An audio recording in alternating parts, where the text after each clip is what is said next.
Mother, there's a psycho here. One, good, pleased by the answer, Bai Yan didn't make it hard for them anymore. Now I will have my daughter anti-contract you guys. Whoever disobeys and fails to complete the ritual will not be given another chance. In this city, there will only be two types of people, one that is enslaved by demons, the second being dead ones. Her statement was sundering, causing the patrons here to tremble profusely in anticipation for their dreaded future. Then without any warning, a humongous force comes slamming down from above, netting them all and binding their souls to the spot. Many inherently wanted to resist, but the invisible hand had gripped onto their neck and making it difficult to breathe. Fortunately, this uncomfortable sensation passed quickly. Half a ring later, the invisible force had gone away, leaving only their souls deeply marked with a sigil and never to be erased. Mother, it worked. Dragony happily confirms her success by throwing those arms around the woman's leg. These people are my slaves now. Well done, Bai Yan answers that glee with a pat of the head. After we are done here, I will reward you with a hearty meal tonight. Is it made by mother? The little missy asks with hopeful light in those blinking eyes. Bai Yan nods with a smile and garners a burst of giggling joy from her daughter. Brother Highness said mother's cooking is the best, better than those chefs at the restaurant, but because he said it's too hard on mother that he doesn't ask for it every day. Warmed by that little bit of knowledge, Bai Yan didn't question the authenticity of those words. After all, the little steam bun has always been the lovable son that she loves. In her view, the greatest thing to happen to her was to give birth to the boy. Lady, we've all listened to your demand, can we leave now? The one speaking showed a flattering face with no hint of deception. However, Bai Yan's cold returning stare had scared him so hard that he immediately shuts up. The good show isn't even here yet, what's the rush? Let's wait until the curtain is drawn first, it won't be too late then. For those listening, they have an aching suspicion today's going to be a bloody one. Center of the border city, Fox Manor. At this moment a young-looking man has been pacing back and forth between the front gate, his face showing tension and unease. What do you want? Suddenly, a loud bark came from within the estate, scaring the frightened lad into a jolting jump. He didn't reply to that question of course, instead he turns to sneak a glance at the Wing clan members hiding in a corner of the street before turning back to the guards. Nothing but a human, how dare you flaunt yourself before the fox's home? Cold in their face, one of the more daring of the guards had drawn his blade and placed it on the lad's neck. Speak, who sent you? Pale in the face, the youngster squirms with his leg before responding, I'm here to seek an audience with Hu Bud Wei, or who may will do too. Snickering at that pompous demand, humans and demons are fire and water, who do you think you are to make such a demand? But since you are here already, you can forget about leaving. Mother, there's a psycho here, too, swoosh. Holding it high, the guard ruthlessly slashes down. Wait. In his panic, the youth crumbles to the floor and lands but first there, urinating his pants in the process. It's Wu Xiong who tasked me to come, he said he's caught the woman. Thankfully his fate wasn't meant to end today. Right as the blade's about make contact to his head, a charming cheer of a voice comes jaunting over. Hold it. Wearing a long pink dress, this lady had the most mesmerizing charm of a seductress. I'm saved. The young lad thought, both fearing and relieved of this woman's entry. Truth was, he had originally wanted to say it was Bai Yan who sent him here, but upon realizing the folly of that answer, he swiftly changed it to the big bulky man's name instead. Who would willingly walk into a trap? No one, that's who, not those clever enough anyways. The woman you're talking about, is she dressed in red and is surrounded by a little dragon girl? Gently frowning, Hu Mei asks with a low voice. Yes, it's her. He nods in a hurry. The woman isn't dead after entering the demonic mountain range. The fox lady's heart sank at the thought and causes her hand to reach for the jade pendant around the waist. She may have been lucky enough to come out of the mountains, but as soon as she did so, Wu Xiong had captured her after his men became aware. Suspicious in the face, Humei tries testing the young lad by poking at his story. I remember Wu Xiong is not her opponent. How did he capture her in the first place? Despite hearing his heart smashing into a puddle, the young man didn't crack and hurried to explain. That woman may have survived the ordeal, but she sustained some serious injuries. That's why Wu Xiong was able to take advantage of the situation and capture her. I'm here to inform the Fox clan this news at his order. Pleased by the story, the lady smiles wildly and shot down any suspicion she had earlier. Very well, I will go with you to meet Wu Xiong then. Having said that, Humei turns and orders the men behind herself, go inform my father of the news. I will go ahead and inspect that woman first. That's not a careless remark either, it's an indirect warning to the young man that her father will also be coming, so don't try anything. Yes, milady. The guard respectfully complies and went inside. Lead the way, we're going to see that woman. Okay. One couldn't even begin to describe the joy felt in the frightened lad's heart.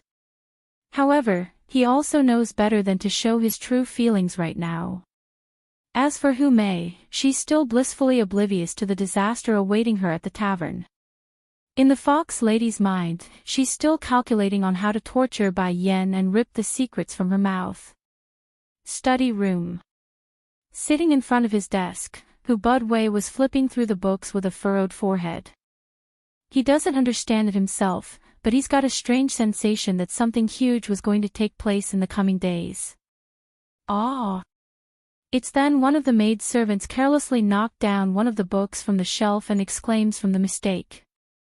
Mother, there's a psycho here. 3. Heavy in his mood, Hu Budwei snaps with irate eyes. What good do I have for a maid if you can't even do a simple little thing like that? Going white in the face, the maid servant dropped whatever she was cleaning and turned the effort into a desperate bang of the head for mercy. Milord, please spare me, I know my wrong. Please give me one more chance, I'll do it properly from now on. Waving dismissively at this, the fox chief didn't need to do anything else after that because the guard outside knew better than to allow this farce to continue. Truth was, this man hadn't always been this harsh to his own housemaids, just that. He's not sure why either, but lately his mood's been getting worse and worse, so any mistake from the servants would trigger his ire. Alone after the maid's been dragged away, Hu Budwei didn't know what else to do. The room's eerily quiet after his outburst, and that's when his eyes fell upon the distracting slip of paper sticking out of the pile of books. Picking it up from the floor, his eyes widened in horror because the picture portrayed on there was the very pendant displayed by Bai Yan on that day. Snap! I remember now, I remember where I saw that woman's jade pendant. Not long ago, the king sent people to pass him a letter with this very picture. The contents were a message to all important individuals about the queen's identity and her identification trinket. But that day he's already decided to come to this border city, hence his reasoning for tossing the material aside for later memorization. However, that plan became lost the following day due to unplanned events. It's no secret the Fox clan, including its branches, are all very strong demons due to its relation to the royal family. Unfortunately, that doesn't help in any way regarding their fatal weakness of having short memories. So, when shown this picture of Bai Yan's pendant again, Hu Budwei's head flew into a despairing outburst of despair and rage. Someone come, bring the second miss to me this instant. A guard outside comes in a hurry again and kneels in respect. Chief, the miss went out already. I don't care where she went, go get her right now. He snaps in fury. Humei was his second daughter, and also his pride, that's why he never questioned her made-up story. Now to be thrown the truth of pure deceit and treachery, it's unforgivable in his eyes because it's no longer a simple little mistake of trying to seduce Ditsang anymore, it's harming and attacking the royal family. Chief. The guard shivers in fear, not knowing why the fox chief was so outraged. Just now a man claiming to be Wu Xiong's people had come to pass a message. He said the woman from the dispute the other month has been captured and is requesting the lady and your attendance over on his end. Bang! Losing his balance, Budway completely knocks over the stuff on the table. Clenching his fist tightly, that damn girl went where? Go gather everyone this instant. We need to bring her back. She mustn't make any more mistakes. Otherwise, no one will be able to save us anymore. After dropping this order down, the Fox chief didn't waste another second and practically threw himself out the door, his face full of unease for what's to come. Mother, there's a psycho here, at the same time while all of this took place, Yu Xiong the Eagle Chief had been in the middle of looking out at the streets from a restaurant, his eyes seemingly contemplating something in his mind. Then suddenly, the door to his room were pushed open and in came an especially scrawny yet tall-looking man. Kneeling there, Eagle Chief, I came to inform you there's movement at the Fox's Manor. Yu Xiong pricks his brow, what happened, speak now. Just earlier someone went to find Hu Mei, saying they've caught the woman from a month ago who fled into the demonic mountain range. She's currently rushing over to verify the truth of that news. The mountains. Isn't this stretch of the mountains the territory of the Wing clan? Musing over that knowledge, he paces back and forth a bit before speaking again. I just saw a lot of the Wing clan members coming through in the city, can it be? It's related to the Queen. There's no mistake, it's very likely they're talking about the Queen. Go. All serious in his face, the Eagle Chief was rearing to get into the action. We're leaving now. The Queen is waiting for us.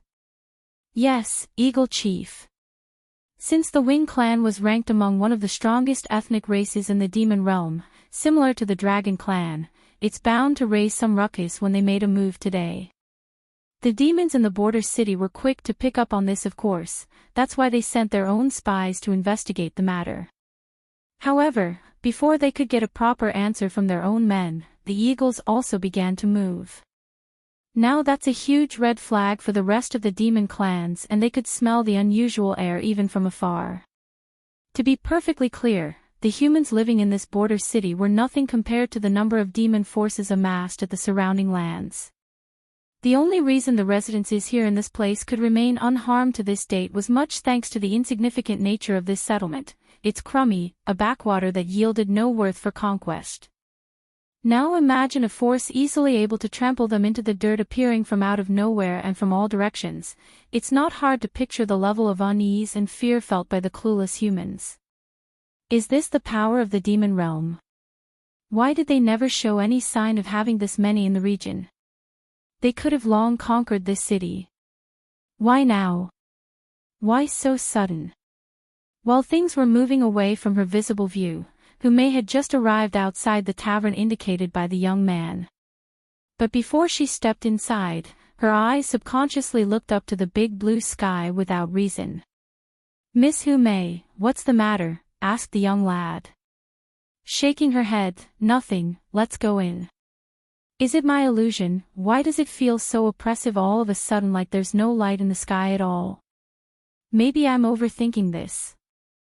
Shaking away the silly thought, Hu Mei no longer dwelled on the matter and pushed open the door. The second she stepped inside, what welcomed here wasn't the image of a female bound by ropes, rather it's a bunch of men kneeling on the floor with a single female in red standing at the back of the establishment. Mother, there's a psycho here. 5. Was it nice trying to kill me that day? Bai Yan asks with a heavy smirk.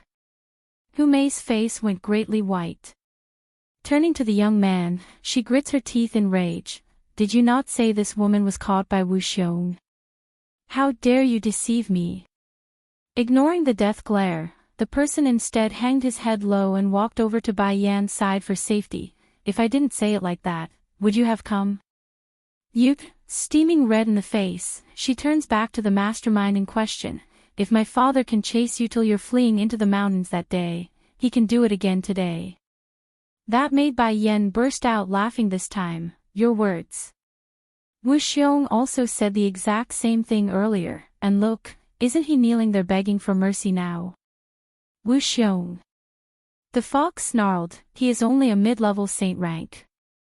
In comparison to my father, he's nothing. But if you are willing to give me that jade pendant in your hand, then I can consider sparing your life. As long as there's no pendant, then it's pointless if she claims to be the king's savior. There's no proof, so no one's going to believe her. Bai Yan could care less about why this deceitful fox wanted to eye her jade pendant, however, it did raise her intrigue.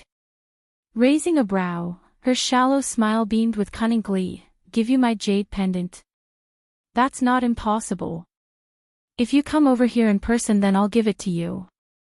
That immediately rouses a huffing grunt from the fox. Is this woman taking me as a stupid fool? I'm obviously not her opponent. If I go over there, then it's no different from going to my doom. Great lady, mistress, a middle-aged man snails forward and shows an ugly-ass smile in front of Bai Yan's feet. This bitch is too impudent, please let this incompetent one here a chance to subdue her. That smart move from the individual instantly earned him a series of angry glares from the rest in the back.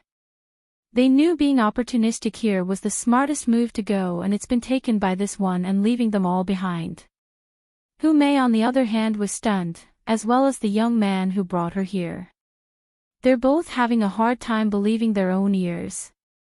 Great lady. Little mistress. What the heck is going on? Song Mu, the young man quivered, asking the peer beside himself for some answers. What's going on here? Why are you calling her and the girl that? Oh, the great lady name is because of Wu Xiong, he called it first. As for little mistress. The person who was asked evokes a flattering smile when facing Dragony. We have all become slaves to the Great One through the anti-contract ritual. From now on we will use our remaining lives to service the demon race in order to earn forgiveness. The young man just gawked his mouth wide open, staring at thin air for a good while before coming back to his senses.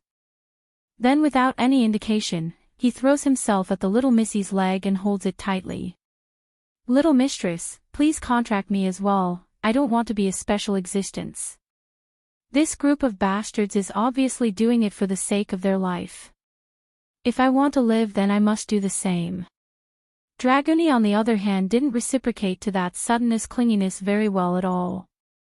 Jumping backwards, the little missy's face was full of panic. Mother, there's a psychotic pervert here. Little mistress, please have some mercy and contract me, I really don't want to die. Get away from me. With extreme fear, she directly stomps the young man away and hid behind Bai Yan's body, her face all aggrieved and puffing like a little child. Mother, there's a psycho here. 6. Mother, these humans are so scary. This is the first time I met someone who will cry to be our slave. Is he crazy? Caressing her chin, Bai Yan had to wonder the same thing. I speculate he is. Don't worry about it, okay sweetie, just keep away from this sort of people lest they infect you. Okay, I'll listen to you mother and stay away from this guy. The casual conversation between the girls only made the young man even more anxious. He's too afraid they would kill him right after they're done with him. Hu Mei on the other hand was infuriated by the picture. Biting her lower lip, that body shakes uncontrollably due to the broiling emotion. Father tried for so many months and can't get these stubborn humans to surrender, yet this filthy witch can make them submit after she spent how long here. Numerous ideas and schemes flickered through the fox lady's mind, but in the end the only thought that won out was to flee. She's not delusional. Hu Mei knows the tide has changed and it's Bai Yan who holds all the cards, or at least until her father arrives. Are you thinking about how to delay until your father comes? Getting into a lazy posture, a sly smile creeps into Bai Yan's face, but since I dare to come back, it means that your fox family can no longer threaten me. Sweetie. That one cry was all that's needed to summon the little missy who was still acting all fearful mere seconds ago. But instead of a frightened face, Dragony had on an angry face as she shot death glares over to the fox lady standing at the doorway. You evil woman tried to hurt my mother, I'm going to kill you today. Mother said I can't eat people carelessly, so killing her shouldn't be a violation of that rule. Increasing her momentum, a huge gust of wind began erupting out of that tiny body, causing some of the less sturdy to tumble backwards. Among them were the young man who had just returned. He's shocked and astounded by Dragony's immense aura, which directly causes him to make a heavy gulp and thought, I got lucky, she clearly just kicked me and I'm alive still. You, Humei's eyes stared out in disbelief, high-level saint rank. You are a high-level saint rank. Damn it, this dragon girl actually made such huge advances in a measly short month, no wonder she dared to come back. It's all because of this girl. I'm going to kill you. Dragony began to close the distance with each encroaching step. Under that oppressive air, the fox lady fearfully stepped back as well.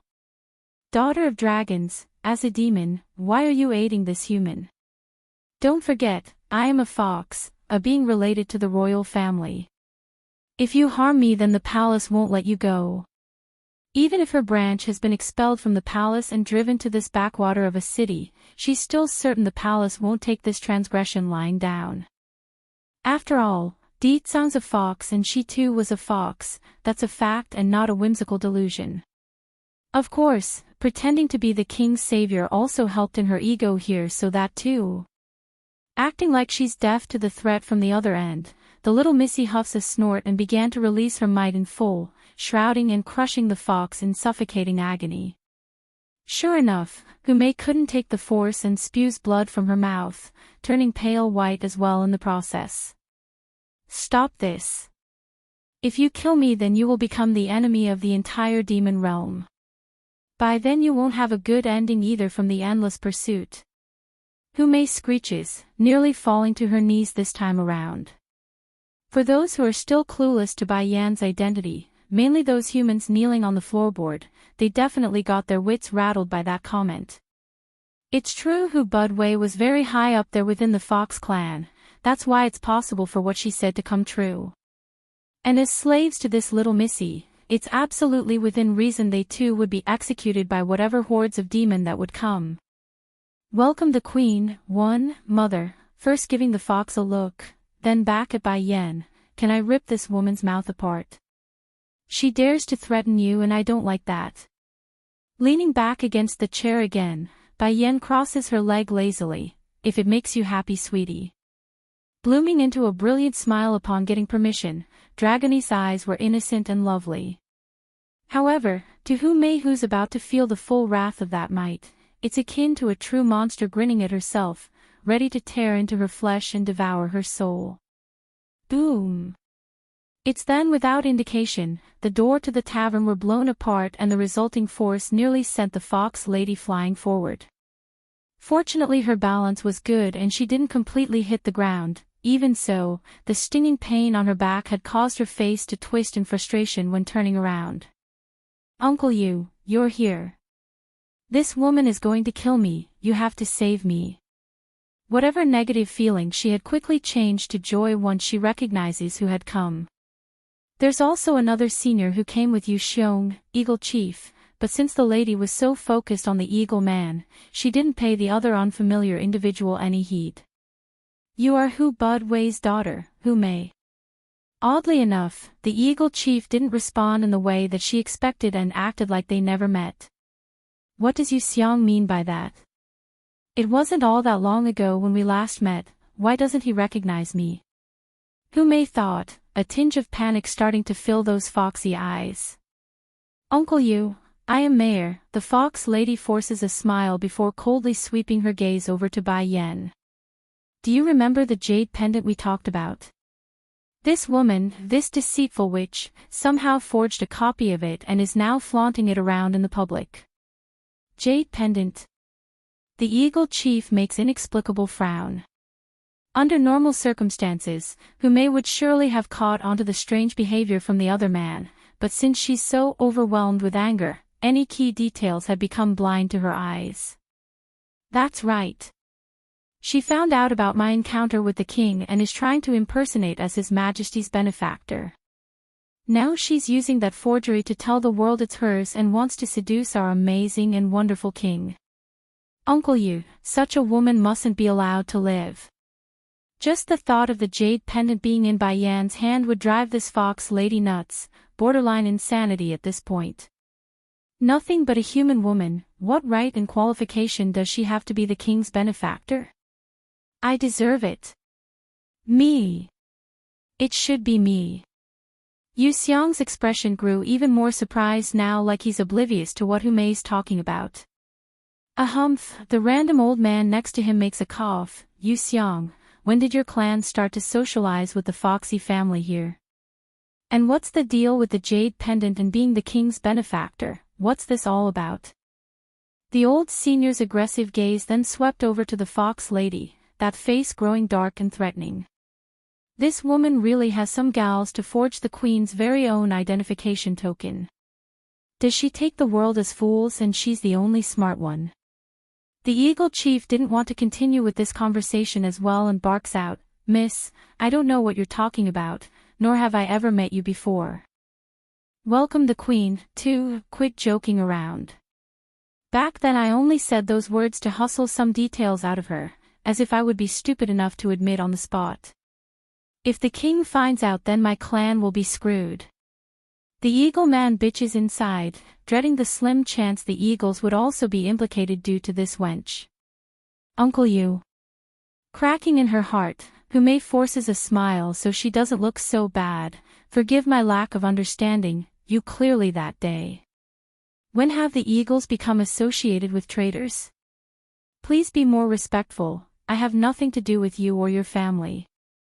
Hands crossed behind his back, the Eagle Chief huffs a grunt and pulls the forged pendant out of Hu Mei's hand using his power, causing it crumble into dust in the air. There's dismay in the fox lady's face now. She couldn't believe what she's seeing or what the Eagle Chief has done. Someone come, subdue this criminal. Yu Xiang coldly orders. In an instant, several heavily armored men with eagle beaks had come swarming inside the tavern, their weapons firmly aimed at the fox while the unarmed rushed ahead to pin her to the ground. Uncle Yu, what are you doing? My father won't let you go if you touch me. Hu Mei grits her teeth as she yells out with reddening eyes. This asshole is only picking on me because my branch of the Fox clan has been exiled, otherwise he would never try something like this. Ha ha ha, your father can't even protect himself and you still have the nerve to threaten me. Yu Xiang bursts out laughing, his voice mocking and sarcastic. Aren't you a bit too stupid in the head if you still can't figure out why? Hu Mei's face went white. No longer struggling, she stares upward from the floor at the cold-faced middle-aged chief. You first tried to murder the queen, then impersonated Her Highness's identification token. Do you admit your crime? Boom. As if she's been struck by a lightning, Hu Mei's brain instantly went blank on the spot, her eyes locking intently onto the Eagle Chief's. What did he say? The Queen's identification token. No, it's not true, it must be a trick, he's tricking me. The lady almost couldn't breathe from the pain in her chest, and it's under this suffocating feeling that Yu Xiang came before Bai Yan's presence to take kneel. My queen, it's your loyal subject here who has come late, causing your highness to suffer such grievances, please forgive me. Pricking her brow up, Bai Yan stops her lazy act and got serious as well. Eagle Chief, how have you been lately? It's been a while since we last met at my coronation. Slightly startled at the quick recognition, Yu Xiang felt elation and unease at the same time. Thanks to your highness's blessing, everything is well within my clan. In that case, I will give you a task. First, gather your tribesmen and go with Fei Yi of the Wing clan to gather the rest of the demons living in this region. Second, I want to search for a teenager by the name of Bai Xiao. I heard he was in this area not long ago. Yes, my queen. Getting up from the floorboard, Yu Xiang respectfully complies.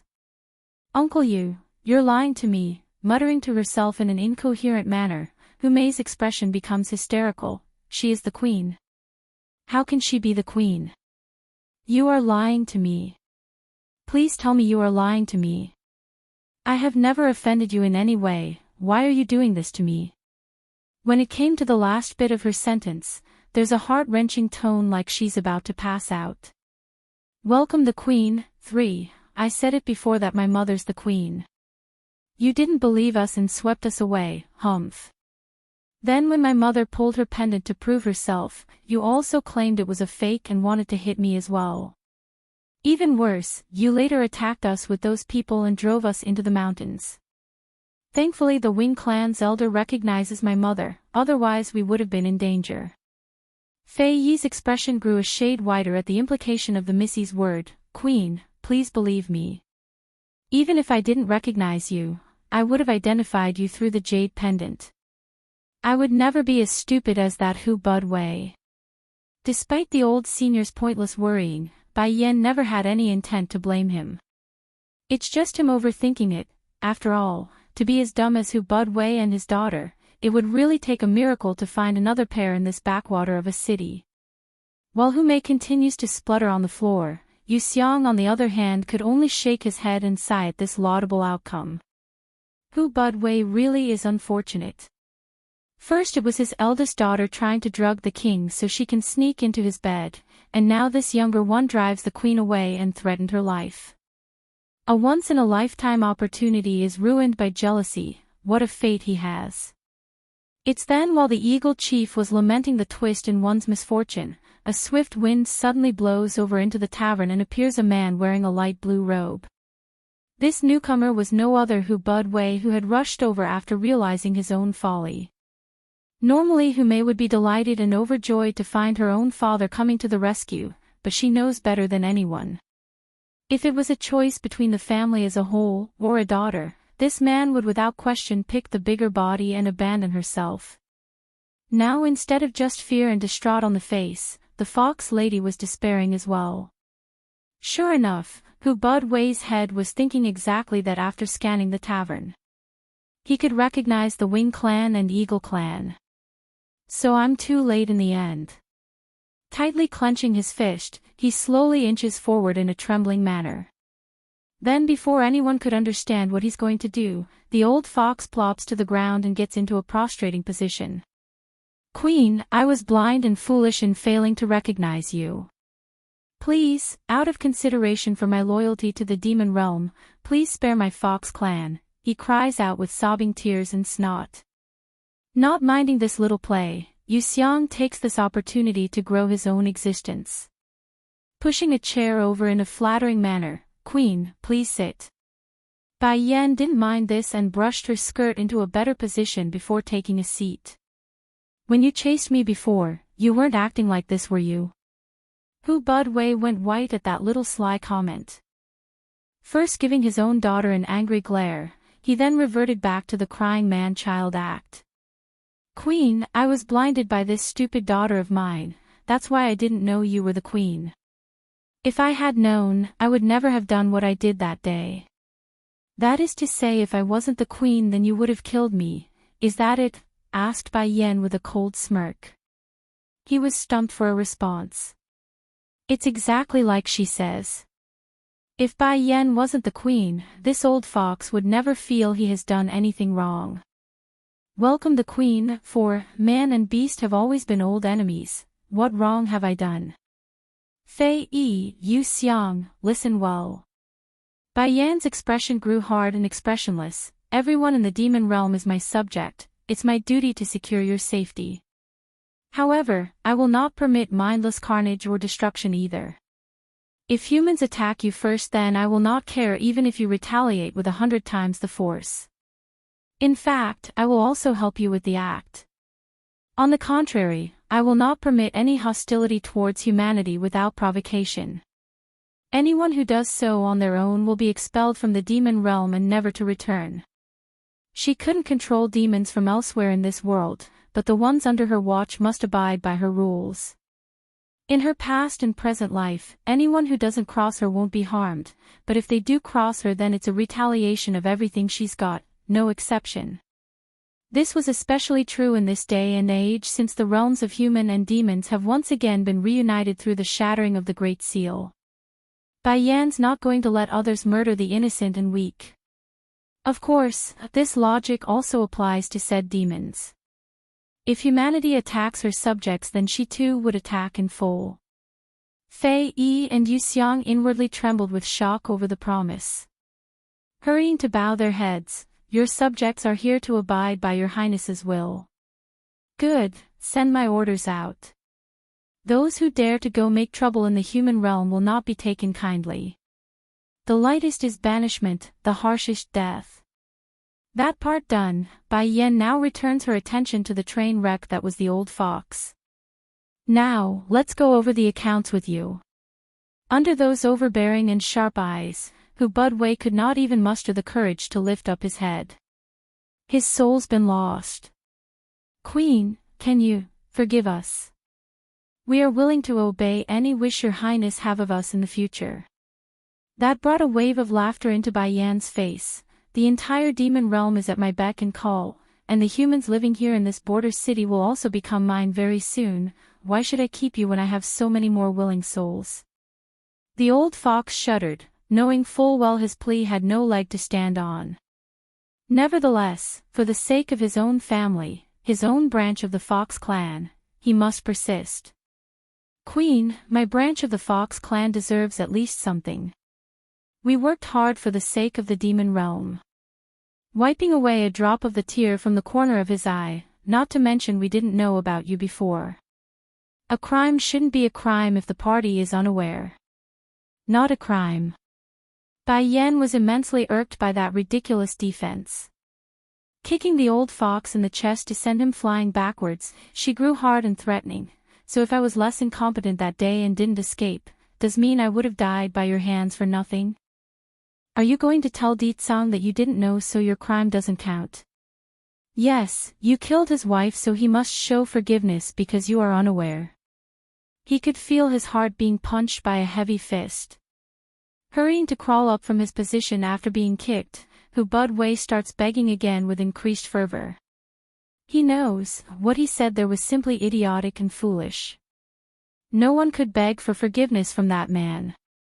The only thing that would do was to make the punishment even more cruel. Then, as if the blood in his veins were awakened, Hu Budwei suddenly casts a look over to his own daughter Hu Mei. Regardless of the resentment he held for this foolish girl, she's still his flesh and blood. The older one was already lost, now this one's the only child he has left. Even if he won't live, he must at least let her survive this ordeal. "Queen, all the fault lies with me. I implore you to let my youngest daughter live. She's ignorant and young. Even if she's denigrated to a slave is fine. My only hope is that you spare her out of consideration that she's also a fox." Di Tsang's arrival, 1. Hu Mei's body became incredibly stiff, her throat choking as tears swelled out of those eyes. Perhaps, not even she could have thought her old man would protect her at such a time. It's no secret among the household that Hu Budwei could be very cold and harsh to those who fail him. For example, the older sister was of one when she got caught in trying to drug the king. The old fox didn't hesitate and easily abandoned the girl to her own demise. "Queen, please, we really didn't know you before. Out of consideration that we are of the same family, have mercy." Crawling up to Bai Yan's leg, Hu Mei pleads and begs by banging her head, the regret showing all over that face and devouring her existence. Unfortunately, that futile effort soon turned to suicidal thoughts when the ground began to shake. Swinging around, her pupils promptly dilutes inwardly as she saw the most unforgettable scene ever in her life. Outside the tavern, there's thousands of demonic beasts galloping over from the distance and kicking up a storm of dust. This stampede was led by a flying dragon of gold, but it's the male and female standing at the lizard's head that snatched her soul away. "Sister-in-law. I miss you so much. You don't know, but my brother's been bullying me so much while you weren't home."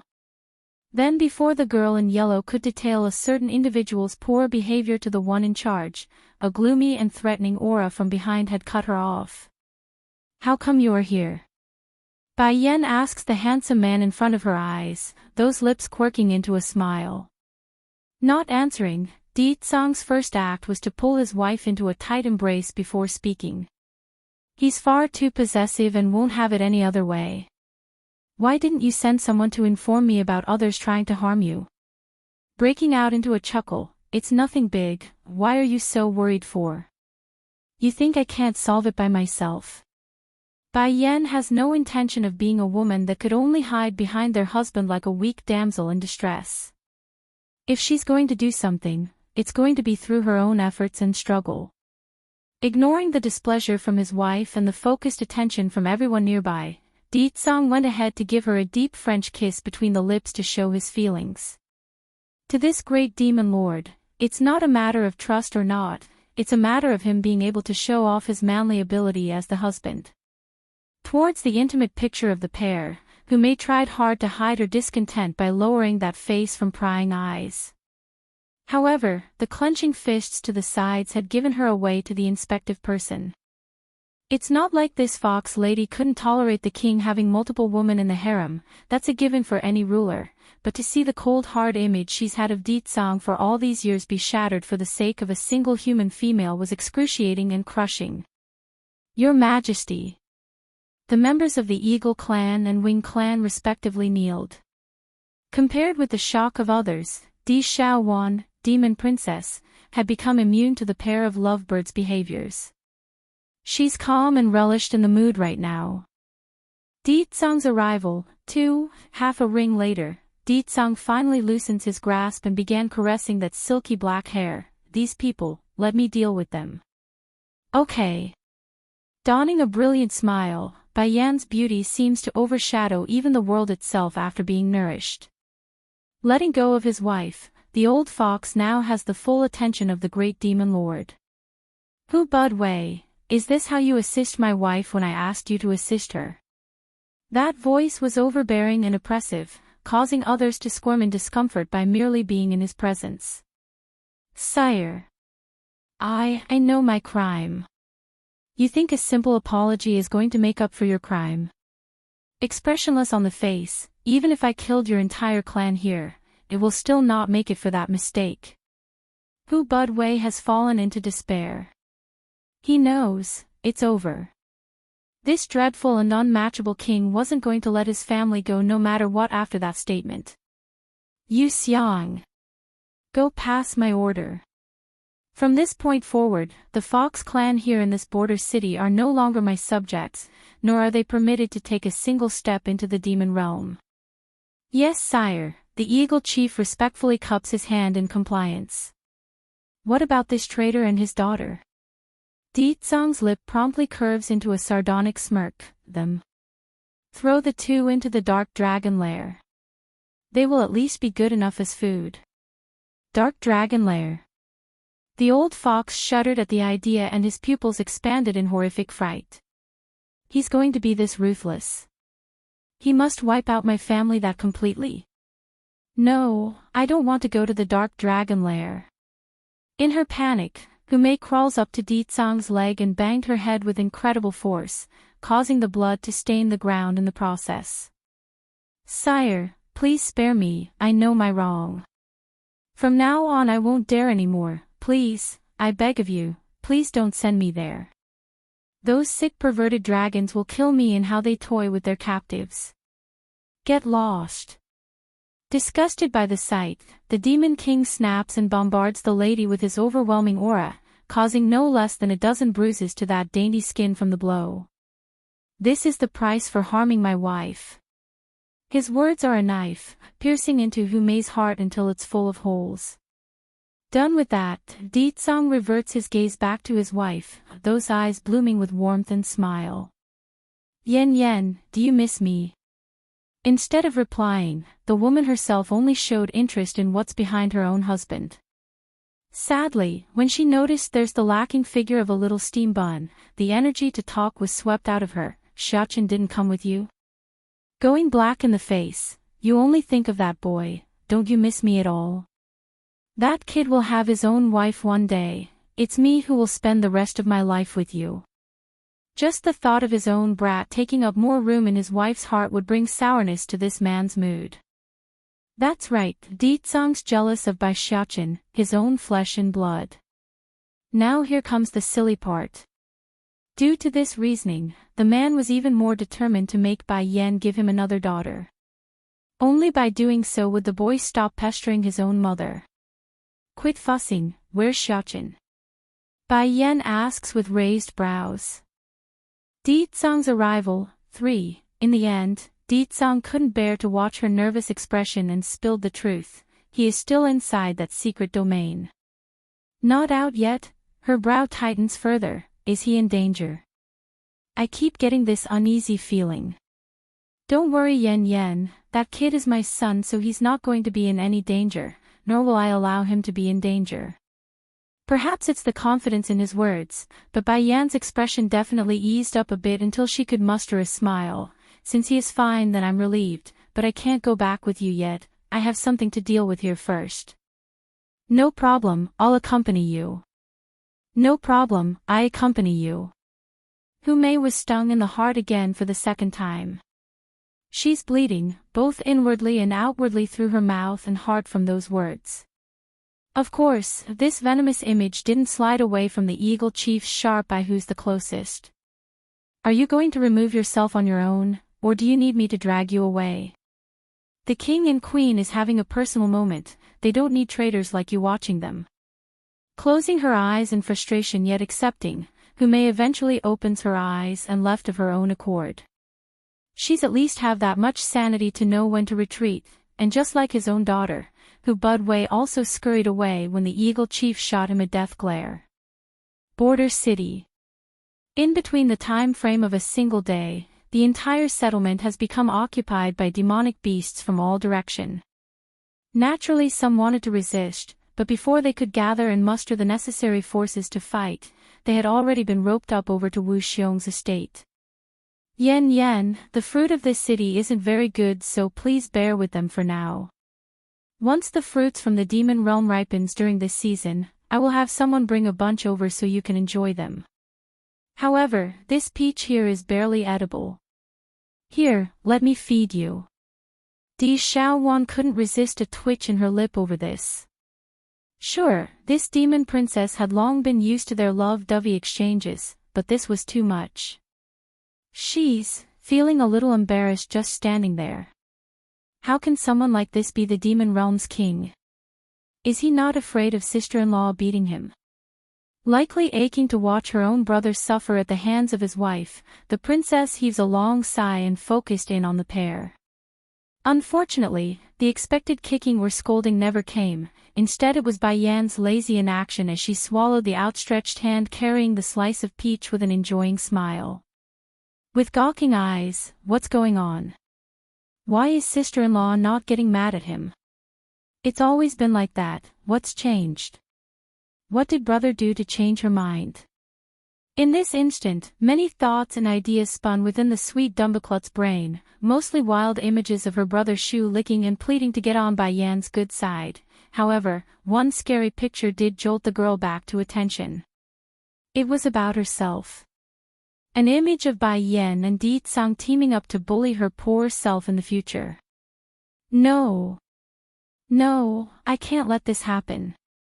Making up her mind then, Di Xiaowan was absolute in her resolution to not let Di Tsang tame his wife. Otherwise, a miserable future was all that awaits herself.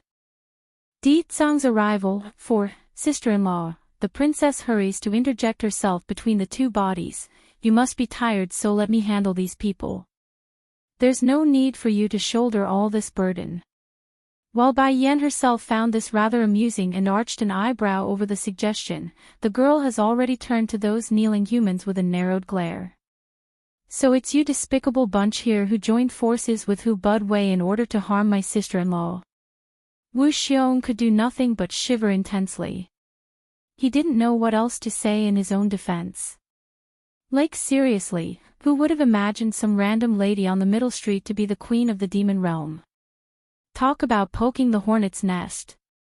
I didn't know who she was. Shut up.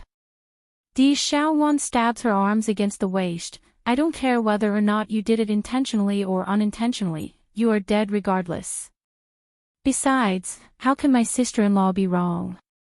It's you despicable bunch who tried to harm her. The more she spoke, the angrier she became and eventually stomped down at Wu Xiong's back like she's trampling a cockroach. If you dare to resist, then I'll have someone drag you away for disposal this instant. This sentence was frightening for the once arrogant big guy. Despite his squirming unwillingness, he kept his body still like a turtle and allowed that dainty leg to keep coming down. If only this guy was into certain fetishes, then he would be relishing in the pain alone. But he's not. This was a humiliation, a blunt and direct humiliation. I'm going to beat you to death, you bastard. Stomping and kicking, Di Xiaowan kept going off like a seductress despite not knowing it herself. She's just too beautiful, even in her rage, and it didn't help either when her efforts were no different from tiny pinches to these humans. In the end, it was the demon princess who's sweating and panting and giving off a sweet aroma by her bodily scent. The other humans here all feared for their own fate at this moment. They knew Wu Xiong wasn't suffering much, but they dreaded what would become of them if this was the sort of treatment awaiting them in the future. Di Zhang, did Xiaowan suffer some kind of shock lately? Why is she acting like that? Bai Yan asks with a lazy voice. I don't know, Di Zhang shakes his head, presumably because of state teacher's disappearance. What? State teacher and first elder still hasn't come back yet. There's astonishment in her voice. If she is this shook from his disappearance, why don't we pair them together once he's back? It'd be a shame if they never got together. Smiling at the suggestion, Di Zhang agrees with that opinion. That's exactly what I was thinking. Still oblivious to how she's already wet away, Di Xiaowan, who's been overly excited from the clobbering, suddenly felt a chill run down her spine. Making an odd squeal, she looks left and right for the strange sensation. If only this sweet Dumbaklutz didn't try to suck up to Bai Yan on this occasion, but because of her own judgment, she's been mistaken for having love sickness. Now it's pretty much a given she's going to be state teacher's wife, just that no one could have guessed the sort of BDSM fetish running through this princess's blood. When the rest of the world discovered the truth, it would be years later, and her husband has already submitted in heart and soul to this seductress. A while later, Di Xiaowan finally found her endurance at the limit. Dragging Wu Xiong like a dead dog and not knowing he's acting, she grins with a broad smile at her own failed achievement. Sister-in-law, look. I've taught this asshole a lesson, now it's brother's turn to work. Here, take this first. Taking out a handkerchief, Bai Yan readily hands the item over. Don't let his filth dirty your hands, he's not worth it. City Subjugation 1, how are you liking this? Bai Yan asks, fully aware of the minimal damage felt by the big guy before turning over to the rest of the humans. I called you all here today to give everyone a chance to live. Losing all of the playful air, she becomes sharp and dominating with the aura of a ruler and leader. What does she mean? How is she going to let us live? Their hearts trembled, showing surprise and fear in the faces. Still smiling but more difficult to read now, I presume you all know what has happened today at the tavern. If you want to live, then be contracted by my daughter, if you don't, then become food for her belly. To live, there's only one path laid before them, and that's to become slaves. A cold shudder overtakes the humans here. They all turn to stare at the innocent-looking lass that's carelessly eating the fruits in hand, and they gulped. I.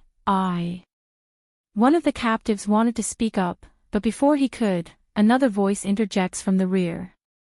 Lady, some of us never took part in Wu Xiong's mess that day. It shouldn't involve us, so why did you summon us here? Narrowing her eyes, Bai Yan's sight quickly fell upon the owner of that voice. It's an old senior by the name of Heling, one of the rare high-level saint ranks in this border city. Originally this Heling was in the middle of cuddling with his little concubine in bed when he got dragged out of his home, that's why he's so disgruntled at the rudeness.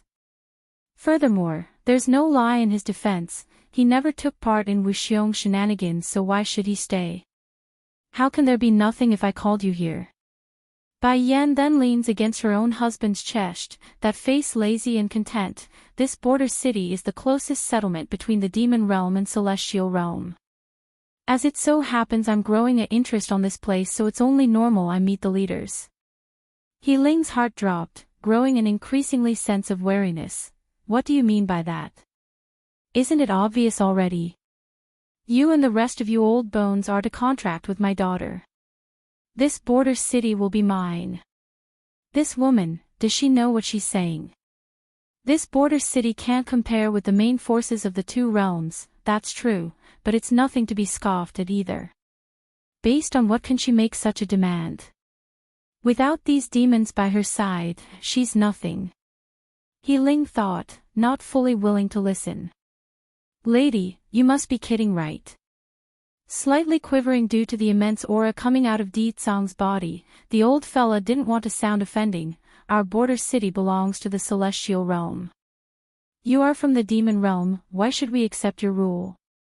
Beasts, whether of demon origin or celestial origin, has always been servile to humanity since ancient times. It was only after the establishment of the demon realm that those animals grew some backbone and began resisting the deities, hence the degrading opinion running through these humans. City subjugation. 2. Staring down coolly at the man below herself, Bai Yen slowly rose from the chair, arm stretching out as she summoned up a frosty blade made of ice-cold bone. Then I'll show you now if I'm qualified to take over this city or not.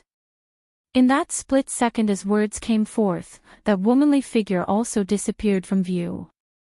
He Ling didn't know where she went, but the instinct built through years of combat and experience told him he needed to turn around and deflect. And sure enough, he did by throwing out a palm strike of his own. Unfortunately for this once prominent leader of this city though, his efforts were futile. Squirts of spraying blood came squirting out of his hand when the blade pierced into his flesh and bone, causing the crimson-red liquid to splatter all over his own clothes. It's clear who's the victor here today. If He Ling didn't try to block there at the last moment, the bone blade would have been in his chest and not just in his hand. Understanding this possible consequence, an unnerved chill ran through the man's skin, turning his eyes vigilant and alarmed. Do you understand your own status now? Forming a smirk on her face, she scans the crowd to make sure they understood the meaning of her threat, or you can all come at me together at once, I don't mind either. Since these people had the intent to begin with, that suggestion instantly roused a stir among the unwilling group. There's a smudge of determination returning to their faces after losing some of their light. Lady, He Ling isn't wrong in what he said. We are denizens of the celestial realm. It's natural that we would be against the demon realm. These people were stupid enough to make a move against you, so we didn't intervene, but if you want to conquer the entire border city then we will never agree. That's right. If you want us to be slaves to demons then we will never agree. Poof. Without any warning, a blast of searing heat fires over at the last person who spoke up, engulfing and incinerating his body until even his soul was destroyed by the flame. Eerily enough, the process had happened so quickly that no screams ever came from the individual, sending many into a frantic unease of fear and horror. That's right, the flame burned right down to the soul. If it was simple death then they could still have a chance at being reborn through the cycle of life, but what awaits them was clearly eternal damnation. Devil. This man is more evil than the darkest creature in existence. At least such things only torture or devour one's soul, not destroy it outright. They all gulped and stared at the silver-haired man sitting on the throne chair, their eyes haunted now. This included He Ling and the other high-level saint ranks present. Is there any more objections to my wife's decision? Lazy and bland in his interest, Di Tsang asks with an air of melancholy. They had long heard of how cruel and ruthless this demon king was, but it's far beyond their imagination. Yet, they seem to have forgotten how cruel humanity too have been towards the various creatures of this world. Hunted for their fur, for their flesh, for their cores, anything of value would be sought after by humanity regardless of their origin or background. City subjugation. 3. Staring down coolly at the man below herself, Bai Yen slowly rose from the chair, arm stretching out as she summoned up a frosty blade made of ice-cold bone. Then I'll show you now if I'm qualified to take over this city or not. In that split second as words came forth, that womanly figure also disappeared from view. He Ling didn't know where she went, but the instinct built through years of combat and experience told him he needed to turn around and deflect. And sure enough, he did by throwing out a palm strike of his own. Unfortunately for this once prominent leader of this city though, his efforts were futile. Squirts of spraying blood came squirting out of his hand when the blade pierced into his flesh and bone, causing the crimson-red liquid to splatter all over his own clothes. It's clear who's the victor here today. If He Ling didn't try to block there at the last moment, the bone blade would have been in his chest and not just in his hand. Understanding this possible consequence, an unnerved chill ran through the man's skin, turning his eyes vigilant and alarmed. Do you understand your own status now? Forming a smirk on her face, she scans the crowd to make sure they understood the meaning of her threat, or you can all come at me together at once, I don't mind either. Since these people had the intent to begin with, that suggestion instantly roused a stir among the unwilling group. There's a smudge of determination returning to their faces after losing some of their light. Lady, He Ling isn't wrong in what he said. We are denizens of the celestial realm. It's natural that we would be against the demon realm. These people were stupid enough to make a move against you, so we didn't intervene, but if you want to conquer the entire border city, then we will never agree. That's right. If you want us to be slaves to demons, then we will never agree. Poof. Without any warning, a blast of searing heat fires over at the last person who spoke up, engulfing and incinerating his body until even his soul was destroyed by the flame. Eerily enough, the process had happened so quickly that no screams ever came from the individual, sending many into a frantic unease of fear and horror. That's right, the flame burned right down to the soul. If it was simple death, then they could still have a chance at being reborn through the cycle of life, but what awaits them was clearly eternal damnation. Devil. This man is more evil than the darkest creature in existence. At least such things only torture or devour one's soul, not destroy it outright. They all gulped and stared at the silver-haired man sitting on the throne chair, their eyes haunted now. This included He Ling and the other high-level saint ranks present. Is there any more objections to my wife's decision? Lazy and bland in his interest, Ditsang asks with an air of melancholy. They had long heard of how cruel and ruthless this demon king was, but it's far beyond their imagination.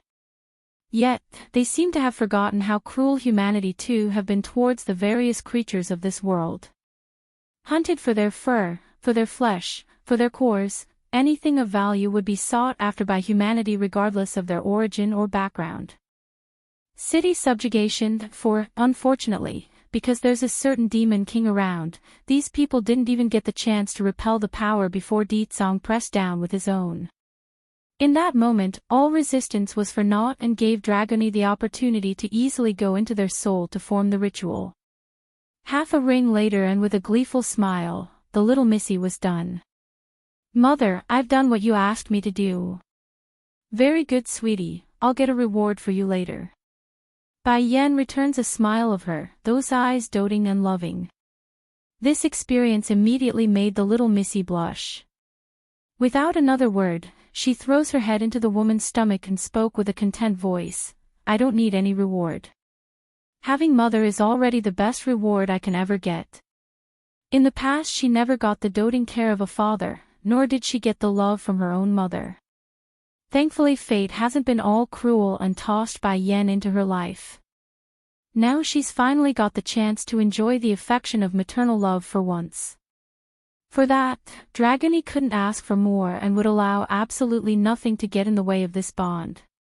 It's then Dragony's big beautiful eyes flickered with a firm light and her hands grew tighter, knowing fully how far she has come.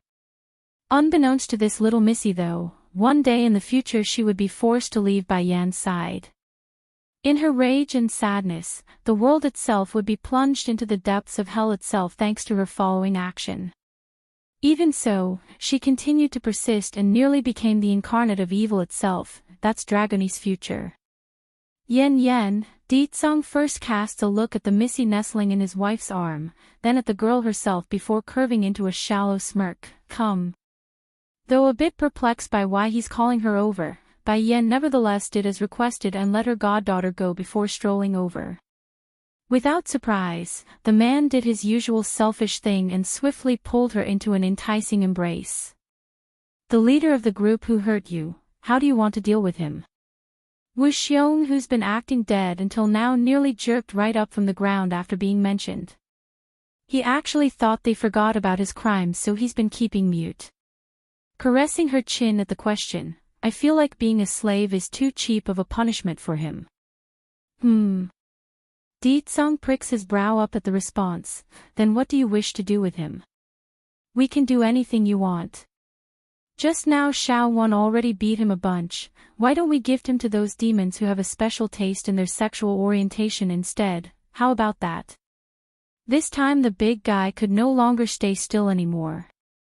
Quickly getting up, he kneels right in front of the pair and cries his eyes out. Lady, I have already been contracted by the little lady and haven't resisted, please don't do this to me. I don't want to become those perverted monsters' playmate like Humei and her father. Saying it nicely was a playmate, saying it bluntly would be a sexual slave for those of the same sex. Imagine a saint-rank master being degraded to be a sex toy. There's no way he could endure. Narrowing in her eyes, Bai Yan clearly had differing opinions. Do you expect to forget? The one who started this battle is you. Whether it be the Fox family here in this border city, or the others that got involved, they're all being punished. As the main culprit, you think you can get off scot-free. City subjugation, 5. Wu Xiong looked extremely miserable with his distraught face. If one didn't know better, they would assume his wife and daughters keep snatched away by a thief. Lady, I am very useful, really useful compared to that Hu Bud Wei. Don't you want to attack the celestial realm? I can help guide you there. In order to get there in one piece, you must pass through the sky forest. I know how to pass through it with ease, it's very familiar to me. I can help reduce the amount of detour you must take. It's then Di Tsang whispers something into his wife's ear. First elder and state teacher both went to the celestial realm before. In other words, they are already familiar with the mentioned sky forest, so there's no need for a guide.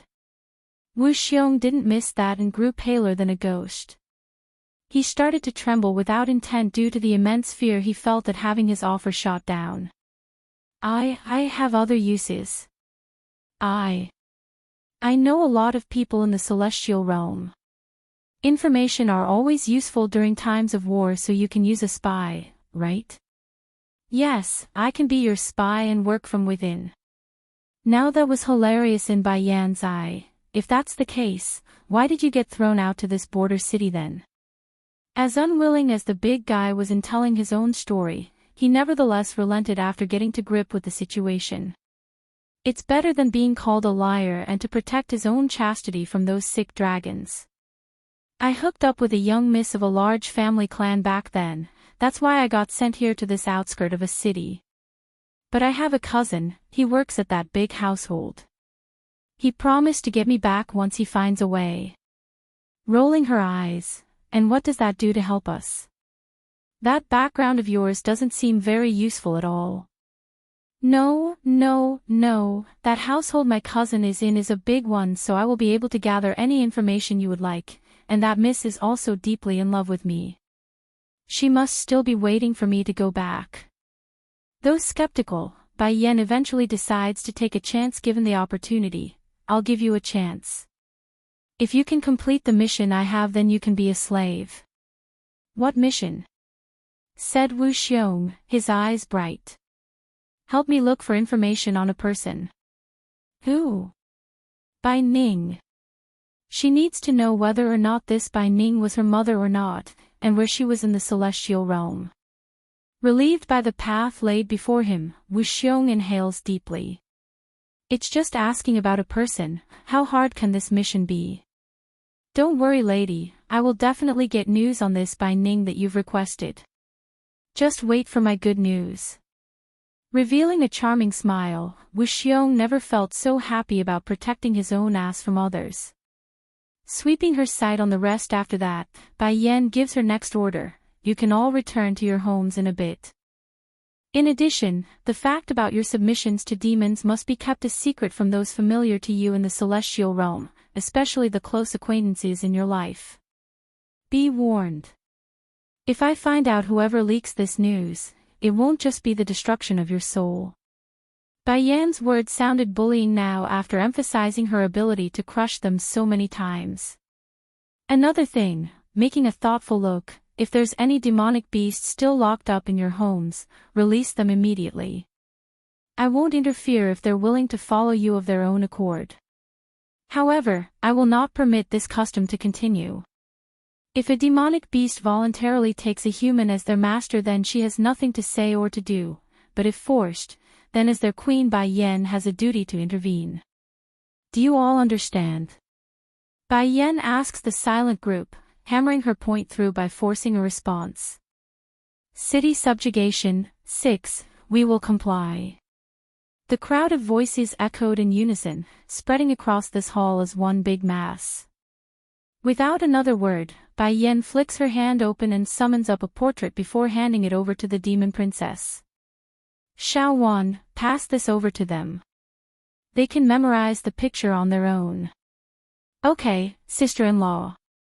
Taking the item like a good helper, Xiao Wan happily hands the portrait to the nearest human slave she found. One by one, each individual memorized the picture until it reached the last in the rear. Of course, the faces they made were not missed by Bai Yan's sharp attention gaze. She wanted to test them for signs of recognition, and sure enough, there's a single individual who made a surprised face when handed the item. Immediately, her face sank a little. Aside from the yellow-robed young man, everyone can leave. They may be surprised and unsure why, but these humans weren't going to protest. Cupping their fist, the crowd quickly dispersed and left the poor young lad sweating from the fear of being singled out. Queen. Is there something you need of me by asking me to stay? The nervous lad croaks this out. Have you seen this man in the portrait? She narrows in her eyes, causing a new layer of white surface on the lad's face. I. Blowing up with dangerous light now. Speak. Where is he? If you dare lie, then that person's fate will be yours next. After much choking and struggling of the tongue, a clear answer eventually came forth. A while back I saw him battling with someone else in the forest. He got injured and escaped. Afterwards I don't know what happened to him. Having said that, he immediately got to his knees in a kowtowing stance. Queen, it wasn't deliberate, I didn't intend to watch him get hurt. If I had known he was your brother, I would have done everything I can to save him. Immensely cold and dangerous in her aura, Bai Yan's fists clenched harder and harder until the very bones in there started to crackle. She couldn't help it. When this bastard mentioned Bai Xiao being injured and had to flee, her heart twisted in pain like someone just ripped it out and wrung it dry. That lovable brother. That sensible kid who would use his own body to take the beatings in her place. Everything from the past came swelling back in her memories and suffocated her breathing. Do you know where he went? Shaking his head with distinct fear in those eyes. I don't know, but I know it's people from the celestial realm who hurt him. Celestial realm. Gnashing her teeth, an unbridled fury roars out of Bai Yan's throat, wanting to engulf that very name in flames. If those people dare to hurt my brother, then I will subvert the entire world if I must to exact revenge. Now the debt between her and the celestial realm just went up by another card. Sure, she's still hundreds, if not thousands of miles away from reaching the goal of payback, but the determination was there and won't be removed under any circumstances. Yen. Coming over to give her a hug from behind, Ditsang's voice grew tender and warm like he's going to change whatever ill fate that might befall his brother-in-law. Don't worry, I will help you find that boy. He will be all right. Ditsang, do you know? Although I am not the original Bai Yan, but the memories of the past remained with me like a vivid picture, deeply imprinted into my mind. I still remember. When I was being bullied and hurt with no one to turn to, it was he who used his thin frail body to protect me. His worry, he was clearly the one who needed protection back then, but each and every time it was he who shielded me. And then I didn't even say goodbye that year when I fled. I caused him so much pain, yet he never blamed me for any of it. Song, I can clearly give him the protection that we lacked back then with my current influence and power, but he would rather gain his own so that he can make a peaceful place for me. That's what he said. Pausing with choking grief, Bai Xiao is my brother, my one and only brother.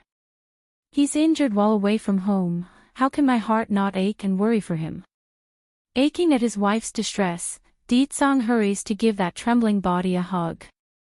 Yan, believe in me, I will see to it he returns to us safely. After a long while of this sobbing picture, Bai Yan finally regains her composure with eyes of steel plastered across that face. Song, I'm going to the celestial realm. Making a frown, now. Yes, I'm going now. My mother and brother might be there right this instant. They are both my family, so I'm going to bring them back home. Looking at the woman's resolute face, Song didn't object to the idea. Just that. Can you give me a bit of time first? Song. Bai Yan makes a surprised look at her own husband. Give me a little more time. Although I can't conquer the entire celestial realm for you, but the time will give me room to create a safe haven over on that side for you. With deep feelings and tenderness in those eyes, he kissed her on the forehead. Promise me this. Give me a little more time and I will accompany you to find my mother-in-law and brother-in-law. Okay. Bai Yan knew her insistence on the matter would only worry this man, therefore she didn't resist. I'll wait for a while longer and use this period to improve my strength. When I break into the celestial rank, he won't need to worry so much anymore. At least enough to protect those close to me, that should be enough, right? Despite the reassuring smile coming off of Song's face, underneath it all were not the thoughts and feelings of someone with confidence. It looks like the plan must be advanced ahead of time. If Xiao is being attacked, then they might be doing it because of me and Yan. Watching all of this from the sideline, Xiao was extremely envious of the teen mentioned in their conversation. So this is the bond of having a sister, it's so good. Why can't I have an older sister like Bai Yan and not this mean old grumpy brother of mine? Yan, are you tired? Your complexion isn't looking so great. Asked the man who's oblivious to his own sister's bemoaning. Nodding, I'm not sure either, but my body's been feeling sleepy and tired all the time recently. Bring me inside, Song, I want to rest. This explanation relieved the Demon King, who's already got a lot on his plate. It's good that it's nothing. Although the bed here can't be compared to the palaces, you should still rest on it a little. After saying that, Song carefully supported the woman out of the hall like she's some sort of frail item that would shatter at the slightest bump. His worry, too. What are you still doing here? Said the demon princess towards the dumb-looking young man who had been stayed by Bai Yan earlier. Are you going to scram or do I have to kick you out? Shuddering, the individual didn't need no urging to throw himself out the door. He's afraid this girl would take his life for being even a second too later. Princess, Dragony then comes over and gives the girl a slight tug of the sleeve. When will brother come out? Cheering up in her mood at the sight of this cute missy, Xiao unconsciously reached down to pinch the pink little cheek. Smiling, you've already taken my sister-in-law as your godmother, why are you still calling me princess? Raising a super sweet smile, Auntie. That's good, said the princess with a stupid grin. Thankfully I have you to stick around with me. Those heartless pair always leave me behind. Come, your auntie here will take you out to eat delicious things. At this moment the sweet Dumbaklutz has discovered the benefits of having a niece because she won't be so bored with this extra companion. Oh, I can't wait for sister-in-law to get another baby. A girl would be the best. Auntie, are you state teacher's wife? Staring curiously, the little dragoness suddenly looks up to ask using that childish voice. Stiff in the face and lips twitching, Di Xiaowan had to take a good moment to calm her fluttering heart.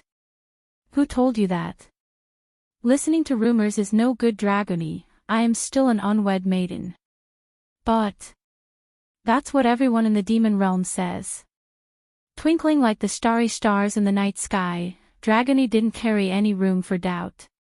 Going white again, Di Xiaowan bites her lip like a rattled fox. Dragony, you mustn't let those people fool you. You're Auntie and state teacher. We aren't in any kind of relationship. Growling, don't let me find out who is spreading all these rumors, I'll show them. Shame for her though.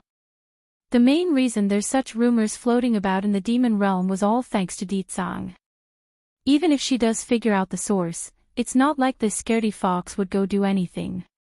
Back over in the main bedroom, Di Tsang and Bai Yan had just gotten into a comfortable position on the bed. Yan, don't worry, I won't let anyone hurt you no matter the cost. Holding her head against his chest, his arms seemingly wants to melt their body together by this gesture. Slightly startled by his words, Bai Yan's forehead tightened in discomfort. What's going on? It's nothing, said the man.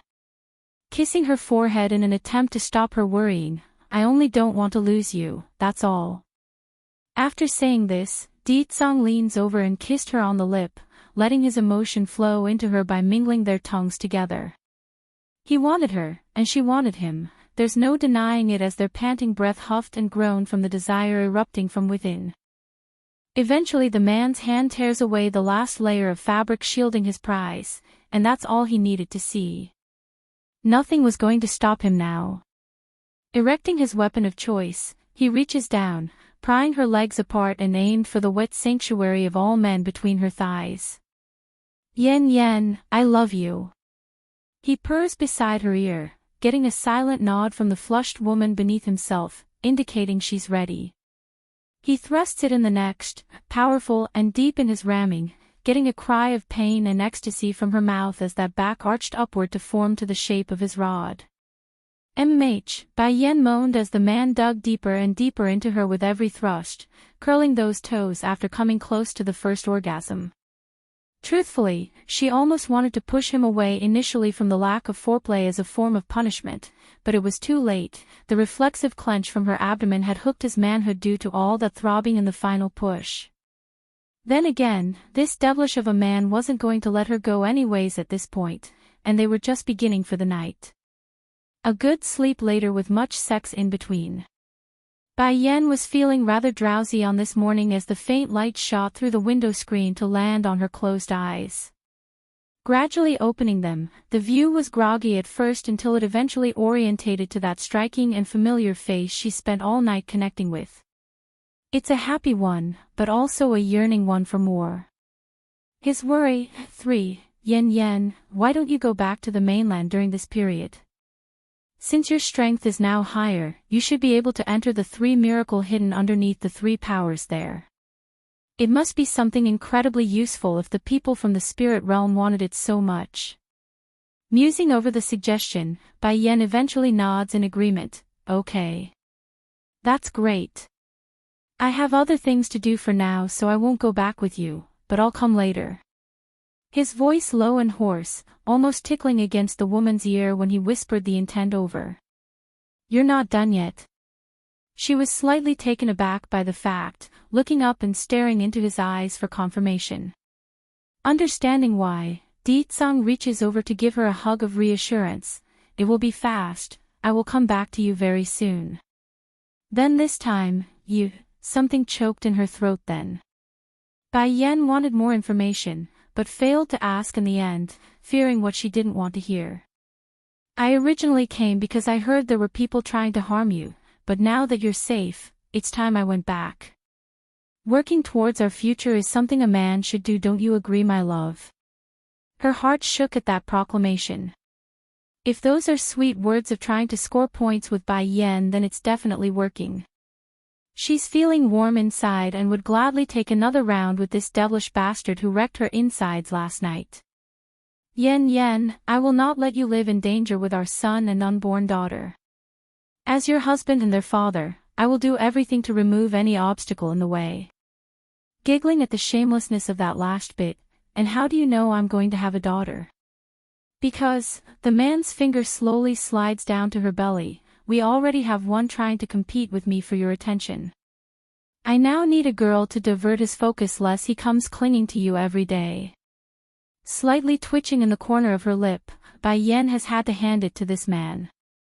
How much does he frown upon his own son? Once we have a daughter, we can then throw her to Xiachen, leaving only the two of us to roam the world in peace and joy. Upon fantasizing the beautiful future, Ditsong's face evokes a dashing grin that could amaze the world if frozen in time. We're not taking our daughter? She asks with a frown. It's enough to have Xiachen by her side. Besides, only you are allowed to get close to me, no one else is allowed. That includes his own daughter, no exception. And, I don't need to worry with that boy in charge. If any brat dares to get close to my daughter, he will clobber them in my stead. A flash of hard sternness flickers across Ditsong's eyes. Just because he doesn't want to take his daughter along on their merry trip doesn't mean he doesn't like her. In fact, he's going to be more protective of his daughter than the mother here in question. Bai Yen literally went black from the bleak future awaiting her own daughter. She could already imagine the sort of picture where the girl gets overly protected by her boy and husband like two guardian gods that would repel any pompous lad who dares to draw too close. It's getting late now. I need to go back. Showing a smile, she hooks those arms around the man's neck and imprints her own version of a French kiss onto those lips. I'm going to get much stronger, just you wait, Ditsong. You won't be the only one conquering those from the celestial realm, I too will make them pay the price with their own blood. That remark was damning for Ditsong. He knew this wife of his has always been the strong-headed type, but her will was simply too perfect for his own. Unable to resist the urge, he throws himself at her and raises another storm on the bed this morning. Oh Yen, I can't get enough of you at all. He reaches down and presses in, forcing his way in just like last night. His worry, for, it wasn't until near noon before the man stopped his rabid act of procreation that Bai Yen could finally get herself dressed for the day's work. Nevertheless, she gave him one final kiss before striding out for the door. Ditsong, I'm going to leave with Emily Shang and Dragoni in bit. She swings her head with her back still turned at the doorframe, but I expect you to have someone inform me if you find any clue regarding my brother's whereabout. For this man though, his focus didn't lie with that brother-in-law though, nay, he's more focused on the strange young man who's been tailing his wife lately. You and that Emily Shang, what sort of relationship do you have with him exactly? I know he's not related to you, that much I'm certain. Standing there with his body still naked and hefty arsenal dangling between his crotch, he stares at her with curiosity and worry. Him. He lost his memory when I picked him up from the road. As it so happens, I ended up bumping into him again at this border town, that's why I kept him around. But why do I keep getting the sensation that he's looking at you wrong? Making a grumbling sound, he starts getting all sour in his voice. That's the same look a man gives to their favorite woman, I don't like it. Amused by this, Bai Yen couldn't take it anymore and turned completely to meet his gaze. You know, you are such a petty fox. He's no more than a child to me, not to mention he's lost his memories. At most he's only a brother to me. Flash stepping over to the doorway to embrace his wife's waist, Ditsong uses his other hand to pinch up at her cheek. I don't care. If he has any unfavorable motive about you then I'll turn him to ash for having thoughts about my woman. She can only be my wife, no one else can touch. That includes ogling her or having bad thoughts. That's so. She starts giggling with an amused flavor, then what about Chui Feng, why aren't you going to make trouble for him? Speaking of his wife's god-brother, the sourness and petty nature immediately poured out of this great demon king. Almost frowning, if he didn't protect both you and Xiachen in your times of need, I would have pummeled him to the ground already. Downright bursting out laughing now, Bai Yan went ahead to wrap her own hands around this naked man's waist before leaning her head onto that defined chest. There's a loving air hovering around her eyes, clearly taken by his possessiveness for once. You should stop being so petty, Deetsang. I only have you in my heart and everyone else is only a friend to me. What she said there was a fact. Ever since Bai Yan decided to take him as her husband, she's decided long ago not to keep any of her inner feelings hidden, only openness and the truth. Sure enough, every drop of that sourness promptly dissipated from Deetsang's face, leaving only a gleeful look of satisfaction. Yan, I will definitely keep my promise to you.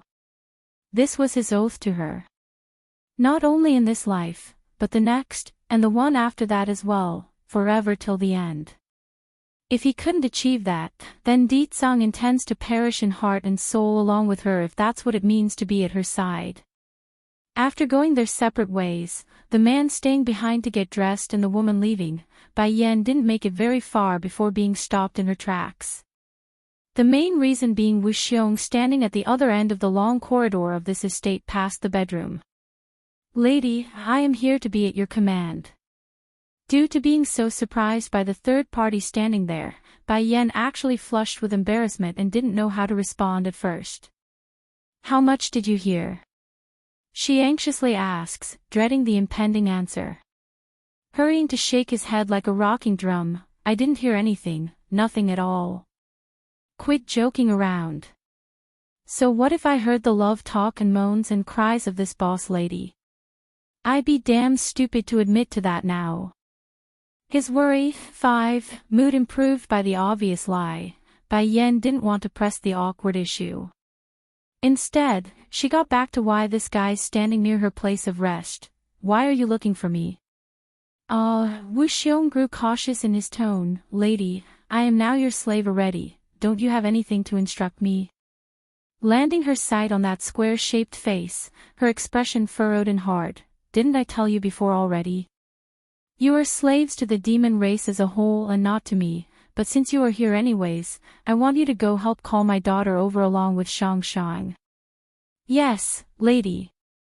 Hurrying to give his bow of compliance, he turns and almost ran for it before being called again. Wait a minute. Go call that He Ling over as well.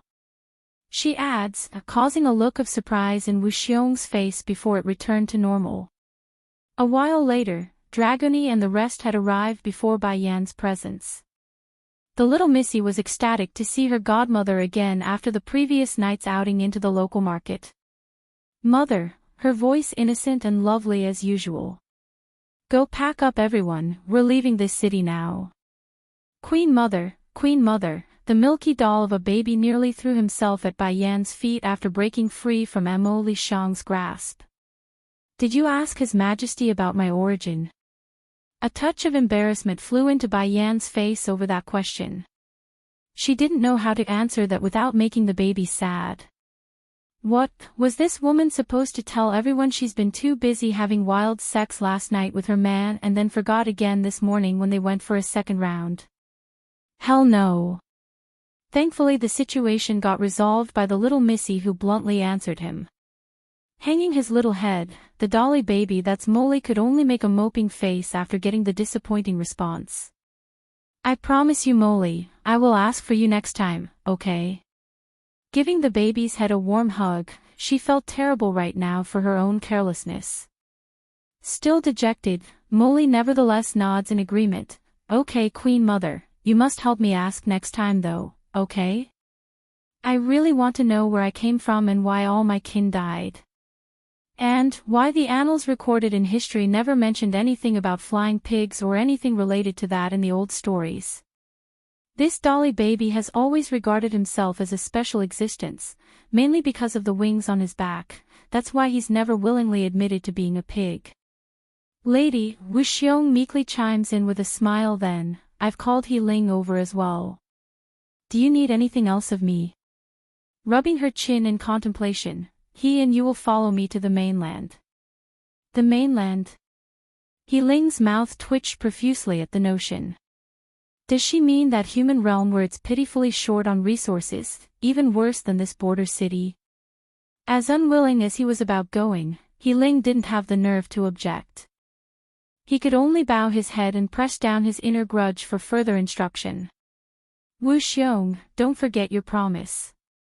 Bai Yan shoots a warning stare over to the big guy before leaving. If you can't get any news regarding Bai Ning, then I'm afraid your only future is to become the playmates of those demons with a peculiar taste in their sex. Shivering right down to his spine, lady, I will do everything in my power to complete that mission, you can count on it. Miracle 1, Holy Land. On a certain beautiful island filled with blossoming flowers and plum trees, two individuals, Lord Wu Wei of the Misty Fairy House and Bai Chang Feng of the Medicine Sect, were arguing with heated flare in their faces that went all the way up to the ear. Meanwhile on the side was Lord Chu Ran of the Holy Land. He's making a helpless face at the contention between these two parties who barged into his territory on this day. Why did the two of you come to my Holy Land if you want to fight? There's your own Medicine Sect and Misty Fairy House, go there instead. My little Holy Land can't afford to host the two of you, so hurry and leave. There's good reason for Lord Chu Ran to make such a demand. The two over there were some of the strongest cultivators on these lands. If they start a brawl on his home, then it might as well become a wasteland afterwards. So, for the sake of keeping peace on the Holy Land, and for his own home, he must hurry and send these two troublemakers away. Unexpectedly, instead of leaving as told, the look these two gave to this host was that of discontent and anger. This holy island is my granddaughter's place, why can't I come and see? Rather it's this old thing here. Bai Chang Feng points accusingly at his in-law. Why is this bastard from the Misty Fairy House here? I want an answer. The matter regarding Bai Ning has always been a thorn in this old grandpa's heart, therefore it didn't take much to provoke it when finding someone he didn't want to see here of all places. Talk about a volcanic eruption. Ignoring the furious look coming his way, Chief Wu Wei first organizes his own clothes before speaking. I came to have a look at my granddaughter's place. Regardless of whether or not Yan is willing to recognize me as her grandfather, my son is still her father. That won't change regardless of your opinion. In other words, their bloodline was inseparable. No matter how angry this old grandpa was, Bai Yan was still his blood and kin regardless of what others want. Bai Chang Feng snorts with derision. Your wife and son aren't bad, I'll give you that. However, until my daughter is found, I will never forgive you for what you've done back then. Against the grief-stricken face of his foe, Chief Wu Wei didn't have any rebuttal. He knows the fault lies with him, so he kept silent on the topic. What else was he supposed to say? That he deliberately didn't want Bai Ning to marry his so back then, and that it's the girl's fault for not revealing her background ahead of time.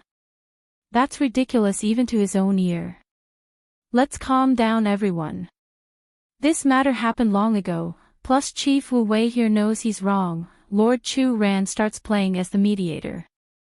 More importantly though, didn't he promise to help find Bai Ning at all cost? She's still his son's love, so there's no question about his sincerity, is there? That comment did help soothe the mood in Bai Chang Feng's heart. However, the look of disdain didn't leave the old grandpa's face at all. We will talk when I have my daughter back. If I find out this old thing dares to bully my beloved daughter when she does, I will take both Yan and her away and never let him see them again. I've made some stupid mistakes before. Chief Wu Wei heaves a long sigh in response. I know that, don't worry. As a upfront promise, I will use my remaining lifetime to make up to your daughter and never let anyone hurt them again. Is that good now? Miracle, too, how come you're all here?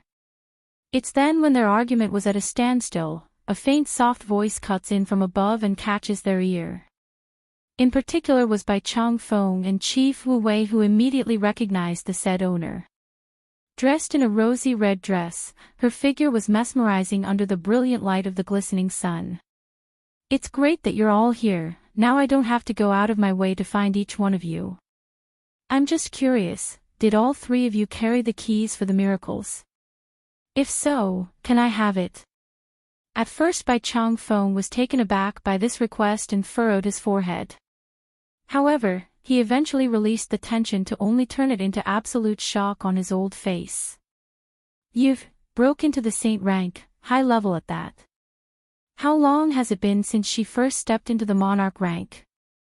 How can she make so many breakthroughs? This is ridiculous. Chief Wu Wei didn't fare much better either. He's bleeding inside, one for being the one who pushed this amazing granddaughter away before she was even born, and then destroying the bond that he was supposed to hold as her grandfather. If only I didn't break up my son's relationship with her mother, then Yenna would have grown up happily in my misty fairy house. Perhaps her achievement would surpass what she has now with the proper support from the very beginning. Chu Ran laments a sigh at the sight of this woman. I still remember when Jingqi brought you back here for the first time. You were so severely injured that there's not a trace of your body that wasn't covered in blood. But look at you now, quietly advancing into the peak of the saint rank already. Bai Chang Feng openly frowned at that comment. What did you just say? When she came to the Holy Land she was covered in blood. Yes, the Holy Lord faintly nods in confirmation. Back when Jingqi brought her back, the girl's strength was very weak, incomparable to her current strength. What followed had gone deaf to Chief Wu Wei's ear. In his mind, the only thing that kept reverberating across his head was that heart-wrenching sentence, covered in blood, severely injured. As one could imagine, if Jingqi the third elder of the Holy Land didn't bring the girl and her son back that day, what sort of fate would have awaited them? It couldn't be good if she got that injured. Thank you. Inhaling deeply, the medicine lord turns to make a deep bow to Lord Chu Ran. There's only sincerity in his old eyes right now and nothing else. Over the years, there have been countless feuds between the Holy Land and Medicine Sect, but with this truth coming to light, it's bound to be resolved without problem. Why are you all acting so soppy all of a sudden? That happened years ago. Am I not fine and well right now? Bai Yan comes down from the air with her daughter in hand. Isn't that right? I'm fine now, so that's all that matters. Yenner, we've been carrying the key on us from the very beginning. Now that you've reached the minimum requirement, it's time we gave it to you. After saying this, the medicine lord was the first to rummage through his storage ring, bringing out a half-moon-shaped object. Then it was Chief Wu Wei of the Misty Fairy House who brought out a similar item, and when combined with the former, it just so happens to form a glowing shape of a sun. However, it was Lord Chu Ran of the Holy Land who had the actual looking key that fits exactly into the middle of the hole of said artifact. Miracle 3. In a booming flash of brilliance, a ray of white light beams down from the aerial void, landing directly in front of Bai Yan's spot and dazzles the entire island. Moments later, the light eventually subsides, but it didn't leave behind nothing. There's a huge bronze gate emitting a strange glow of divinity after it receded. Bai Yan found herself unable to control her own motor skills. She's like a moth right now, being drawn in captivation to a burning pyre of flame. Though beautiful, it's dangerous and likely to lead to self-destruction. In the end, her entire existence disappears from sight as the light envelopes her body once the gate opens. Lord Chu Ran made a solemn look at this change. Lord Bai, Chief Wu Wei, go call your elite disciples here, we need to stand guard while she's away. I don't know what will happen, but we cannot allow any form of interruption during this period. The two grandfathers nodded in agreement regarding this matter. They too don't know the consequences of this bronze gate being destroyed, but they have no intention of finding out when it's their own granddaughter that's in there. Very soon, a formidable fighting force was gathered at the Holy Land, with many speculating the reason for their summoning. Back over on Bai Yan's side, things were very quiet and eerie. There's nothing but a sea of mist that blocked off her view in whatever place she got transported to. In the end, she could only wander around aimlessly searching for signs or clues to what to do next. Unbeknownst to the woman herself though, she has never been alone since her arrival. Surrounding her within the mist were 4 hazy figures, a tiger, dragon, phoenix and a turtle. They made up the 4 loyal guards that has always protected her. Minutes later. Hours passed. It soon became clear that this wasn't going to get her anywhere, but then it happened. In the middle of aimless wandering, Bai Yan suddenly bumped into some invisible force with her forehead and nearly fell backwards from the impact. "You're here." A powerful force boomed seemingly from the far-off distance like it's some sort of gigantic flood, causing the female in question to go blank from the wave. Despite the sound signature being clearly that of a woman's, it's hardly feministic or gentle. In fact, it's majestic and strong like a hero of a battlefield. Furthermore, a powerful gush of sadness suddenly overcomes Bai Yan's heart, causing an unusual sense of familiarity for the woman herself.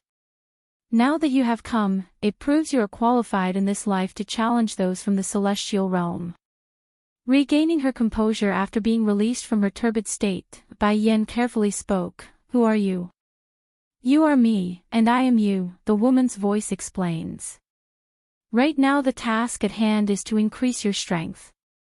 Only by doing so can you deal with those shameless individuals from the celestial realm." Celestial realm. A frown appears on Bai Yan's perplexed face. "What happened between you and them? Can I know the reasoning behind the strong grudge?" A snarling laugh rocks the world. It's filled with disdain and disgust like that of someone speaking about their sworn enemy. "Those hypocrites wanted to use me because I'm considered special in their eyes. When I didn't play along with their plan, they announced to the world that I would destroy everything that is known to mankind. They hunted me, for their greed and their deception. And then there's that so-called childhood friend of mine. I trusted him, believed in him when he said he would protect me as long as he lives, but for the sake of the celestial realm, he abandoned me and joined forces with those who wished me harm." Bai Yan's heart quivered at the notion. She's supposed to be listening in from the perspective of an outsider, yet it's not giving her that unrelated emotion that should have been there. It's painful, so painful that she wanted to clench her own heart from the intense pounding. Then that's when the picture of that man in white appeared again, the one from her dreams. She understands now. The unknown individual with his back facing her, he's the childhood friend mentioned here by that voice, the betrayer. Miracle 4, a person who ignores her for the sake of the celestial realm. "Did you just say you were special?" She frowns. "Can you tell me why?" It took a minute for that voice to return, but it did eventually after leaving Bai Yan standing there. "I cannot tell you. It brought me great disaster when I became aware of that truth not long after my persecution. For your safety, you need to wait because it will only hinder your development with your strength." Pausing for a second, the voice seems to have thought of something else. "And this wisp of my soul, its mission is to tell you something important. Do you have a little dragon around?" Bai Yan widened her eyes in surprise. "Are you talking about Dragony?" "Yes, you must keep her safe, she is the one who can protect you in the future. In addition, I am ashamed to say that I owe the 4 sacred beasts an apology in failing them. My hope is that you can find them again." Musing for a second before speaking, "Suzaku is still alive and well, and I've found Azure Dragon and White Tiger already. Now the only one missing is Black Turtle." "Black Turtle?" The voice suddenly choked at the name. "I remember burying him in another place. If he's reincarnated, he's going to be there as well.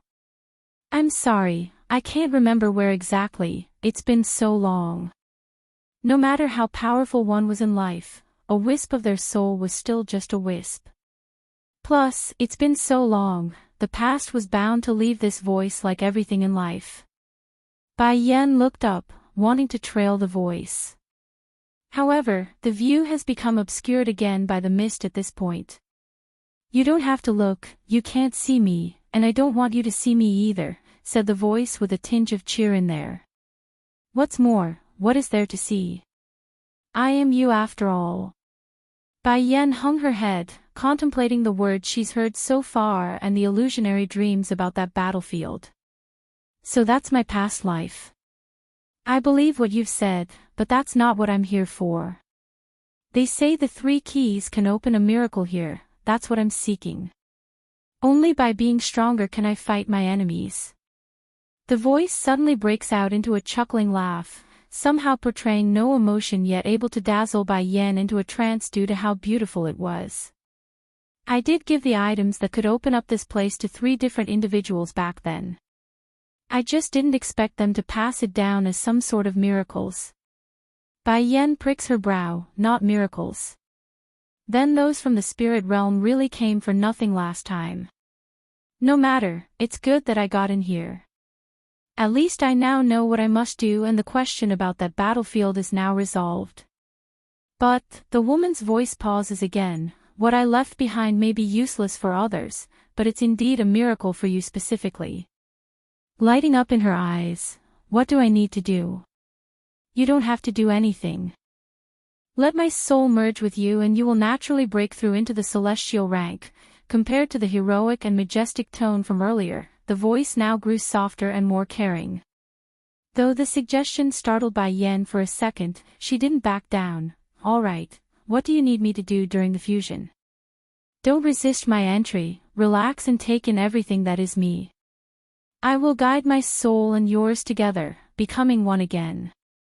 Merging of the soul, one, Bai Yan slowly closed her eyes as instructed. However, it's exactly then a strange force rushed into her mind and dived straight into the soul. It's painful, like a sharp needle piercing through her skin, causing a shudder to run down her spine. Nevertheless, she endures and allowed the other side to enter with ease. Due to the fact that their souls are consciously trying to merge, Bai Yan had the ability to detect everything that's happening from within. This meant that the female soul that entered her body was in all intent exposed to her probing. She wore an average and plain-looking dress, nothing special about that, but the eerie and spooky smirk that appeared on the woman's face sent the alarms in Bai Yan's mind blaring. Boom! Without indication, an intense force blasted the main core that was her own soul, causing a mouthful of blood to come squirting out of the mouth. "What are you trying to do?" she said, biting her lips in exasperation as those hands clenched into a fist. Kakik! The strange and eerie laugh rocked her mind, making Bai Yan's complexion to go white and losing all forms of color. "Do you know how many years it has been since I was in here? Although I was part of your soul when I first split from you, but now my consciousness is my own and not a simple fragment of yours anymore. If it wasn't for the sealed powers of the 4 sacred beasts in here protecting you from me at the beginning, I would have reaped control of your body from the very start. But you are foolish, opening yourself up to me without a second thought." Quivering at the truth, Bai Yan's eyes instinctively looked up to the sky where the hazy contour of the 4 sacred beasts appeared. They're attacking the barrier that's blocking off herself from them, and they're very anxious and urgent to get to her. A wisp of soul can have their own personality.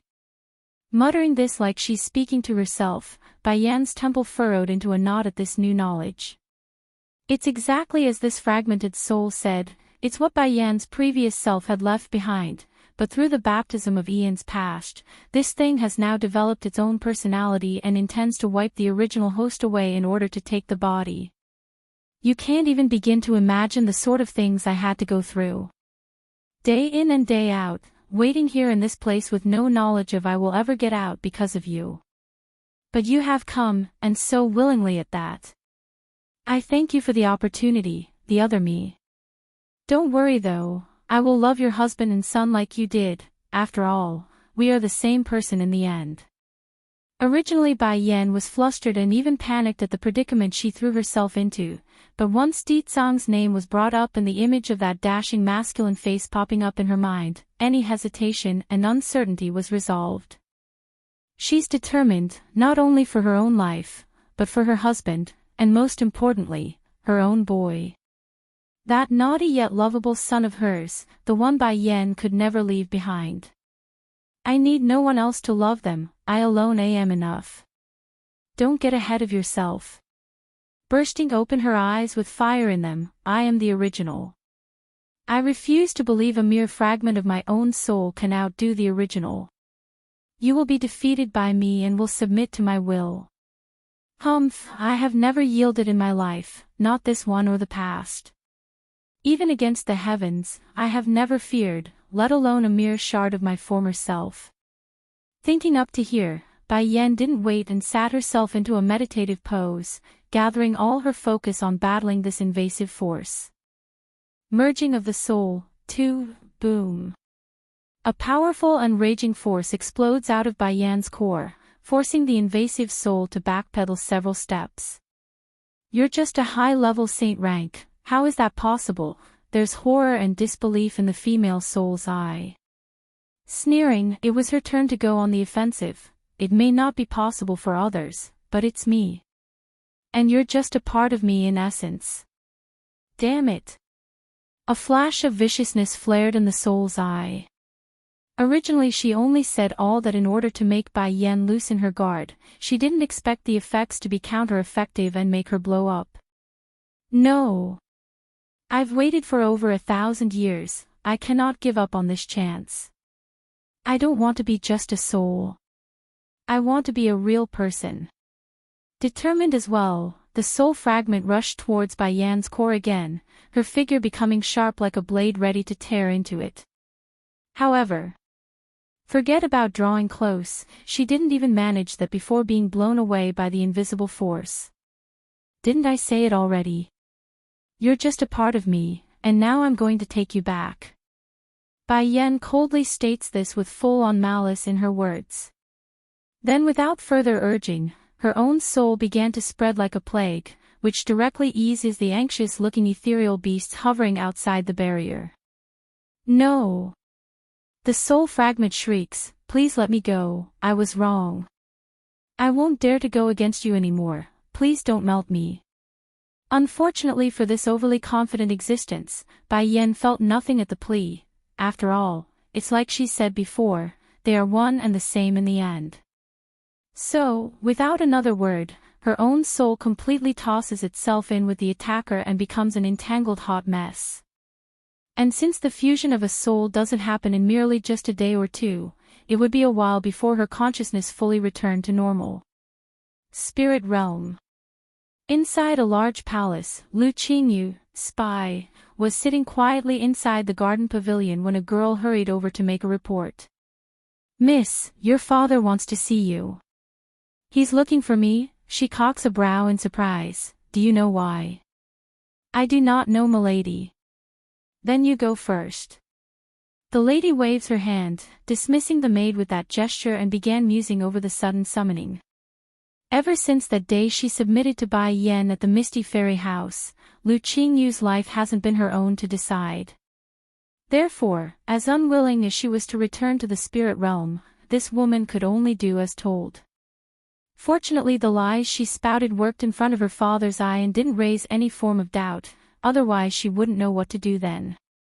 But this summoning after 2 months of nothing, it worries her. Uncle June, caressing her chin, a flash of coldness flickered in the lady's eye.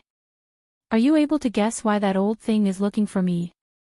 Lu Qingyu was undoubtedly a noble lady of the spirit realm, but due to her father's lack of care and even disdain for her existence, she's never been able to experience the kind treatment that came with her status. Heck, even her surname was that of her own mother and not her father's. Merging of the soul, 3. Junho's response came right away. I suspect the Spirit Lord is planning to make a big move. Shuddering inside, Lu Qingyu's posture grew tense. Let's go, we need to go investigate the matter. I can only hope that the old thing doesn't go to the mainland, otherwise. With Bai Yan's current strength, she's no match for him. At that thought, the lady immediately headed out for the assembly hall, her face pale and unease apparent. Already inside the main hall, a fierce-looking white-haired elder was already sitting atop of the throne chair, his gaze scanning inspectively at the gathered crowd beneath himself. Sit down if you're here. Stone-hard and unreadable as usual in these types of meetings, Lu Qingyu takes the seat furthest in the back with Uncle June standing right beside her like a protective umbrella. I'll begin now that you're all here, said he Fei Xiang, Spirit Lord, with his powerful and overbearing voice. The seal has been lifted not long ago, that means we are no longer limited to this tiny place anymore. Prepare, all of you, we're going to be attacking the mainland. That sent Lu Qingyu into a numbing chill. It's exactly as she suspected, they're attacking. Now the only question remains, were the wording right there? They're clearing aiming for the 3 miracles, why say they're attacking the mainland as an excuse? Father, please allow your son I to handle this matter. In the seat furthest to the front, a man stands up and makes this proposal. Despite the individual being young in appearance, quite handsome and dashing even with a face no more than 30 or 40 years old, he's in fact over a century in age. Nodding in agreement regarding his favorite son's suggestion, Fei Xiang didn't have any objection. Very well, you will be the leading figure in our attack at the main human world. Remember, no one is allowed to live once you are over there, slaughter them all. This order shocked the lady for the second time today. She's staring wide-eyed in horror. Sure, Lu Qingyu too had attacked the mainland before, but she never told her men to slaughter the weak and innocent. This old thing is going to kill everyone on the mainland. That's genocide. Father, isn't that too much? Gritting her teeth, the lady forces herself to make a protest despite knowing the sort of discrimination against herself. Isn't it enough to simply expel those living there when occupying the mainland? Why must we let a river of blood flow? Shut your mouth. Father does not need someone like you dictating what he does or doesn't. He Lu, the oldest son, snaps, his voice sarcastic and mocking. Besides, the inhabitants of those lands are nothing but insects in comparison to us, the denizens of the spirit realm. What right does mere pests have to share in the resources that should have rightfully belonged to us? Although the level of spiritual particulars in this small little realm were superior to the mainland, but it's still small in comparison. There's food, there's land, and there's many unexplored resources waiting to be exploited. How could Lu endure the boring days that was the spirit realm? I am not dictating Father's decision, I'm. Lu Qingyu clenches her fist, a flash of anger permeating those eyes. However, before the lady could finish her words, an interruption was shot over in the form of a cold snickering sneer. You're nothing but a bastard child with a different surname, how dare you talk back to me? Father's words are law, and the world has always been the survival of the fittest. Those insects are only good as a stepping stone for us. Lu Qingyu's expression flew into a rage. If she hadn't known these people wouldn't heed her words, then she might have really lost it. In the end, this lady could only retract her emotions like a stone statue to their ridicules, just like in the past. Merging of the soul, fourth, Father, she looks directly up to her own father with firm eyes. There is a girl from the mainland, the wife of the Demon King. If we massacre the lives in the human world, I fear it might provoke the demon realm in force. Fei Xiang had a frown on his old face then. It's not like he doesn't know about this intel. In fact, he knew more than he let on to the public. For example, regarding the incident where Di Tsang exterminated the former Snake clan because of that woman, he knows about it too. However, there's not only the 3 miracles that's attractive in this spirit lord's eye, there's also many other treasures awaiting him. I am firm on this matter, there's no need for further discussion. Lu Qingyu, the matter is settled and will be handled by your brother Lu. Piercing her own palm with the nails, Lu Qingyu gets up from her seat with a deep look. Father, you will regret it one day for not listening to me today. Without another word, she turns and left for the outside in a decisive manner. Father, this girl is too wild, are you just going to let her be? We must teach her a lesson. Lu grits his teeth. Curving his lips into a smirk, teach her a lesson. Son, that can be left to a later date. The first and foremost is conquering the mainland. If you can complete that mission well, I will make you my heir. Yes, Father. A flare of delight enveloped the man's eye. That's right, Lu Qingyu, I will be the heir one day, and you on the other hand can only be an insect under my feet. All right, that will be all everyone, go back and carry out your businesses. Waving his hand, the spirit lord dismisses the group. Yes. Cupping their fists, they complied readily and dispersed. Originally Lu was still ecstatic at his own future prospect, but that soon changed as soon as he's out the door. What are you still doing here? Huffing a grunt, he asks the woman in white. Are you really going to slaughter the humans living there? Oh, he sneers. Nothing but a group of insects, what do you care? If you don't listen to me then don't blame me for your own destruction. Squinting her eyes in, Lu Qingyu carried a coldness in there that it's piercing. Just because you are incapable of doing something doesn't mean I will be the same as you. Lu crosses his arm around the chest, the posture taunting, if you think you are so incredible then go seduce that demon realm's king. Maybe then father will have a new opinion about a bastard child like you. Flushing red, Lu Qingyu was done at this point. Whisking her sleeve as she turned away, don't drag me down with you if you're so insistent on dying. Let's not mention the part about herself being Bai Yan's servant, even if there's not that layer of relationship, she still wouldn't dare go seduce Ditsang. Cruel, ruthless, bloodthirsty, that's merely a couple of the words used to describe that man. Lu Qingyu had no intent of becoming the second snake girl. After walking out of the estate and out of sight, she immediately turned around to give an order. Uncle Jun, go send someone to inform the demon realm regarding this matter. Actually, forget what I said and go in person. It's already too late to send a messenger. The spirit realm is bound to perish at this rate. I must carve a path out if I must survive in this chaotic era. Merging of the soul, 5, Holy Land. At the heart of this wondrous place, Lord Chu Ran was currently feeling quite uneasy as he stared at the bronze gate in front of himself. Elder Jingqi, frished, I keep getting this unsettling feeling recently that something bad is about to happen. The first elder heaves a sigh in return, Lord, you are overthinking this too much. The world right now is very peaceful so don't think too much of it. I hope so. Making a bittersweet smile, Lord Chu Ran wanted to believe that. However, the unease only grew like a dark gloomy cloud hovering over his heart. Perhaps he's really jinxed it, but it's then an urgent-looking guard of the Holy Land came running over. His face showed panic and unease when kneeling. Milord, there is an old man by the name of Junhua seeking an audience with you. Junhua. It took a moment before the Holy Lord realized who this individual was and where he's heard the name. What's going on? Why is the spy Yenner sent back to the spirit realm over here again? It can't be. Something bad is going to happen? Making a dark and glum face, let him come in at once. Yes, milord, the guard bowed and retreated in haste. Back over on the other side, Junhua was currently pacing back and forth outside the main gate when he suddenly realized how devoid of human presence his surroundings were. To think we have fallen to so low.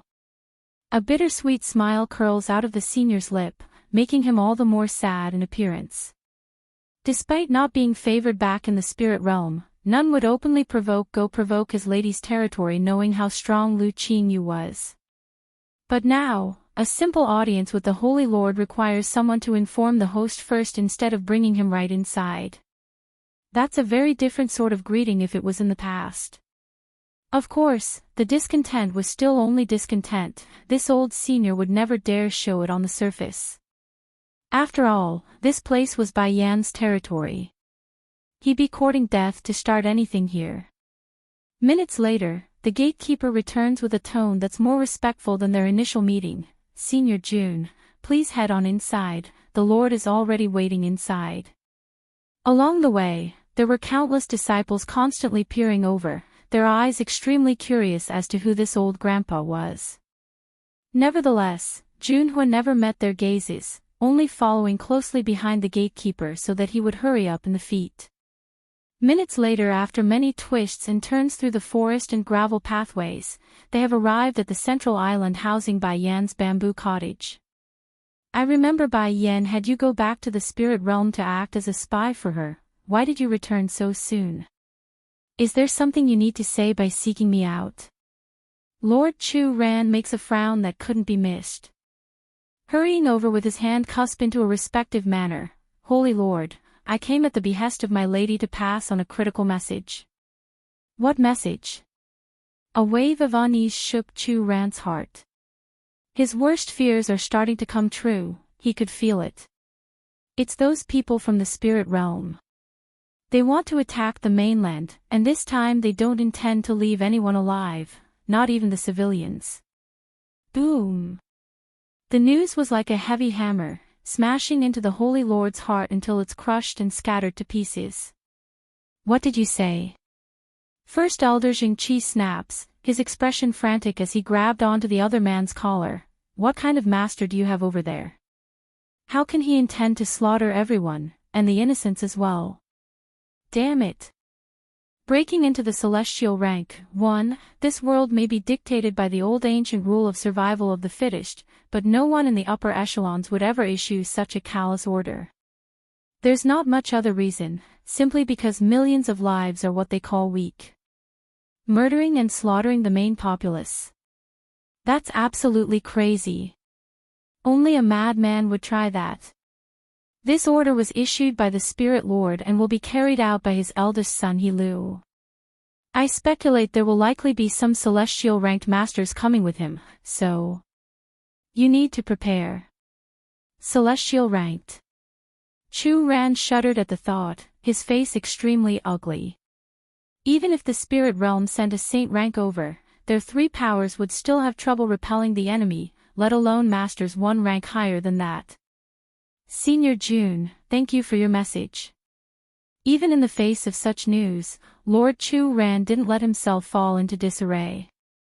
Slowly loosening his fist, I will let Bai Yan know about what you've done for us and nothing less. Only then did the senior release the breath that he didn't know he was holding in. For Junhua, the Holy Lord's promise was the most important and the main purpose for him coming in person. There's no need to worry so much, Holy Lord. I have already sent someone to go inform the demon realm and its king. I'm sure reinforcement are coming and that they only need some time to prepare. Making a flattering smile so that he looks sincere, I'll take my leave first since it's getting late. Please begin making preparations during this period. Arching his fist, Senior June didn't look back and walked out of the Holy Land. Once the sight of the guest was gone, Lord Chu Ran didn't wait and narrowed his eyes in, Jingqi, go inform by Chang Feng and Chief Wu Wei to come here. Let them know we must discuss the matter as soon as they can make it. As much trust he has for Bai Yan, they could never entrust the survival of everyone in this realm to another outside force. At the very least, they must organize a resistance and backup plan lest they fail in the end. Important seeds must be kept safe and planted for the future. Yes, Lord, the first elder nods, showing the concern on his old face. Perhaps this time will be the greatest our Holy Land has ever come across since its inception. The medicine sect wasn't far from the Holy Land in terms of distances, rather it was the misty fairy house that required some traveling. Even so, it only took 2 days before both leaders arrived at the Holy Land after being informed of the situation. They are too much. Bai Chang Feng of the medicine sect slams the table with his fist, causing the structure to shatter into 2 halves. Those blasted people from the spirit realm. It's enough that they tried to claim the miracle in our hands, they also want to massacre the human world. We can't do nothing. Chief Wu Wei was more level-headed when he spoke. Did you not hear Lord Chu Ran's word just now? They say there's going to be celestial rank masters coming with the invasion. Do you think with our strength of a saint rank can resist those people? That remark instantly sniffed the life out of the old grandpa because it's a fact, the truth. Let's not argue on this matter. Lord Chu Ran also had a worried face when he decides to join in their discussion. I've thought of this already. We do not need to defeat those that's coming, instead, we should focus on stalling them until the reinforcements from the demon realm arrives to help us. That should be enough to secure our victory. Breaking into the celestial rank, 2, what solution do you have in mind, Lord Chu Ran? After stabilizing his mood, Bai Chang Feng asks with a deep concern in his old voice. Gather your elite disciples and remaining elders here. We will transfer them to the Holy Island. Why? asked the old grandpa with a perplexed look. It's because one of my forefathers left behind a protective barrier around this island here. It's able to resist the attacks of a celestial rank for several days. That should be enough time for the reinforcements to arrive. Regarding the barrier around this holy island, not even Chu-Yi, daughter, was aware of it. That's how much emphasis the Holy Lord had for Bai Yan when he gave her this place. But what about the others? Bai Chang Feng laments a sigh, knowing full well what it meant for the less important members. Gritting his teeth, one could literally hear the hardness in Lord Chu Ran's voice. I cannot watch over that many people, so retaining our main fighting force is the utmost importance. Only by having the seeds protected will we be able to confront those from the spirit realm in the future. Settling down to get his act together, they will have to hide at the heart of the abyss, forest, with those demonic beasts. Bai Chang Feng and Chief Wu Wei both got it now. The man was gambling that the spirit realm wouldn't dare to openly attack the members of the demon realm. Sure, demonic beasts aren't capable of taking on human form yet, likely never will in their lifetime here in the human world, but they are still considered part of the demon realm. If they're slaughtered as well, it's bound to start a large-scale war for the transgression. I have noticed it through that Lu Qingyu's attitude from before. They're extremely cautious of the demon realm. I've confirmed this fact from the old texts in my treasury. Demons haven't always been so weak here in the mainland. In fact, they were feared and often avoided due to the protection provided by the demon realm thousands of years ago. The situation only changed after the various realms were sealed. So, I'm betting on those people not daring to enact the same carnage they wish to carry out on us to those living in the abyss. Chu Ran carefully explains his reasoning, believing it's logical and a good choice considering the circumstances they have to work with. Very well, we will do as you say, muttered the medicine lord. However, I will need to trouble you to bring my disciples over from the medicine sect. I still have other things I must do. What's the matter? I'm going to pick up the lawn house. Making a faint smile, the medicine lord didn't bother to hide his wish. They are the only ones who didn't abandon Yenner during her time of need. For that, I must keep them safe for her sake. I cannot allow my granddaughter to lose another family member. I know this will take up more room on the island, that's why I'm willing to subtract a couple of spots from my side to accommodate that family. Chu Ran actually gawked his mouth in surprise before issuing a long sigh with his head shaking. Taking that as his way of not agreeing, Chief Wu Wei immediately grew hurried like his counterpart. If not, we can subtract some spots from my Misty Fairy house. The Lawn family must be able to hide inside the Holy Island.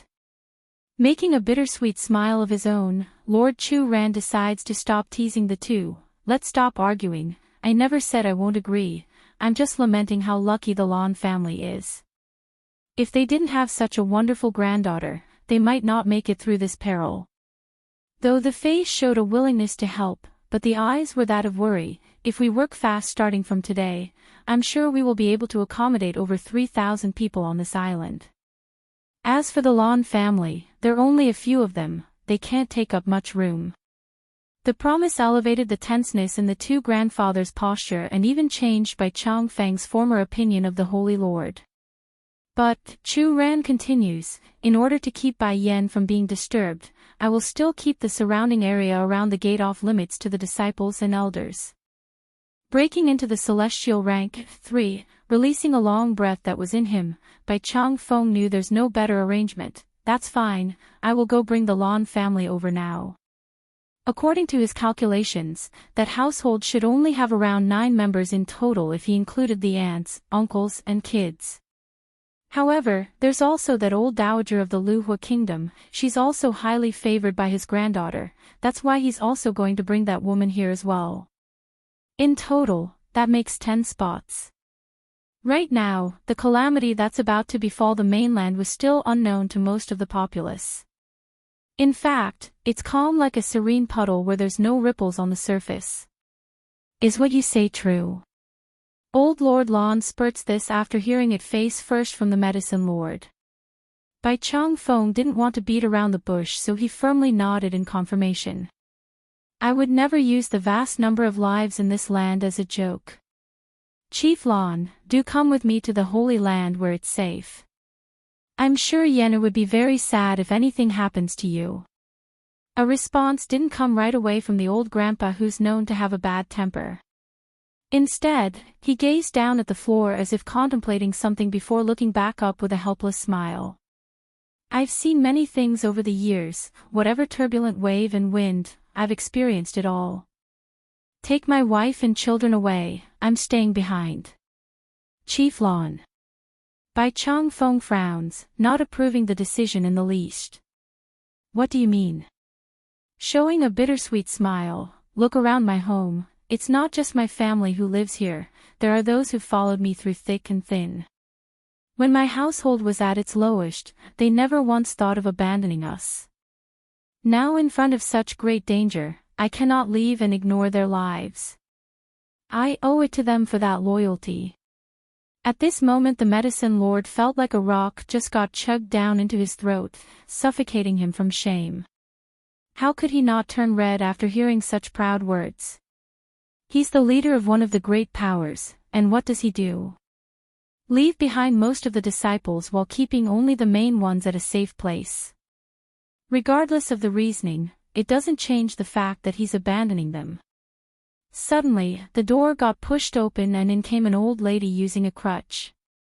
Behind her were Lan Yu, son, and the rest of the family members. They're afraid the grandmother would suffer some sort of accident from exploding in rage. Old man, what are you planning by driving us away? Don't think you can stay behind on your own. The old madam of this household has always been elegant and gentle by nature, for her show such anger was beyond fathom in the eyes of these children. It didn't help either when she kept smacking the floorboard with that clutch and looked like she might tip over from the loss of balance. Wife. Old Lord Lon sounded hoarse and troubled in his voice. You and the children need to leave with Lord Bai, don't worry about me. Did you not hear what he said? Me and the rest of the household will head into the abyss for refuge. The old madam huffs a grunt. Of course I heard what he said, but what makes you so certain those enemies wouldn't attack the abyss? I don't care, wherever you go, I go. That statement has left the old stubborn grandfather in a bind. He wants his wife and children to be safe, but he also couldn't abandon the rest of the household to their own fate. Loyalty versus love for his family, the struggle here felt like it's tearing the poor man apart. Please listen to me first, Chief Lon, said the increasingly concerned medicine lord. Making a cough, I and the demon beasts living inside the abyss forest are on somewhat familiar terms. Since you are so adamant about keeping your followers' safety, I will personally make a request to them, asking the locals to offer shelter to your men and women. They will be safe, that you don't need to fret. There's no lie. Old Lord Lon still sounded skeptical.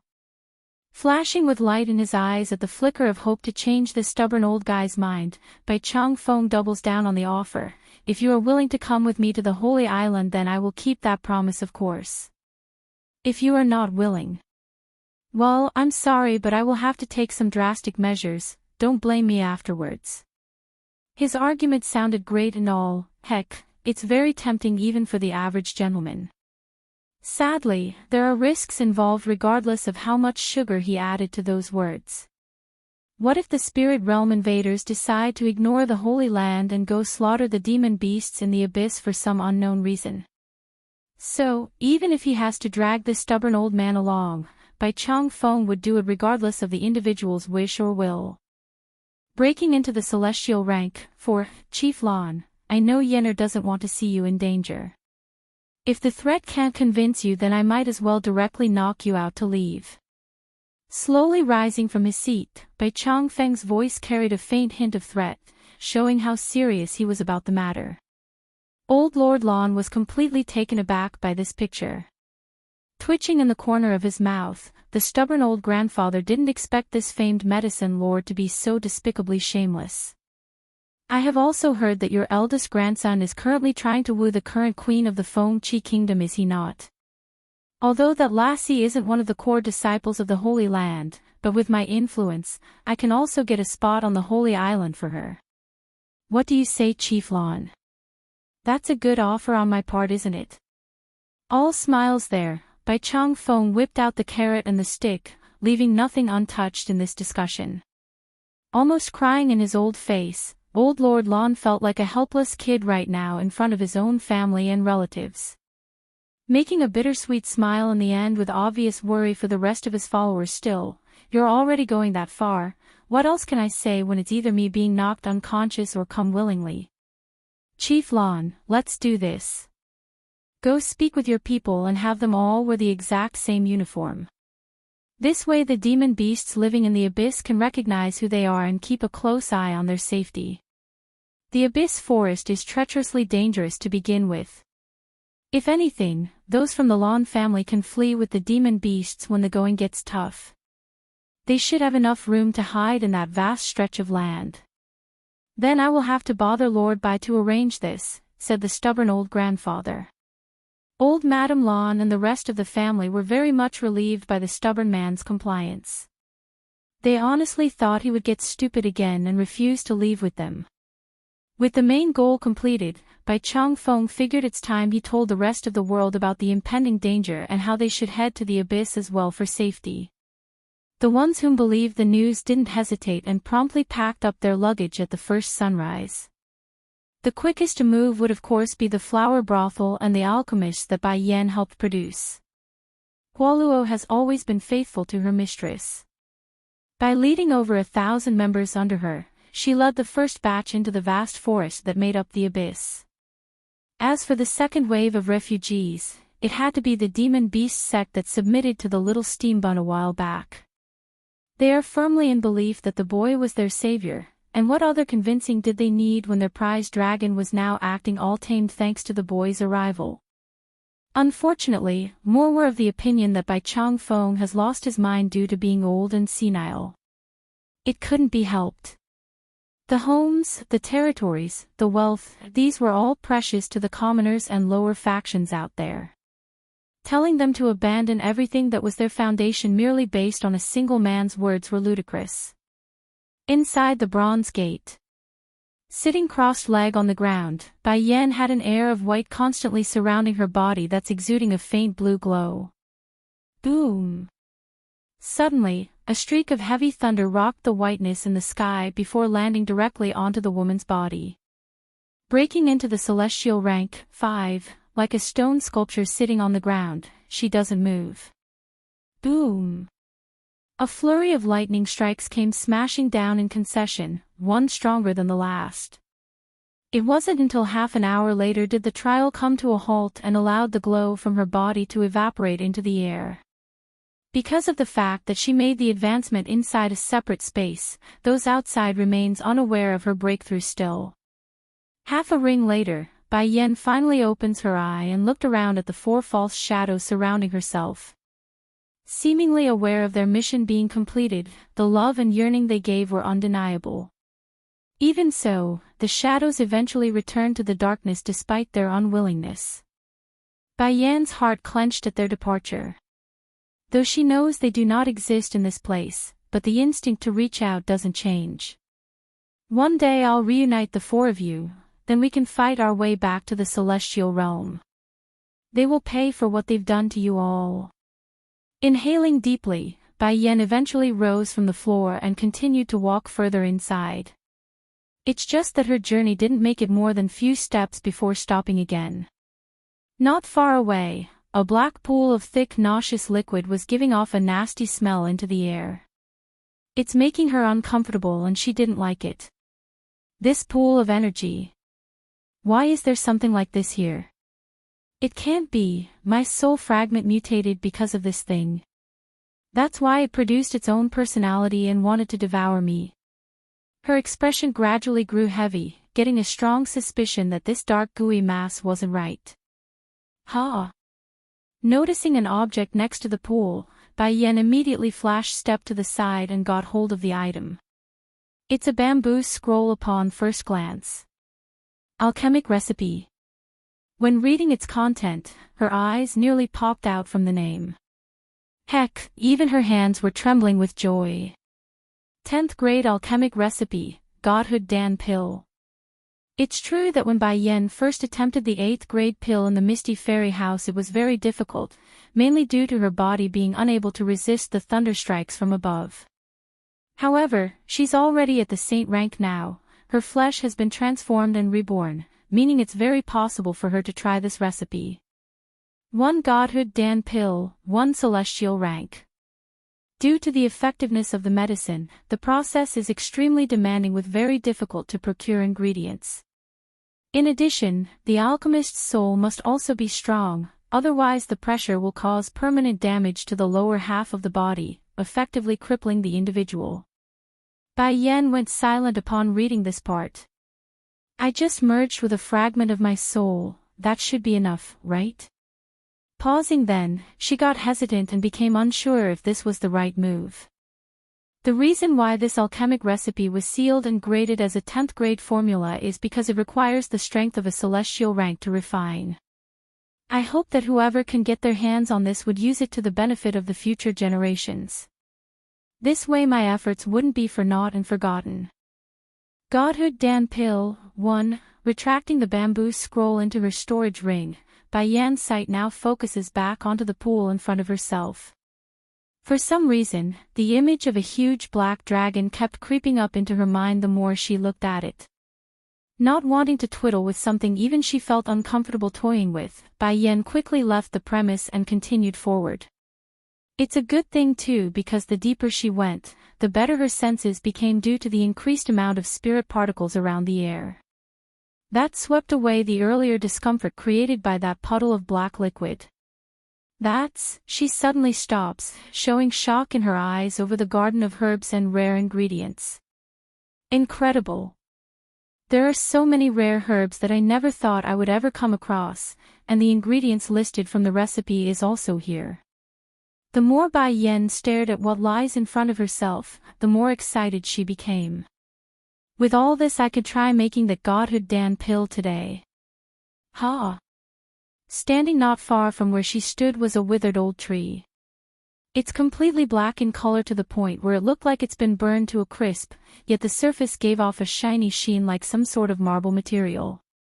But that's not what alarmed Bai Yan the most, it's one of the dried husky leaves that dropped to the floor. On the very moment when the flimsy-looking sheet of organic material hit the ground, it instantly vaporized into a wisp of black smoke and flew towards the general direction of where the black pond was located. Understanding now, so that's why, this is the reason why that water is contaminated, it's from this tree. But why is this tree doing that? I have never seen anything like this before.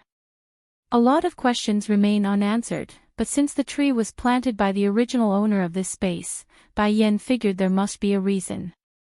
Perhaps there's a use for that black pool of water even, pity though, she's in no condition to start pursuing the matter.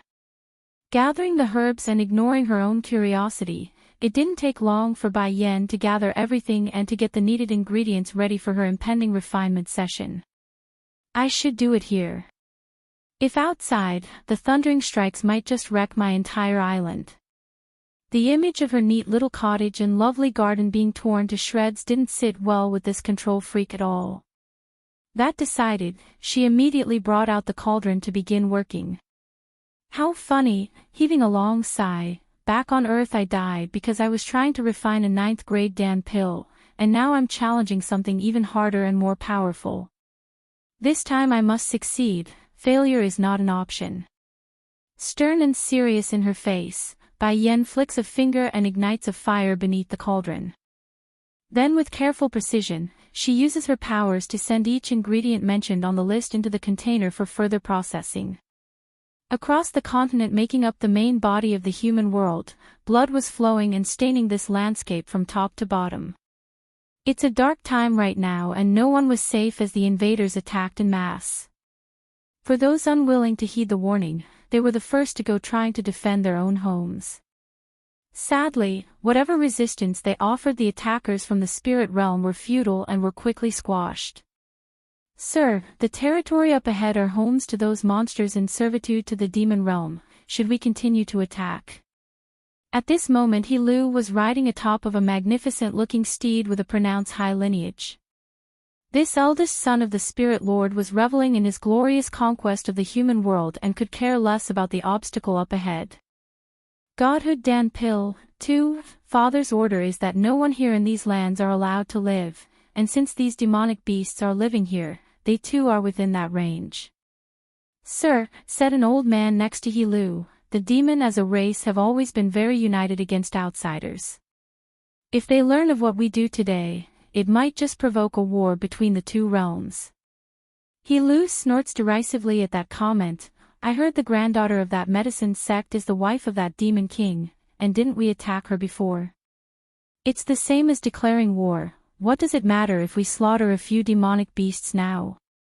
The old man frowns and got more disgruntled in his face. The Spirit Lord have always been wise and intelligent. How can his son be so clueless and foolish? The two issues cannot be compared together. The denizens of the demon realm aren't stupid. No matter how prestigious a queen is, she's still only one human. We can always claim to be unaware later and use that as an excuse. What's more, they're already at war with the celestial realm. They wouldn't want to be confronted on two different fronts. By then, we can just feign ignorance and compensate with some sort of material gift. As for the monsters here in the forest, the old man stifles a smirk to avoid showing his own disdain for others. It's well known the demon realm have issued an edict to every other realm long ago. Anyone who attacks their kin will be hunted down to the ends of the world. Consider sparing these demonic beasts as a favor to the demon king. After all, we're already going after his queen. In other words, his opinion was that the demon realm should thank them for sparing their kin and not be infuriated for even having that idea. Anne.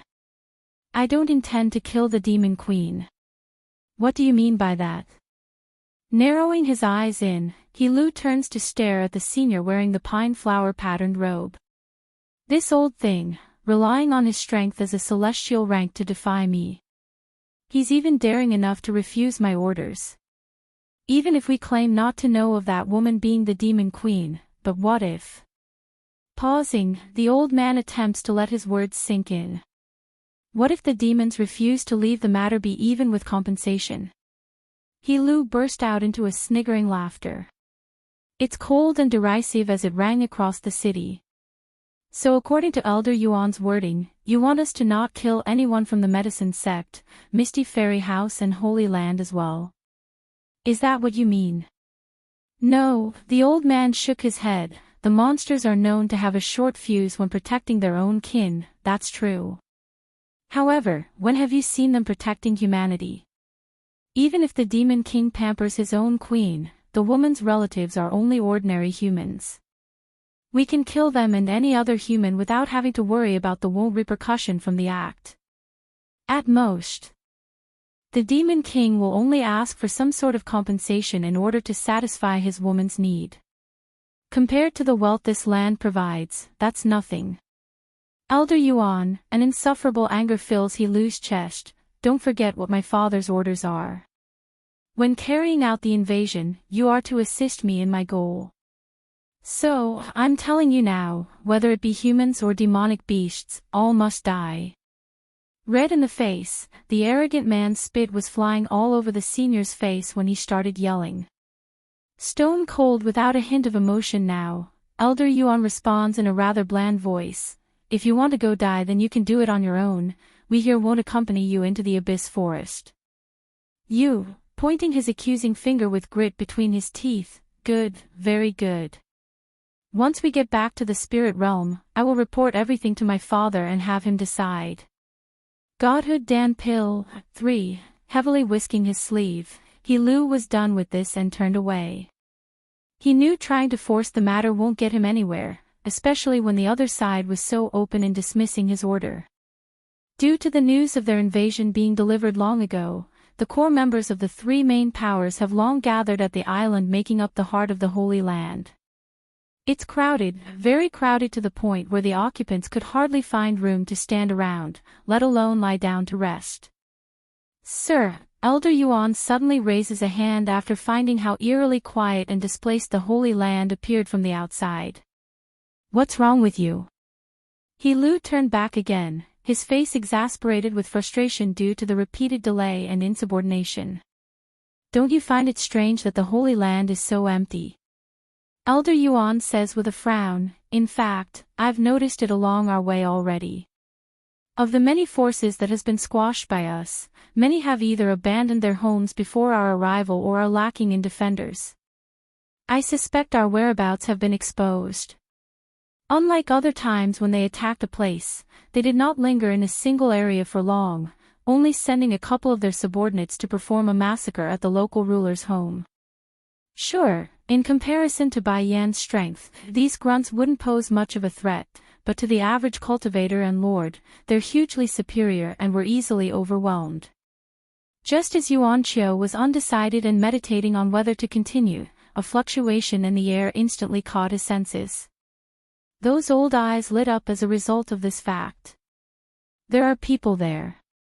Leaning forward in an attack stance, the senior's figure instantly disappeared from sight for whatever's ahead. He Lu was very ugly in the face right now after being tossed behind.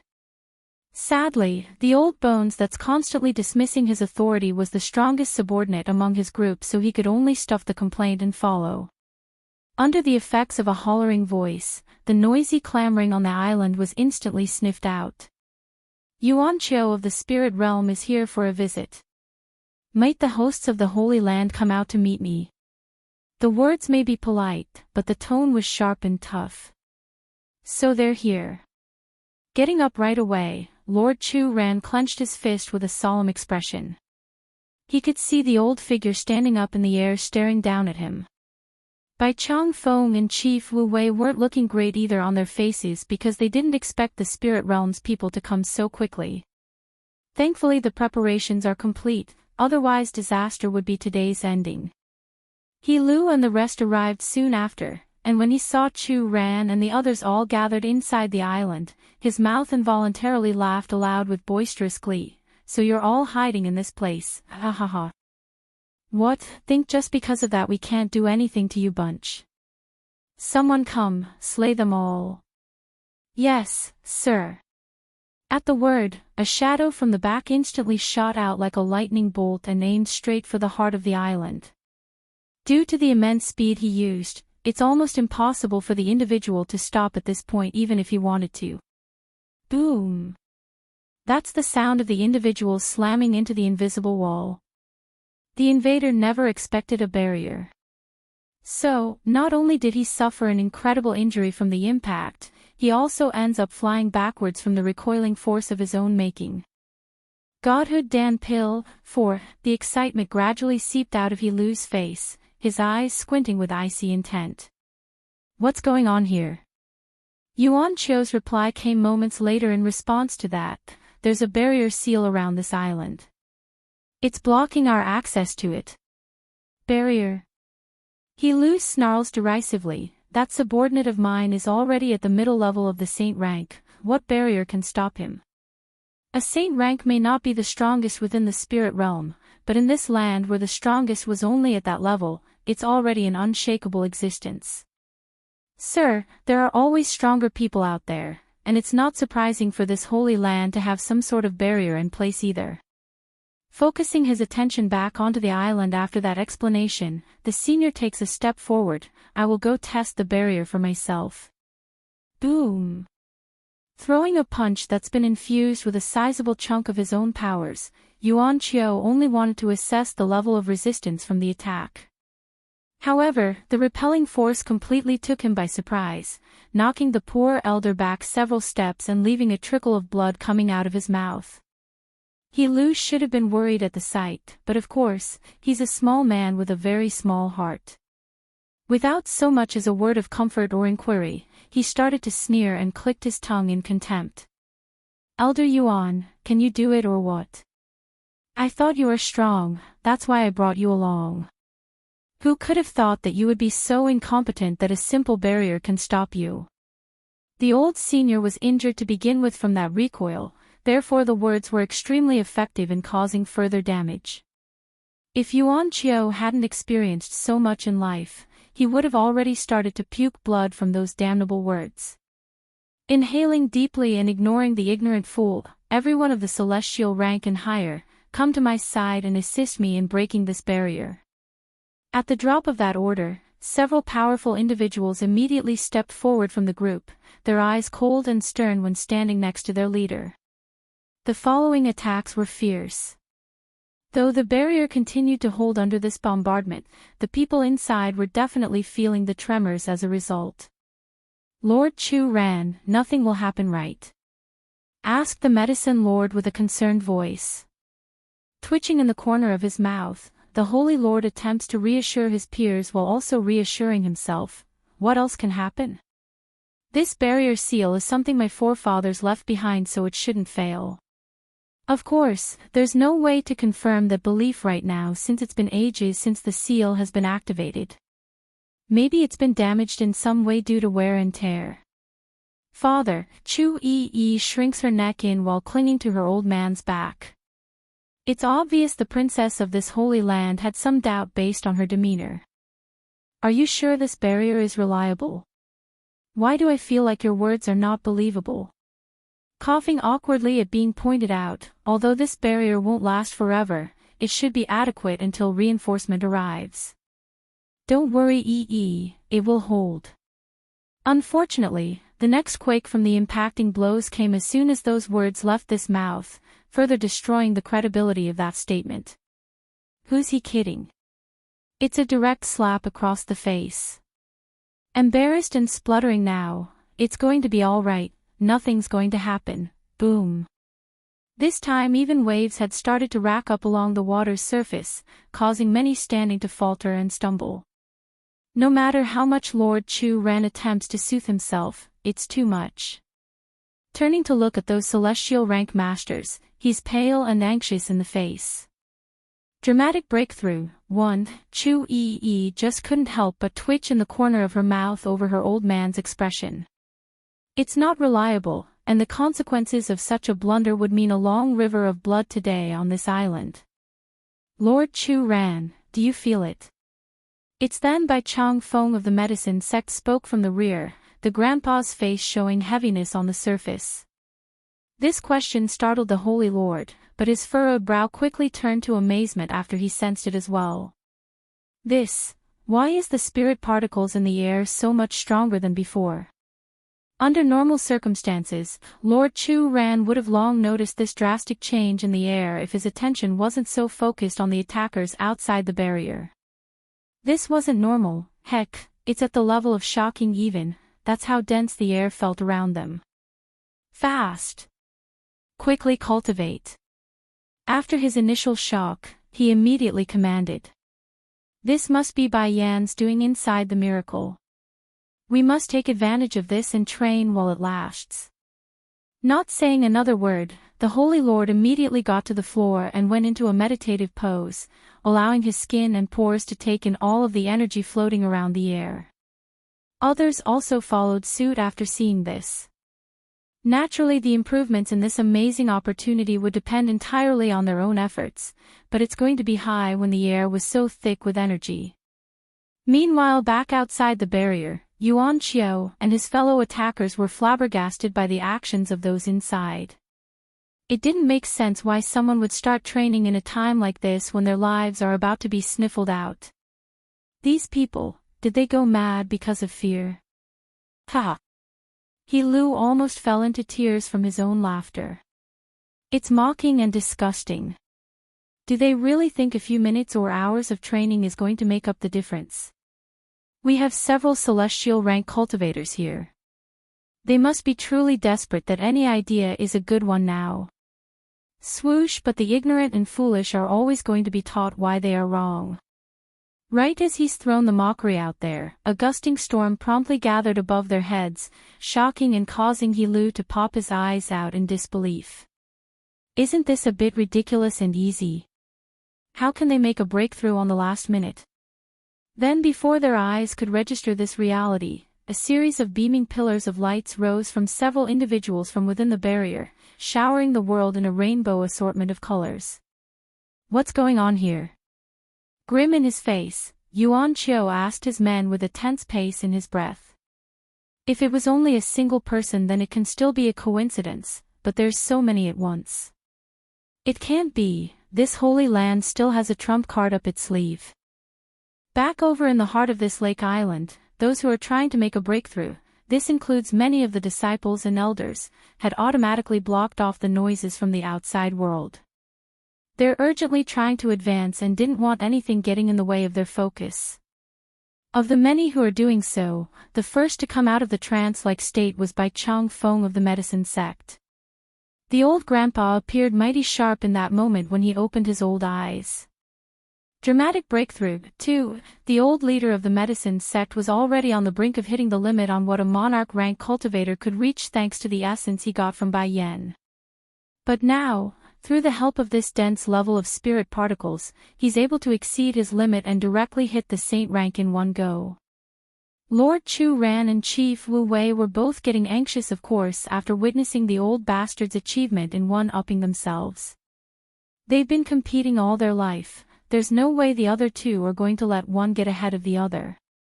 He Lu literally wanted to slap himself at this point after witnessing that scene. Elder Yuan, what is wrong with these people? Why are they making a breakthrough now and not another day? This is unrealistic. Incredulous very apparent in his voice. Damn it. What is going on here? This can't be right. As if reading the arrogant man's thought, Lord Chu Ran and Chief Wu Wei also made a breakthrough just then, causing a flurry of storms to form above their heads. It's huge, easily enough to call this phenomenon a typhoon because trees on the ground were quickly being ripped upwards and bouldering rocks flew away like little pebbles. Sir, if my guess is not wrong, someone must have opened up the miracle already.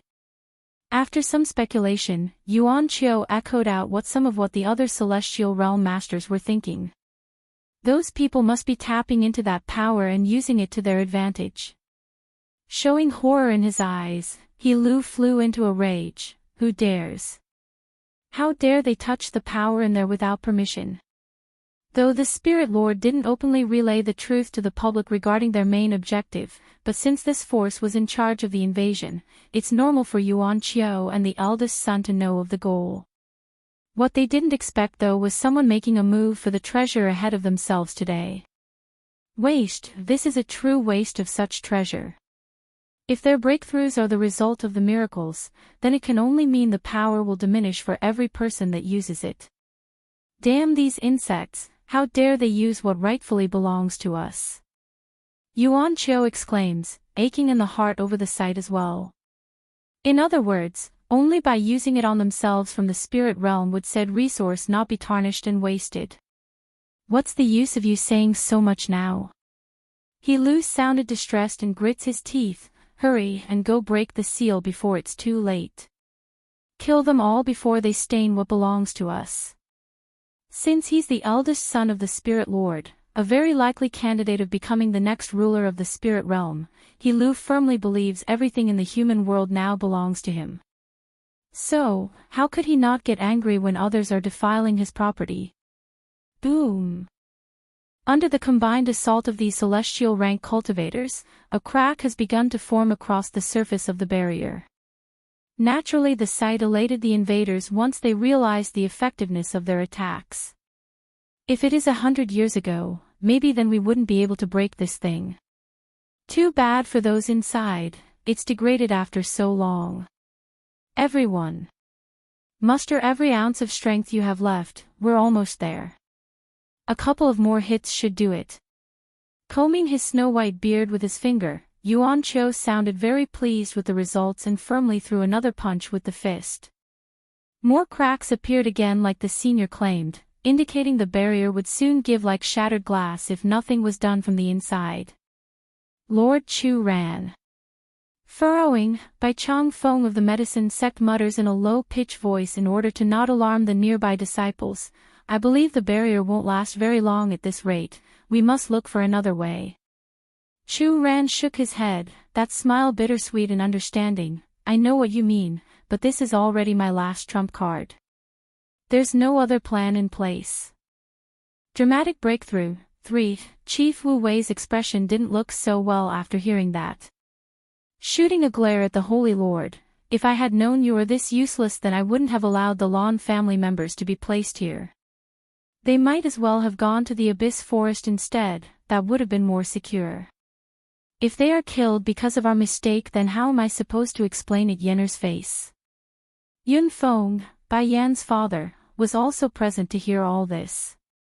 Though the man didn't speak, his own frown was very deep on that handsome face.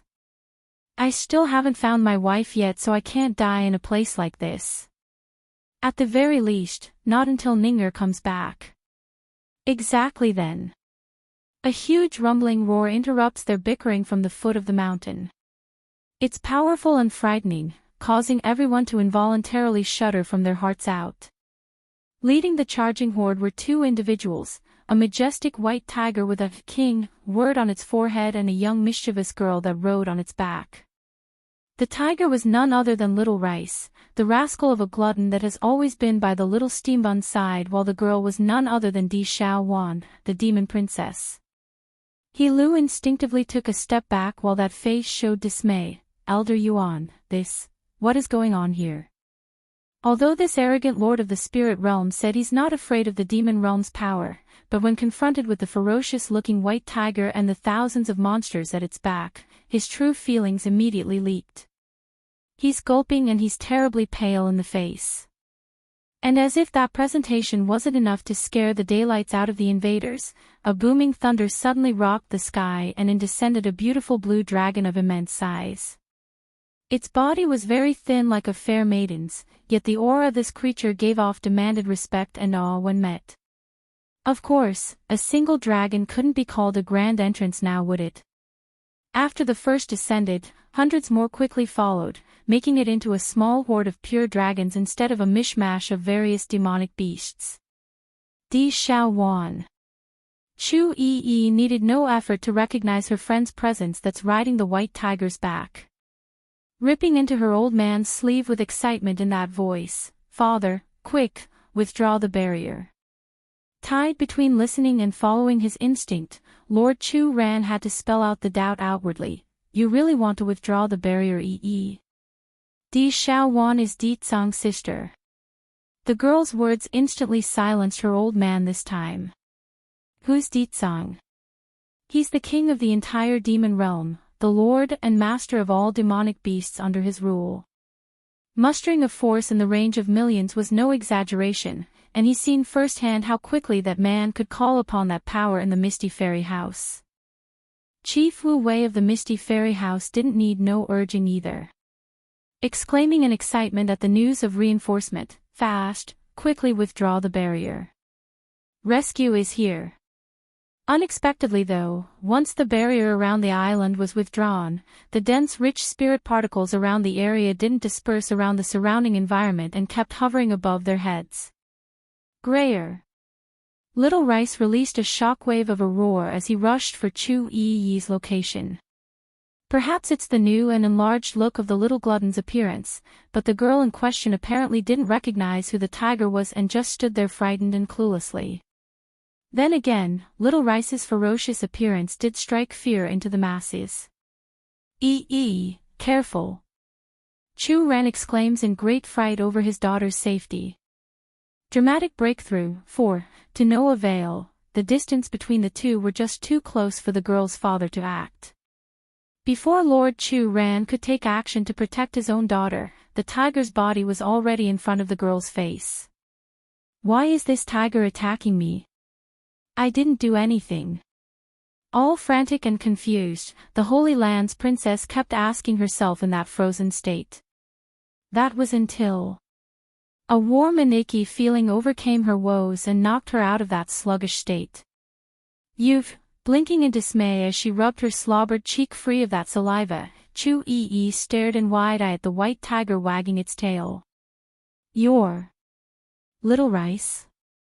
After a good while of examination and disbelief, the princess eventually came to terms inwardly that this giant of a ferocious feline was indeed the very same cute pet that has always been by Bai Yan's side. The main issue was that murderous aura and powerful muscle. It's nothing like the previous version.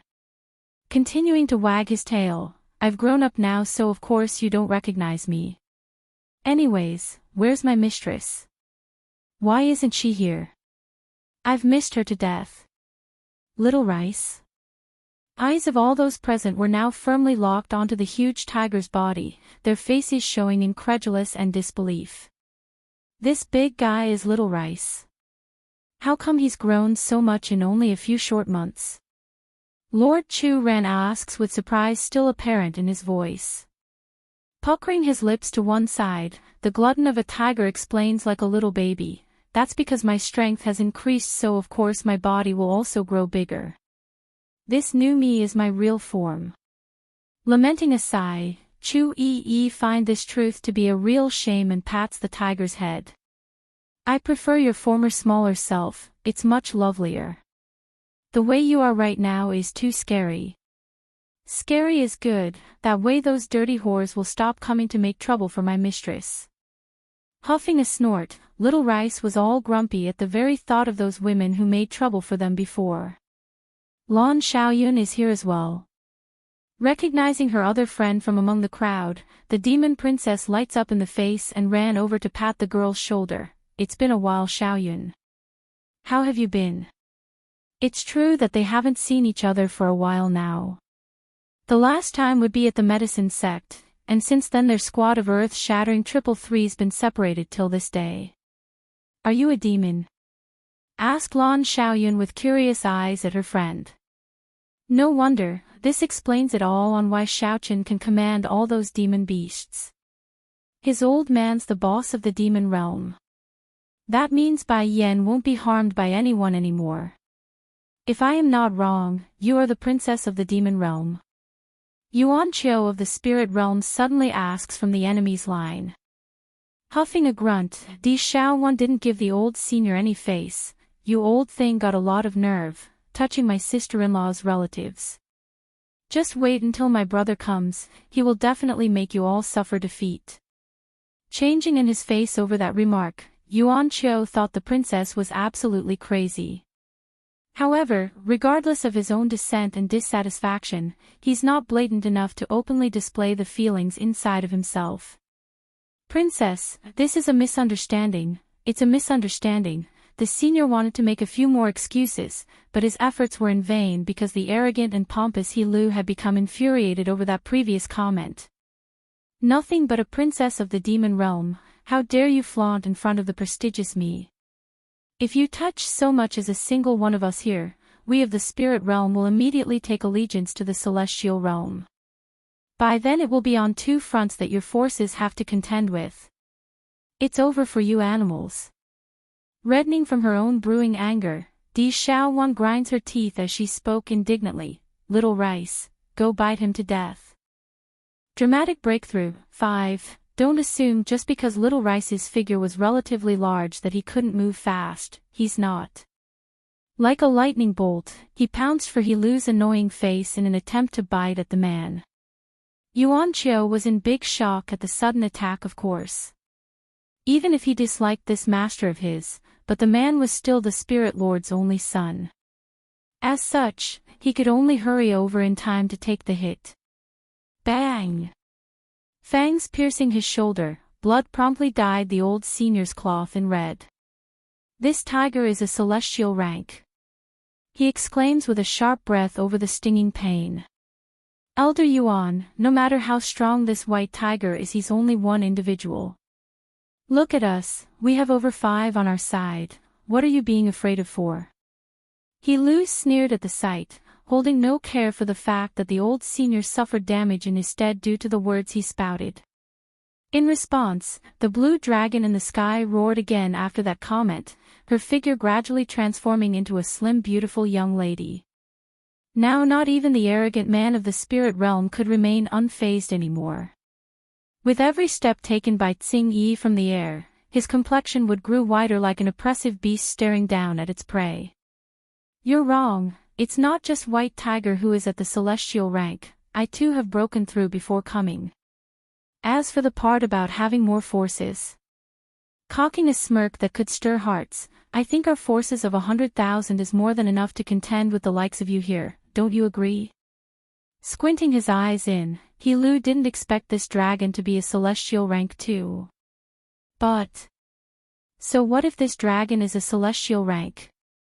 I brought over 5 in total. Elder Yuan, we've already offended the demon realm anyways, there's no need to hold back here, kill them all. Once we've done that, we can immediately split into the celestial realm. Not like these animals can go up against that power.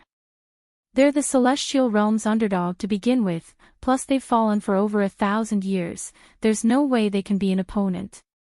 Yuan Qiu sighs heavily, it seems that is the only option left for us. Princess of the Demon Realm, don't blame us for being ruthless. It's your side who is being a nosy body. Grower. Little Rice grows menacingly, quit yapping so much nonsense. Even if you bunch don't move, I will still tear you all to pieces today. At that, his claws promptly swept at the old senior's face again. Yuan Qiu didn't want to take another hit like earlier of course and resisted the attack with his sword this time around. Sadly, it not only didn't deflect the swipe, it ended up being slashed into 2 by the little glutton's claw. Understanding the situation wasn't faring well for their leader, the other celestial rank masters immediately took action and attacked from the side. Xing Yi wasn't going to sit idly from one side after seeing this either. So, brandishing her own green blade, she joins in on the fray from her angle. However, unlike the others who had been at this stage for a long time, the lady was still new to this level of combat and could only do so much with her dance of emerald lethality. Little Rice, I can't hold these people for long. Hurry and finish that old thing and come help me. She yells after deflecting one of the slashes from her foe. The little glutton naturally wouldn't relax right now. Pressing his claw harder against the remaining half of Yuan Qiu's blade, they soon heard a sharp cracking sound and the last bit of that sword was shattered, leaving only the handle behind. Dramatic breakthrough. 6. Under a loud impacting blow, a huge pit was firmly pressed out of the ground from where Yuan Qiu stood just seconds ago before he dodged backwards. Even so, the trickle of sweat coming out of the senior's forehead gave evidence of how unnerved he felt over that swipe. That would have crushed me if I didn't jump back in time. Not letting up, Little Rice rushes up again after the first failure. This time though, he's not going to let his slap miss. And sure enough, it hit and sent the old fella spinning with stars flashing across the eye. Quit playing with him, Little Rice. I need your help and these people just won't die no matter how many times I beat them down. Turning around, Qing Yi screams with urgency in her voice after smacking another one of her opponents away. This finally stopped the playful tiger from toying with his foe like a cat. Speaking in a contemptuous manner, so what if you had reached the celestial rank before me? Us demons are inherently more powerful than humans of the same level, that means I can whip your ass single-handedly by myself. Dashing over like a lightning bolt, his huge body once again slammed against Yuan Qiu from the back and causes the senior to go tumbling forward until he smashed into the huge peach tree up ahead. Sir, run. Hurry and run away. Fear very apparent in his old eyes now, Yuan Qiu screams for the arrogant man to flee. Naturally of course He Lu needed no urging on a matter like this. After all, it's his own life that's on the line.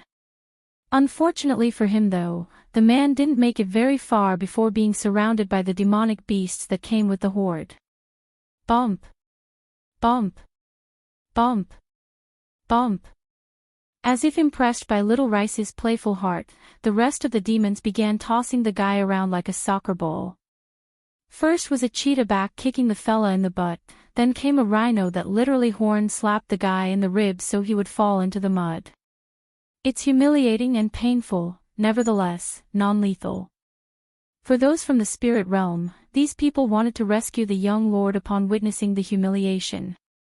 Sadly, with as much as tens of thousands of demons surrounding their path, it was futile.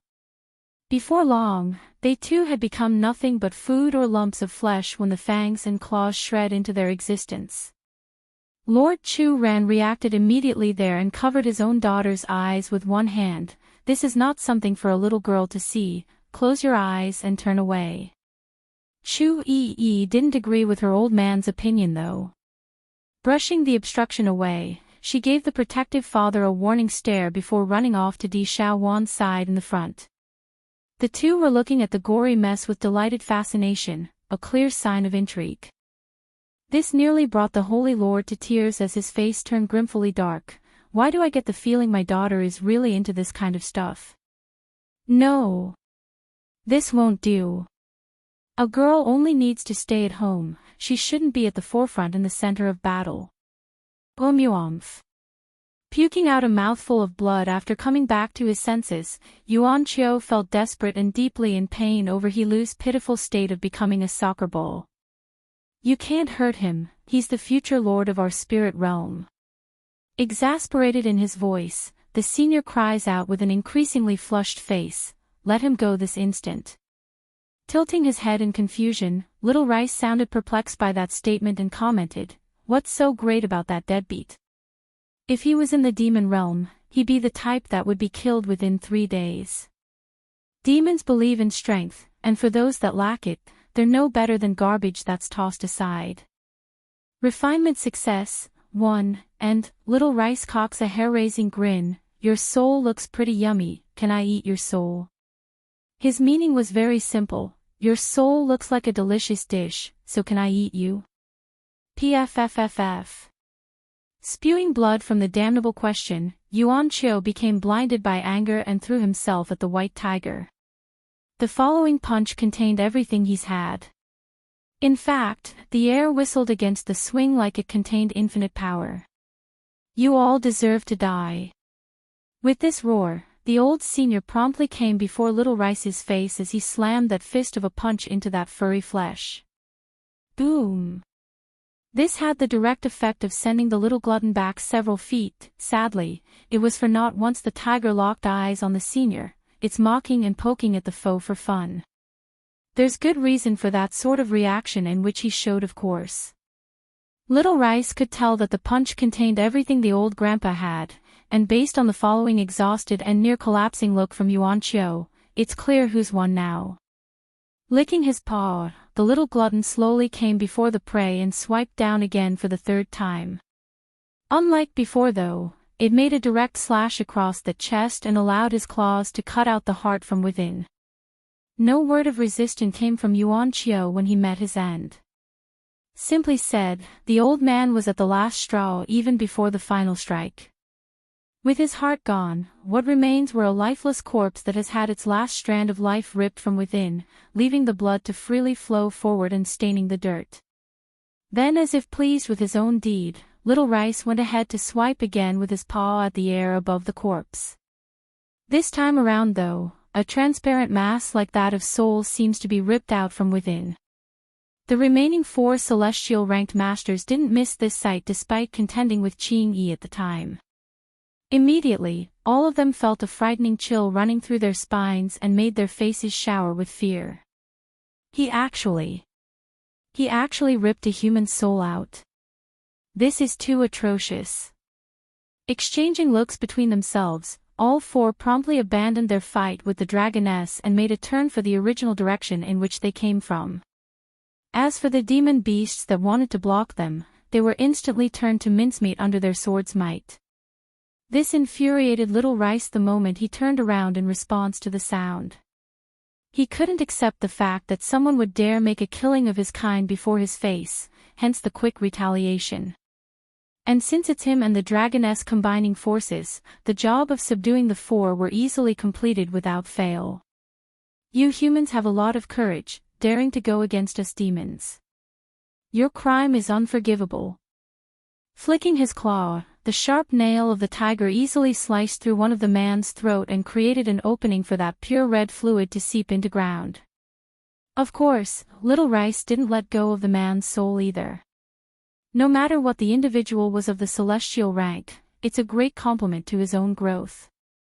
After that, Qing Yi also finished off her targets in succession and brought their souls before the gluttonous tiger. Here's your tonic. Not being polite, Little Rice picks them up and swallowed the souls whole in one huge gulp. Note, tonic in Chinese doesn't exactly mean the same as the English word. Think of it as a booster that doesn't matter if it's a liquid or solid, or soul in this case. In the beginning it was Di-tsang who forced the fella to ingest his first soul and felt very disgusted by the feeling. However, he soon discovered the benefits of ingesting others' soul and quickly adapted to the new form of intake. Refinement success, 2. Now without Di-tsang's coercion, Little Rice would automatically look for souls to consume. How come I feel like this tiger has changed in some way? Lord Chu Ren of the Holy Land instinctively twitched in the corner of his mouth after seeing how much the fellow was enjoying that soul. It's not like the Holy Lord was overthinking the matter. Prior to Little Rice's huge growth, the guy wouldn't even touch raw meat, let alone eat a human soul. Thankfully the glutton could distinguish between friend and foe, making the matter unimportant. Little Rice, you go drag that whatever master of the spirit realm over to me. Di Xiaowan commands with her chin cocked in the air. Giving a proper howl, the tiger quickly rushed in front of Yilu's unconscious self and bit down at the arm, dragging him over to the princess using this manner. As a result of that rough treatment, a trail of blood was left soaking in the dirt. Pay! Sounding disgusted by the taste, Little Rice tosses the sack of meat from his mouth. Di Xiaowan very much agrees with her friend's assessment of this person. To add her own scent in there, she stomps down at the rib and causes immense pain from the injured until he woke up in a flail.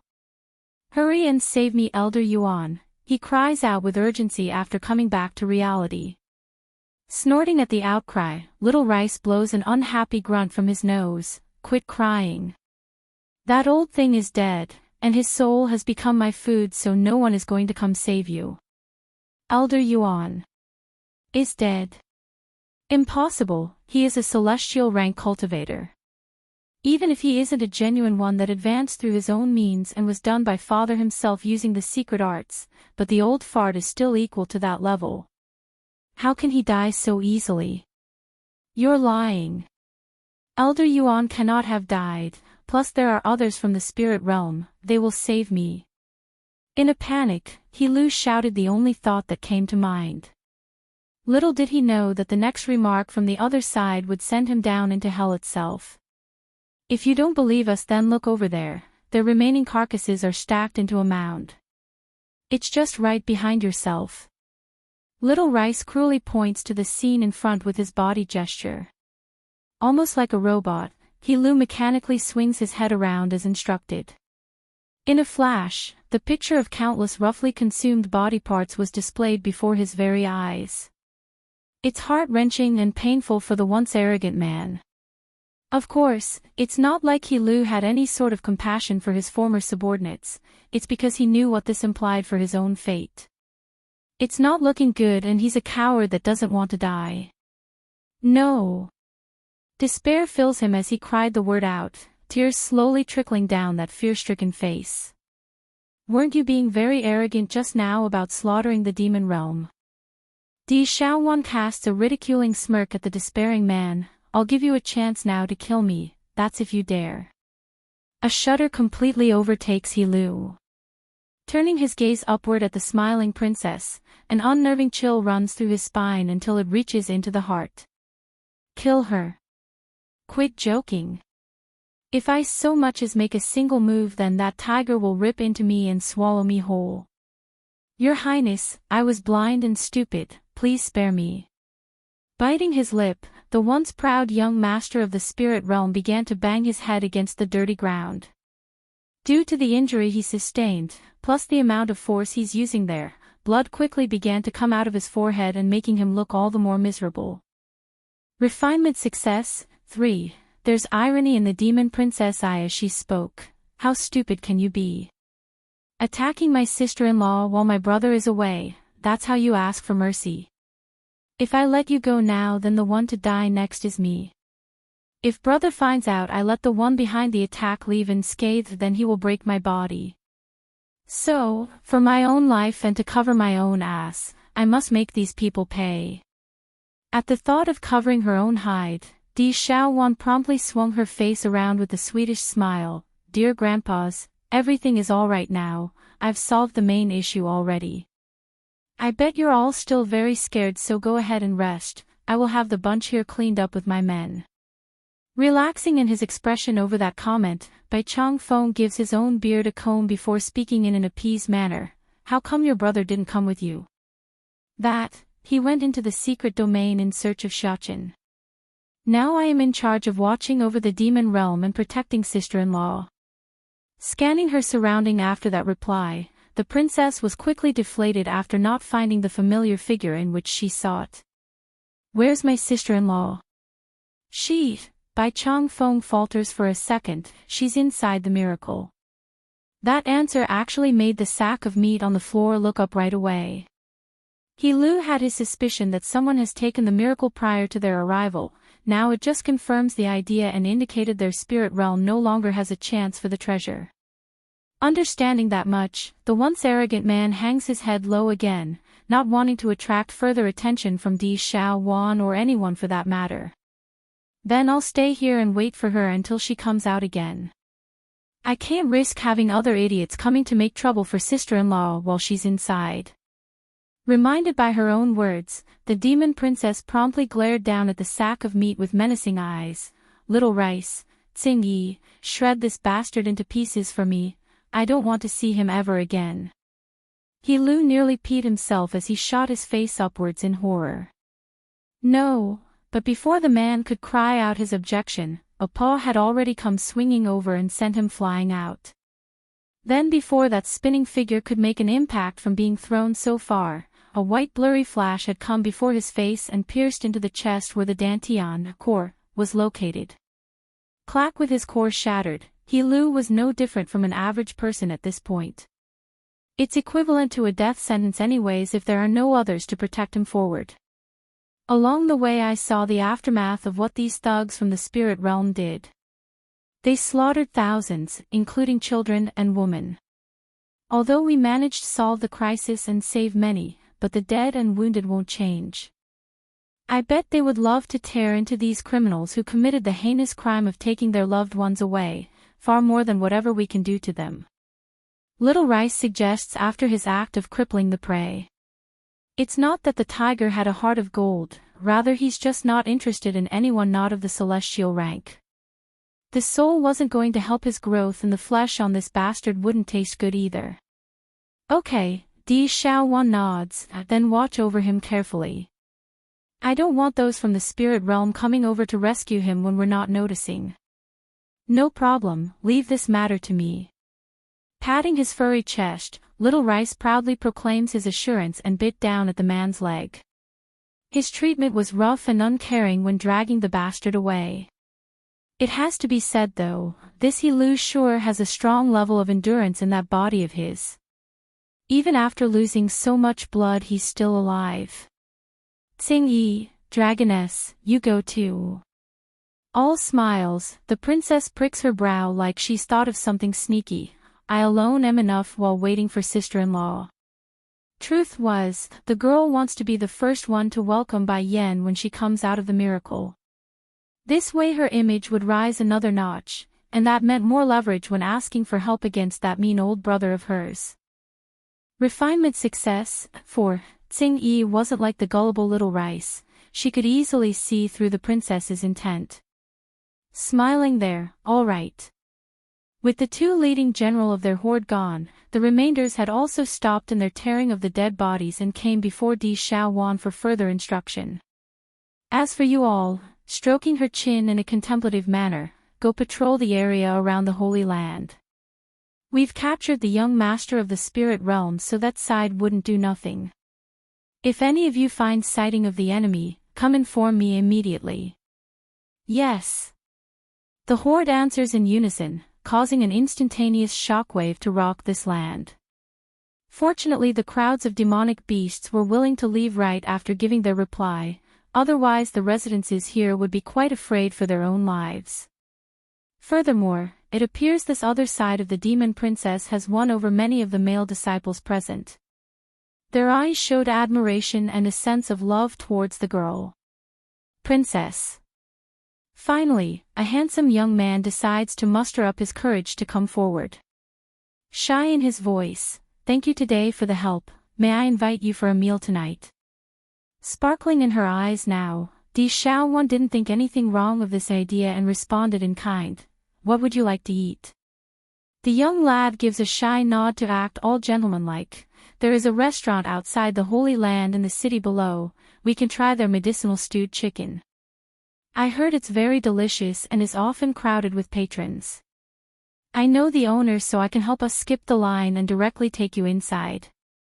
Now the princess's eyes were shining like the sun. She has always been a victim of delicious food, so it's her one irresistible weakness. So when are we leaving? She had on a look of urgency and anticipation, which brought hope to the lad's face. Others who had similar ideas were quite envious of their peer right now. If they had known it would be this easy to invite the girl out for a date, then they too would have stepped forward. In the end, it's cowardice that caused them to miss this opportunity. Feng Xiaoling, what are you trying to do? Chu Yi saw how easily the sweet Dumbaklutz was being kidnapped away and decides to step in. I warn you, don't hit on her or I'll let my father know and kick you out of the Holy Land right now. That warning worked as expected and stopped the one known as Feng Xiaoling in his tracks. The poor lad was trembling and didn't dare to speak another word. And you, Di Xiaowan. Chu Yi had wanted to start reprimanding her friend when Lord Chu Ran suddenly tugged at his own daughter's sleeve. Making a dry cough, Yi, she is the princess of the demon realm, and Bai Yan's her sister-in-law, you. But before the Holy Lord could even finish his sentence, the heated girl had brushed the hand away and continued to stare angrily at her friend. It's the look of someone being harsh and disappointed. Just because he asked you doesn't mean you should say yes. Do you know what he intends to do? When strange men come near you, the first thing you should do is to distance yourself lest they kidnap you with some food. Giving a harumph, the one known as the Little Witch just turned into the protective mother hen of their group. That comment completely scared the daylights out of Lord Chu Ran. If he didn't know the identity of this sweet Dumbaklutz, then it would still be fine, but he did, and that meant precaution was of the utmost importance here. Shame though, if only the man knew of the past, then he would have passed out right then and there. The reasoning. Back when the two girls met, they had fought against each other. What are you being angry with? Staring blankly at her old man's steaming face, the girl apparently didn't understand what she did wrong and went back to her friend. I'll go with you instead. What do you want to eat? Don't forget, we're the earth-shattering 333. If you're going anywhere, then it's with us. Earth-shattering 333. Chu Ran shot a disbelieving stare at his own daughter's back. Why does this title sound so appalling? Refinement success, 5, okay. All gleeful in her eyes, Di Xiaowan happily answers, I want to eat that herb chicken pot he mentioned. When presented delicious food, the princess would be willing to endure anything coming out of her snappy-mouthed friend. Heck, the girl even forgot about her initial scheme of being the first to welcome Bai Yan once she's out again. That's how much she loves eating. But I still miss the pastry shop you took me back in the Luhua Kingdom the most. When are we going back there? Biting her finger, Di Xiaowan just couldn't find anything remotely as good as that establishment. There will be opportunities in the future. Grabbing her demon friend, Chu Yi then dragged out Lan Xiaoyun before flying themselves out of the Holy Land for the nearest city. Chu Ran watched this entirely from the back and had on a dull face. Why do I have a sensation that something bad is going to happen? Bai Chong Feng of the medicine sect also had the same idea, just that the old bearded grandpa didn't want to say it aloud. Chu Ran may not know it, but he clearly did regarding the level of damage Di Xiaowan could produce simply by herself. It's not lacking in comparison to the Little Witch of the Holy Land, and together they form a danger of unprecedented level. Di Xiaowan is the demon realm's princess, nothing will happen, so stop worrying. Despite his true feelings, the medicine lord decides to go against his own consciousness and not warn his counterpart. Instead, he starts throwing comforting words like it's no problem, knowing full well the sort of mess awaiting the poor guy. Relieved after hearing the lie, that's good then. Every time EE leaves my line of sight, she will always become a nuisance to every place she visits. Now I don't even dare to let her get that far away from me. At least there's the Demon Realm's princess with her. They shouldn't make any trouble during their venture. Now that things have been resolved, everyone should disperse as well. But remember what the Demon Princess said, there may be people from the spirit realm coming to investigate since their young lord is captured. Best stay here in the Holy Land for the next while. I will have my people prepare the rooms. Showing a frank smile, Chu Ran offers the idea to the others after returning to his old self. The crowd naturally knew what the Holy Lord was worried about, so the offer was quickly accepted by everyone. Chief Lan, Bai Chang Feng of the medicine sect, turns his attention to the other grandpa. Now that we don't need to hide on this holy island anymore, do you want me to send for the remainder of the Lan house from the abyss? That would be wonderful, the stubborn old grandfather happily obliges. Thank you, Lord Bai. Ha, don't thank me, this is what I should do for the favors your family gave Yenner. Bellowing out a laugh, the medicine lord tries to smother his own sense of worry with a happy facade. I just don't know when Yenner will come back out. Suddenly, all eyes are focused back on the bronze gate nearby. There's a hint of expectation in those irises. Likely regarding the level of growth that would come of her return. At the same time, within the pocket dimension, thundering lightning poured down like raindrops, covering and pounding away at Bai Yan's frail-looking body. It's incredibly frightening due to how massive the shockwave was from each blast. However, the height of this trial hasn't even begun to reach its peak. This was just the beginning. Boom! A gigantic bolt of thunder suddenly boomed down at the cauldron, its appearance like that of an ancient serpent trying to devour whatever it struck. Good thing my cauldron is made out of a special material, otherwise that blast just now would have shattered it to pieces. One pill, one celestial, one, boom. It's unsure how long it's been since the last lightning strike hit her, but Bai Yan never once moved her eyes away from the shaky cauldron. Its extremadal the refinement goes through smoothly during this period. If so much as a single mistake happens right now, the entire batch would be ruined and she would have to start over. Minutes later. Hours later. Soon a faint fragrance could be found exuding out from the crack between the lid and the main container. Bai Yan's eyes lit up upon getting a whiff of the scent. Hurrying to remove the lid, she looks inside and found several crystal-clear beads sitting there ready for her to pick up. This may be my first attempt at this formula, but 5 in one attempt. That's not bad at all. Cleaning up the mess around herself, she gave one final meaningful glance in the direction of that black pool before heading towards the exit. On the Holy Island, a white light flashed into existence and out came Bai Yan's figure from within the bronze gate. And as if signaled by this, the door also disappeared following her departure and reformed into the 3 keys that landed into the woman's hand.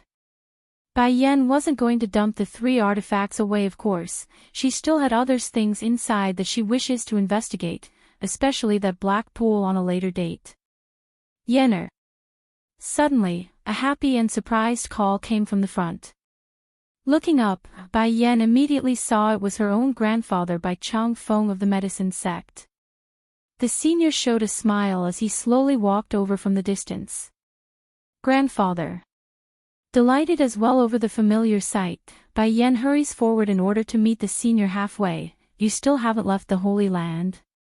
Giving a long sigh, after you went into the miracle, I and that Wu Wei did leave for our respective home, but something happened in these lands while you were away. Seeing the expression there, Bai Yan's voice turned solemn. What happened?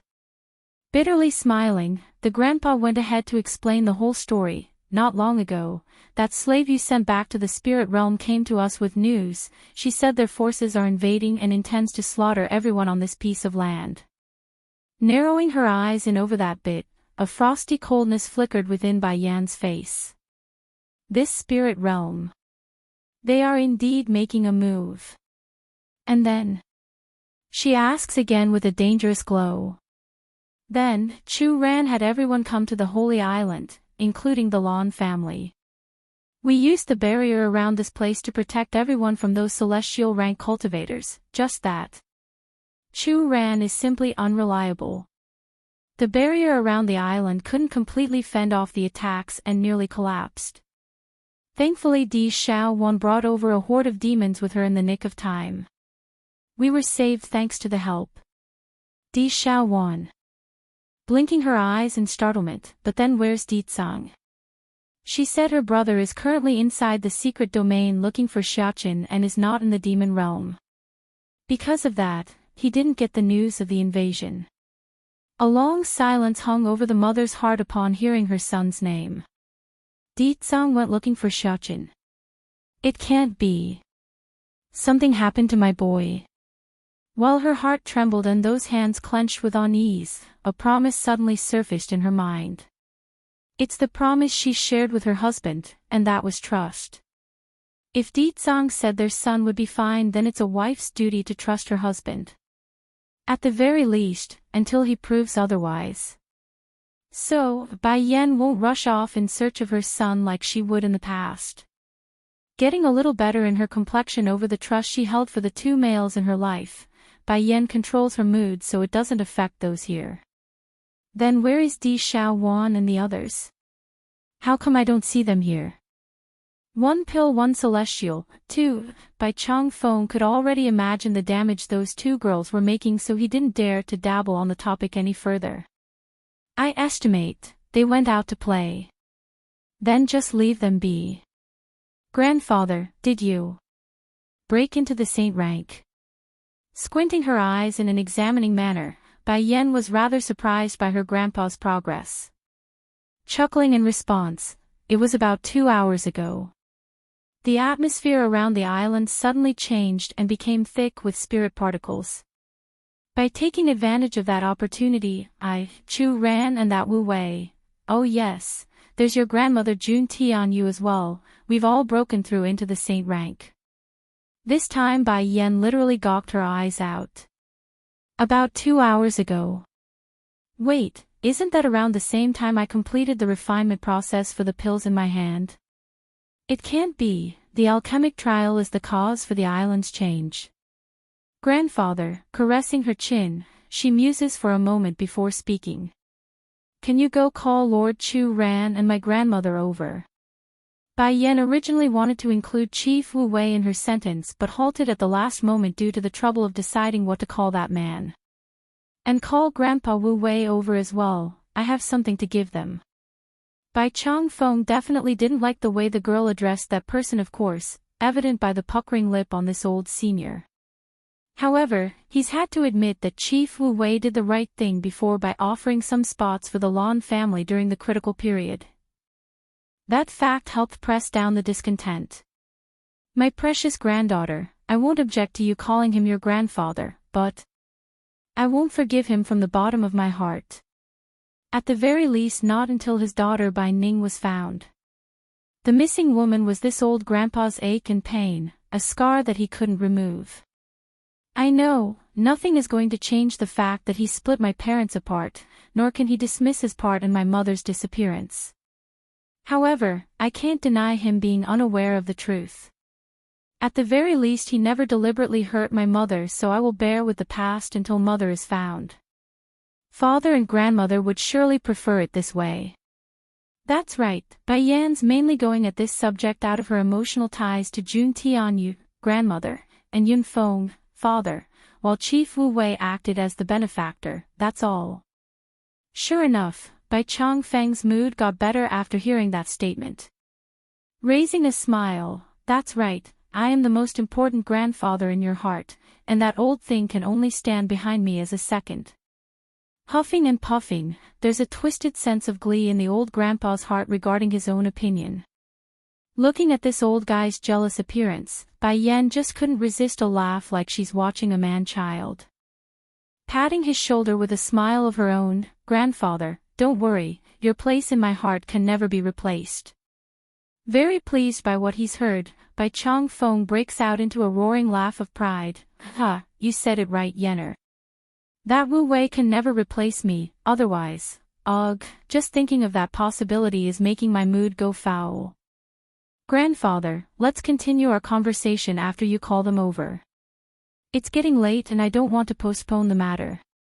All smiles as well. She was very happy to see the old fella in a good mood after the fright they must have felt during these couple of days. One pill, one celestial. 3. Looking at Bai Chang Feng's gradually disappearing figure, Bai Yan's smile also faded away, revealing the cold killing intent in those eyes. Spirit realm, HA. If they got such nerve to come do evil here at my home, then it's not necessary to keep that place in existence anymore. Just when Bai Yan was pondering on her next course of action regarding retribution, her grandfather had already returned with the requested audience. Bai Lassie, congratulations on your success in taming the miracle. I bet you've harvested a lot this time, right? Lord Chu Ran of the Holy Land was the last to arrive but was also the happiest on the surface. Indeed, Lord, I got a lot of useful things while inside. Faintly smiling because of what she has in mind, Bai Yan didn't hide anything and openly admits the fact. I heard from grandfather just now you all broke through to the saint rank. Ha! That's right, we've only just arrived at that level. Then that's perfect. I have here a Dan pill, one for each. Godhood Dan pill, a miraculous alchemic product that could propel any saint rank into the celestial level without consequences. That's what she's holding. What kind of Dan pill is this? Holding the beady little thing up to his own face, Bai Chang Feng asks with curiosity his voice. However, right as the old man's about to pop that thing into his mouth, a dainty hand had stopped him midway. Grandfather, hold on for a little bit. This alchemic pill holds great power from within, so before you take it, please scatter everyone nearby and away from this location. Lord Chu Ran got all surprised by that comment. He trusts Bai Yan wholeheartedly. If the woman says it's powerful, then it must be incredibly powerful. Making a slight cough, I'll do just that and scatter everyone nearby. We wouldn't want them to be injured by the spillover. After that said, the Holy Lord immediately left the Holy Island again to carry out the job. Bai Yan didn't mind waiting. Remaining quiet until the person returns, she kept silent despite the constant badgering from her grandparents for more details. The efficacy of this medicine is too amazing. Rather than telling them, it's better to let them experience it firsthand. Lord, did those people disperse yet? She asks after the man returns with a very pleased smile. I've made them wait up in the mountain peak, now there shouldn't be anyone left on the main area. Can we start now like this? Yes, go ahead. I will go over there and rest while you all begin. Leaving the group to take a seat on the closest chair she could find, Bai Yan appears lazy and relaxed in her demeanor despite the eyes being that of careful scrutiny. Bai Chang Feng was the first to begin. He's the most curious of the bunch and swallowed the pill in one full swing. Seeing this, the rest also followed suit and popped the medicine like him. In an instant, a dominant force gushes outward from their meridian and into the rest of their veins, causing the body to tremble and shake. What are you all waiting for? Hurry and meditate. It's then that Bai Yan's voice drifted over from the front. Meditate. Shock filled the group's heart. Hurrying to sit down with their knees crossed, each of them wanted to hurry and absorb that river of energy into their dantian. One pill, one celestial. 4. Boom. The sky suddenly becomes riddled with flashes of zapping light before it completely merged into a series of lightning strikes at the group. It's too abrupt and left the receivers all confused and unsure of what's happening. Boom. Boom. Boom. Boom. The whole Holy Land has now become shrouded in a thunderstorm, leaving no space unturned. Atop of the main mountain peak here, the many disciples that came up here to avoid being caught in the spillover were fascinated and scared by the constant rumbling and hammering from the sky. They never seen anything like this, so it immediately caught their eye. What is going on here? I've never seen anything like a purple thundercloud before. Showing a frown of awe, Xingqi, first elder, was eyeing the sparks of light from afar. This is not normal, something of such large scale must be deliberately caused by an outside source. Just now the Lord ordered us to leave the main residence and hide up here in the mountain peak.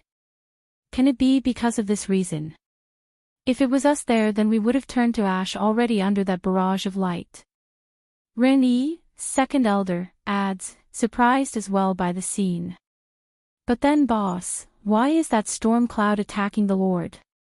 Nothing will happen to them on the island, right? Just like his second brother Chiu Shu Rong, third elder, was eyeing their biggest brother right now, but instead of surprise, his were that of worry. Of the three main elders of the Holy Land, Xingqi was the most knowledgeable. Therefore, if he doesn't know, then the other two wouldn't either.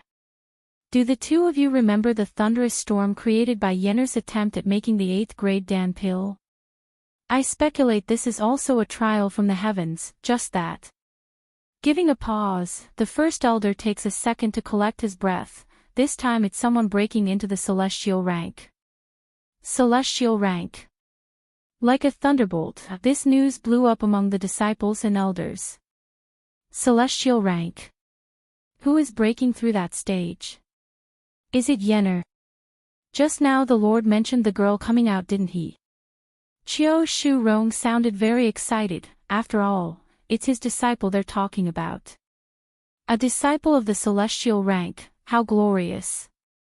Xingqi didn't add anything to his third brother's comment, only staring at the thunderstorm that's still raining down from afar. Yes, it must be Yenner. Rennie now got all happy as well. She was already at the saint rank. Breaking into the celestial rank is within expectation. No matter what their speculations were, none could have guessed it was Chu Rant's group, which was with good reason too. They've only just advanced into the saint rank, so it didn't make sense for them to have another breakthrough. The Holy Island has completely lost its former serenity at this point. The only safe location would be the one spot where Bai Yen sat. So, the woman had the perfect view when identifying which of her elders were about to falter. The first among the four were Jun Tianyu, the grandmother. She seemed to be shaking with a trace of blood seeping from the corner of her mouth. One pill, one celestial, 5, grandma. Crouching down to the shaky woman, Bai Yen brings forward and presents a different pill. Eat this medicine, it will help a bit, so you must hold on. Though Jun Tianyu was still stuck in a state where everything outside her body was void, the grandmother still opened her mouth out of instinct due to the familiar aura. The effects were fast after she ingested the pill, quickly healing and reinforcing her weakening body.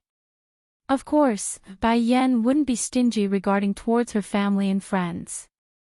Taking out another 3 pills, she fed each of her elders respectively based on the level of need. Because of this help, the 4 struggling seniors were once again able to deal with those pesky lightning strikes from above. Time continued to elapse like this, and eventually the storm cloud fades and revealed the bright blue sky with the burning sun hanging in the sky.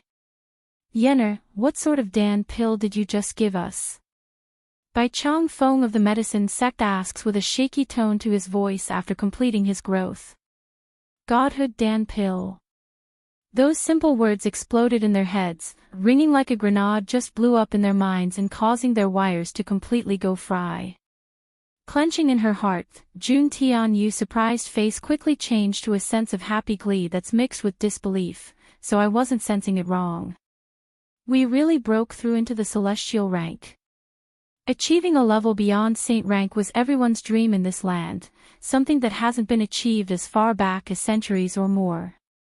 Bai Yen understood why her grandmother was feeling so awed by the feat, speaking with a comforting tone. It's not necessarily essential to head to the celestial rank in order to break into that level, we can do it here in this land as well, grandmother. Besides, aside from the spirit particles being thicker over on that side, there's nothing else special about it.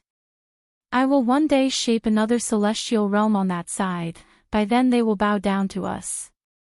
The woman's voice was overpowering, shaking all their hearts with her words.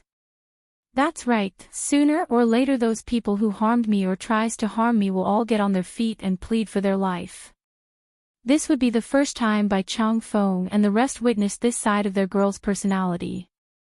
It's shocking and somehow daunting in a way because it's not the expected image of a good young granddaughter that they've become accustomed to. Then again, they had good reason to feel this way. The celestial realm was the strongest among the many realms that was known so far. To claim she's going to forge a new one atop of the old one was, well, borderline heresy. By lassie, Chu-Ran bellows out a laugh and pats her on the shoulder. I watched you grow over these past 6 years. From your weakest to the current you, I believe you can do it. You will forge a new celestial realm atop of the ruins of the old. Bai Yan openly smiled at the firm support as she continued, Thank you, Lord, I knew you would support me. Turning to her family now, grandfather, if my guesses are correct, the reason you were all able to progress into the saint rank earlier was because of the effects of my attempt at refining the godhood damn pills inside the miracle. The spillover from the success likely affected the air, and that's what caused the sudden increase in spirit particles. So... A flash of light flickered in her eyes, glimmering with a wonderful idea. I want to suggest calling everyone over to the island, whether it be the elite disciples or my flower brothel. We can have them all train while I practice my alchemy on the side. The thunder trial of an alchemy attempt was different from that of someone making a breakthrough. Unlike the latter, the former only focuses in on the specific individual and wouldn't harm those around them, making the idea feasible and very useful. One pill, one celestial, 6, oh right, there's also the lawn house. Bai Yan's expression slowly got harder as she narrows her eyes in a bit. The number of enemies I have are bound to grow in the future. I must secure their safety and allow them to preserve their own well-being as well.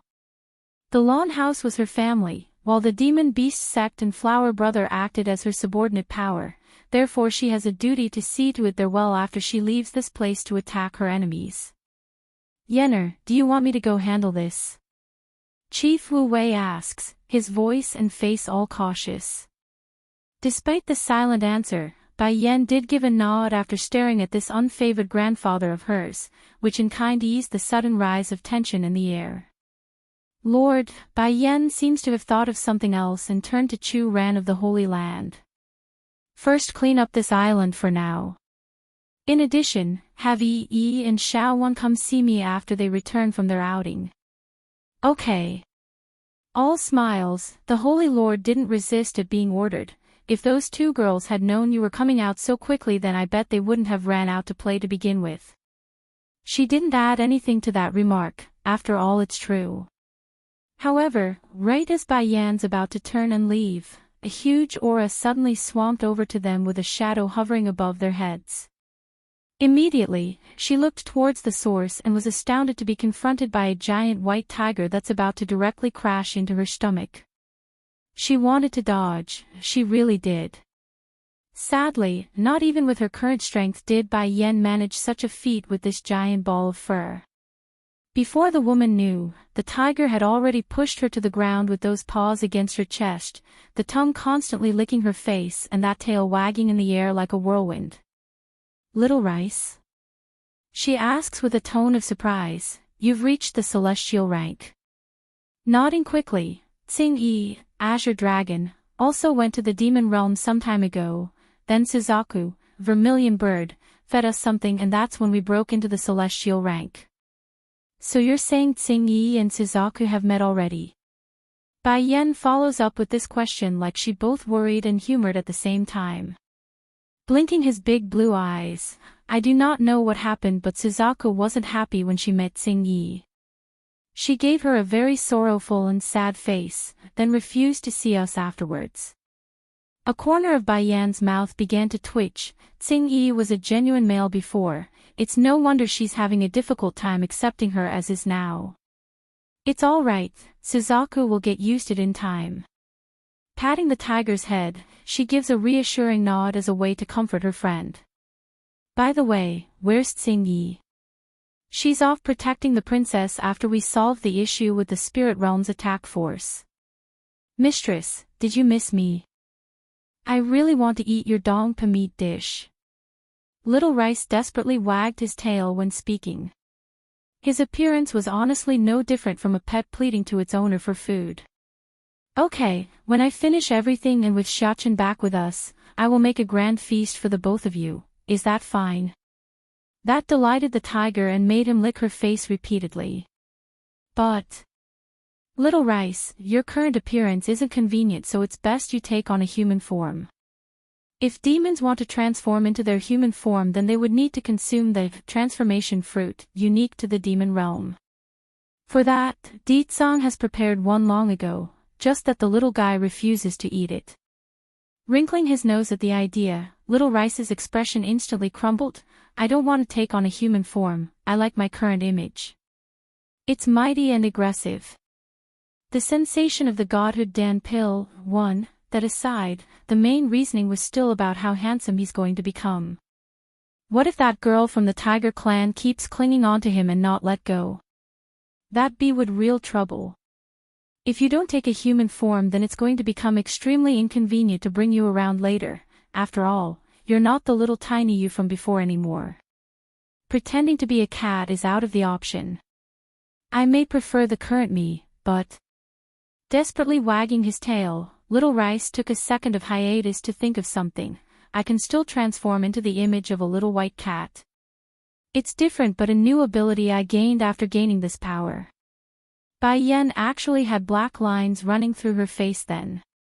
It looks like this little fella is going to refuse to take a human form regardless of what I say. Whatever, if he's so reluctant, then we can wait until the future. It's not like it's a must at the moment. Grandfather, I will have to trouble you for the things to come.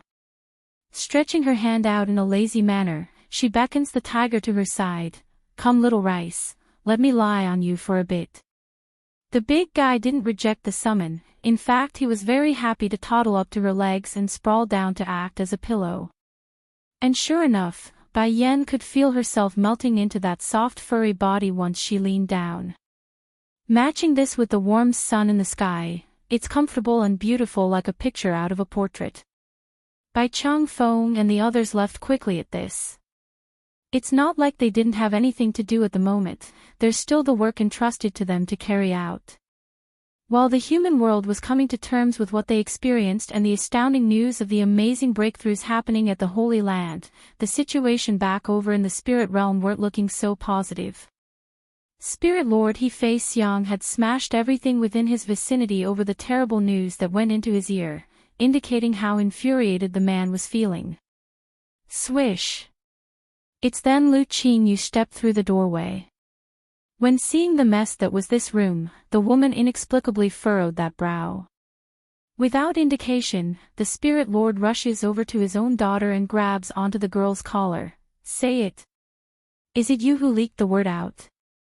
Is it you who informed the demon realm and caused my son's tragic death in the human world? Under the oppressive aura of that rage, a throbbing bitterness layered thumped out from that pale face. Even if you don't want to recognize me as a daughter, I'm still a member of the spirit realm. What's in it for me if the spirit realm falls?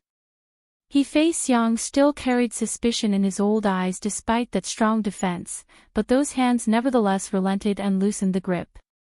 It really wasn't you. I said it already, it's not me. Furthermore, what benefit do I gain by revealing the secrets to the enemy? Humph. The Spirit Lord huffs a grunt. My children are all dead now, leaving only a cheap bastard whore like you around. If I pass on as well, wouldn't that make you the heir to the entire spirit realm? Even if she never held any emotional attachment to this supposed father of hers, being called a cheap bastard whore still hurts like a piece of thorn. Clenching those fists, Lu Qingyu needed a good second to calm her breathing. Father, I can't do anything else if you want to say it like that. And so what if I don't like my brother? I'll only fight with him from within our ranks, never will I throw him to the wolves from the outside. Damaging myself in order to damage someone is not my style, nor am I that stupid to pull such a non-beneficial scheme. So what if I am the one who leaked the news? This bastard never once thought of me as his daughter, now he will suffer dearly for what he so. The sensation of the godhood Dan pill, too, then why did you take so many people out to cause trouble for the three main powers in the human world? I've explained that before already, Biting her lip like she's tied on speaking the truth, I was jealous of the Demon Queen, that's why I wanted to make some trouble for her. I didn't expect my actions would nearly bring disaster upon us. I know my wrong.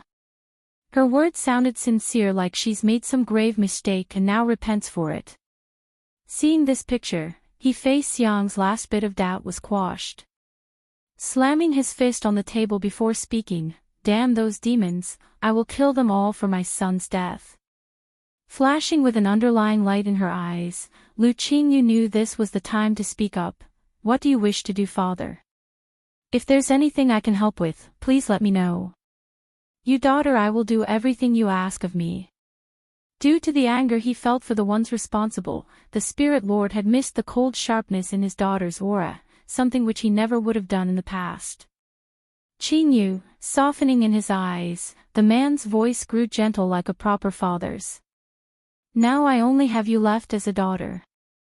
I'm sure it's been tough on you over the years, so why don't you change your surname back to the family's? How about that?" Showing an excited face, "Thank you, father." From the initial glance, her expression looked no different from someone that has waited a long time for this opportunity. However, if they just took a minute to look deeper, they would immediately notice that poisonous and vicious light hiding within those irises. It's chilling and murderous. Ever since this bastard killed her mother and ordered Lu Qingyu's expulsion from the family book, this woman has never once forgiven the man in front. He's dead in her heart already, so whatever he tries would mean nothing. "Qinglu, I know I was too harsh on you back then, so I hope you will forgive me. I didn't have a choice either." Fei Xiang sighs like he's meant it, "So, I will place you in charge of the city's army." That actually made the lady cock her head up with a look of surprise in those eyes. This man intends to hand me authoritative power. If it had been before, then perhaps Lu Qingyu might be moved by the offer, but now that's not going to happen. To say the heart has been tempered cold was an understatement. "Yes, father." Afraid of being caught, she hurries to force an excited smile again on that face despite what she felt. "If there's nothing else, I wish to leave first." "Go ahead then." Fei Xiang waves his hand in a dismissive manner, tiredness apparent in that voice. Arching her fist, she promptly closes the door behind herself and left, leaving only the Spirit Lord alone in this trashed room. "Milord, are you really going to hand over that much power to the miss?" Asking this was a gray-robed old man that suddenly materialized from the shadows, his frown indicating he's not of the idea. "Is there any other way?" The cold snappiness in the Spirit Lord's voice explained the man shared the same opinion. "My pair of children have both died at the hands of the demon realm, now I only have this one bastard daughter born of a whore. If I can still continue to have children, then of course I won't look to Qingyu to succeed me. But what else can I do? I've lost the ability to raise my bottom part already due to age, where else am I supposed to find another child?" The old senior from the back didn't add anything to those words. He couldn't deny what his master was saying, even so, the aching suspicion of something being amiss kept bothering him. The sensation of the godhood Dan pill, 3, back outside, Lu Qingyu's expression had turned into a snarl by this point as she gave one last fleeting glance to the room behind herself.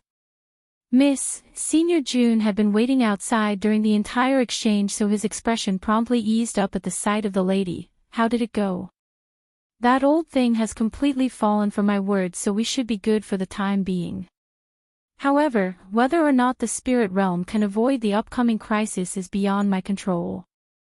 Lu Qingyu had a smug look when she said that because the image of her mother's tragic death still lingered in her mind. It's unwipeable and the fuel to her rage. "Elder June, let's go. I don't believe there will be much days left for this place anymore." Taking in a deep breath, she slowly strolled for the main gate as the hatred continued to burn with each step.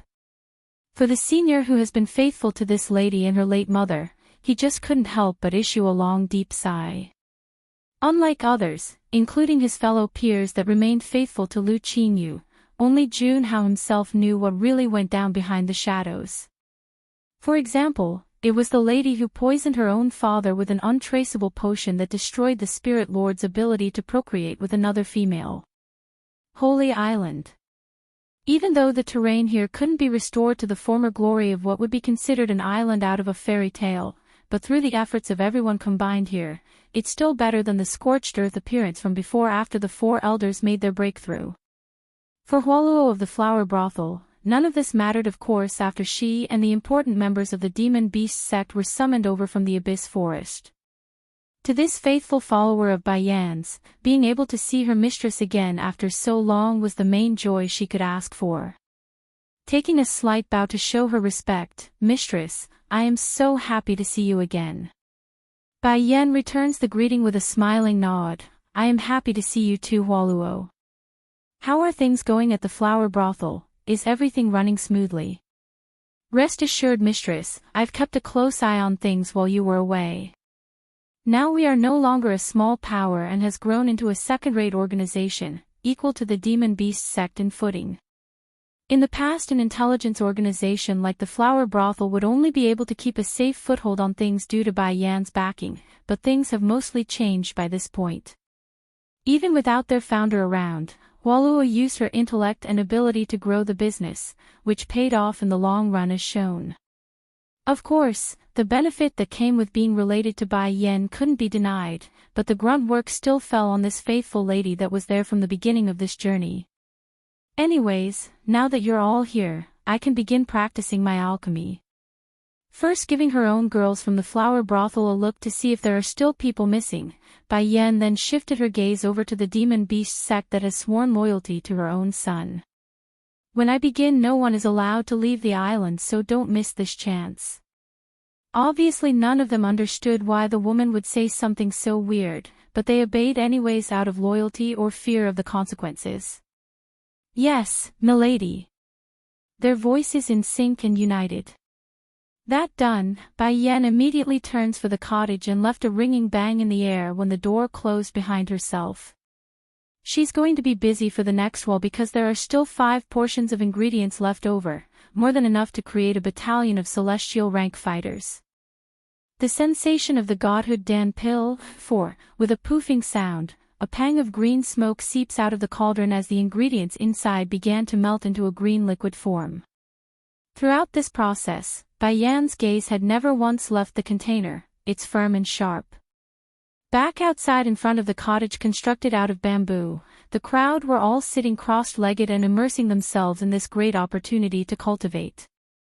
It's borderline addictive even, this feeling, causing them to lose themselves from the exposure. To be clear, at the moment there's only the residual spiritual particles hovering in the air, but even then, it's many times more potent than what they are used to. Then from out of the blue a grumbling rumble rocked the sky, causing their eyes to look upwards at the thunder cloud hovering above their heads. Before they could react, a streak of lightning promptly zapped downwards and made a direct hit onto the room where Baiyan stood. The force devastated the content inside. Even so, the woman paid no heed to the destruction of her property, only focusing on the cauldron and the ingredients inside. Hualuo was the first to notice the huge increase in the air, causing her eyes to widen in shock when staring at her mistress's figure. Like the first, the rest of the girls from the Flower Brothel and Demon Beast sect were all gasping by this point. It's overwhelming their logic and left their brains blank. A humph.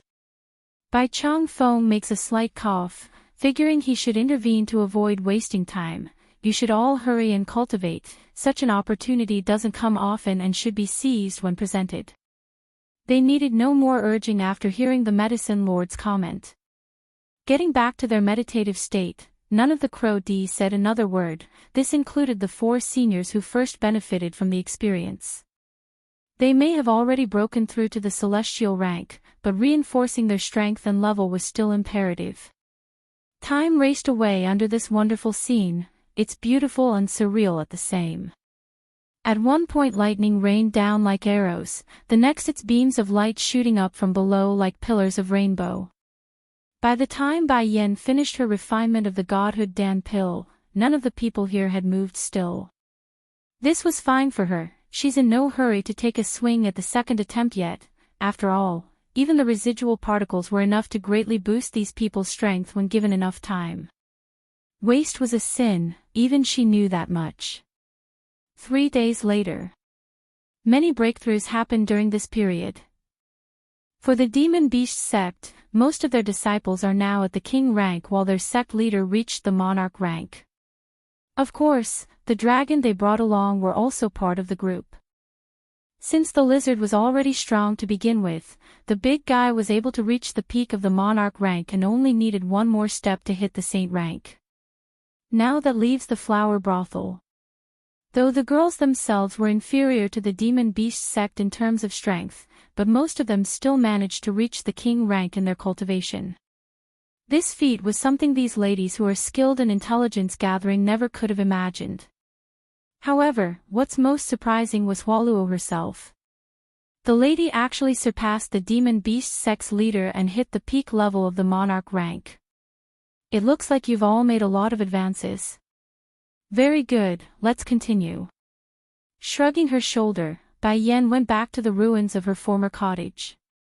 Continue. No one said another word. They're very confused because it never even crossed their minds that there's going to be more to this. And sure enough, many mouths were gawking the second she brought out the ingredients. The sensation of the godhood Dan pill, 5, at the foot of the Holy Land's mountain. The little chubby's fat rounded body has become soaked in his own sweat as he gasped for air from the long hike up the sloping path. Pa, we've been climbing for so long, when can we reach the Holy Land? I can't move my legs anymore.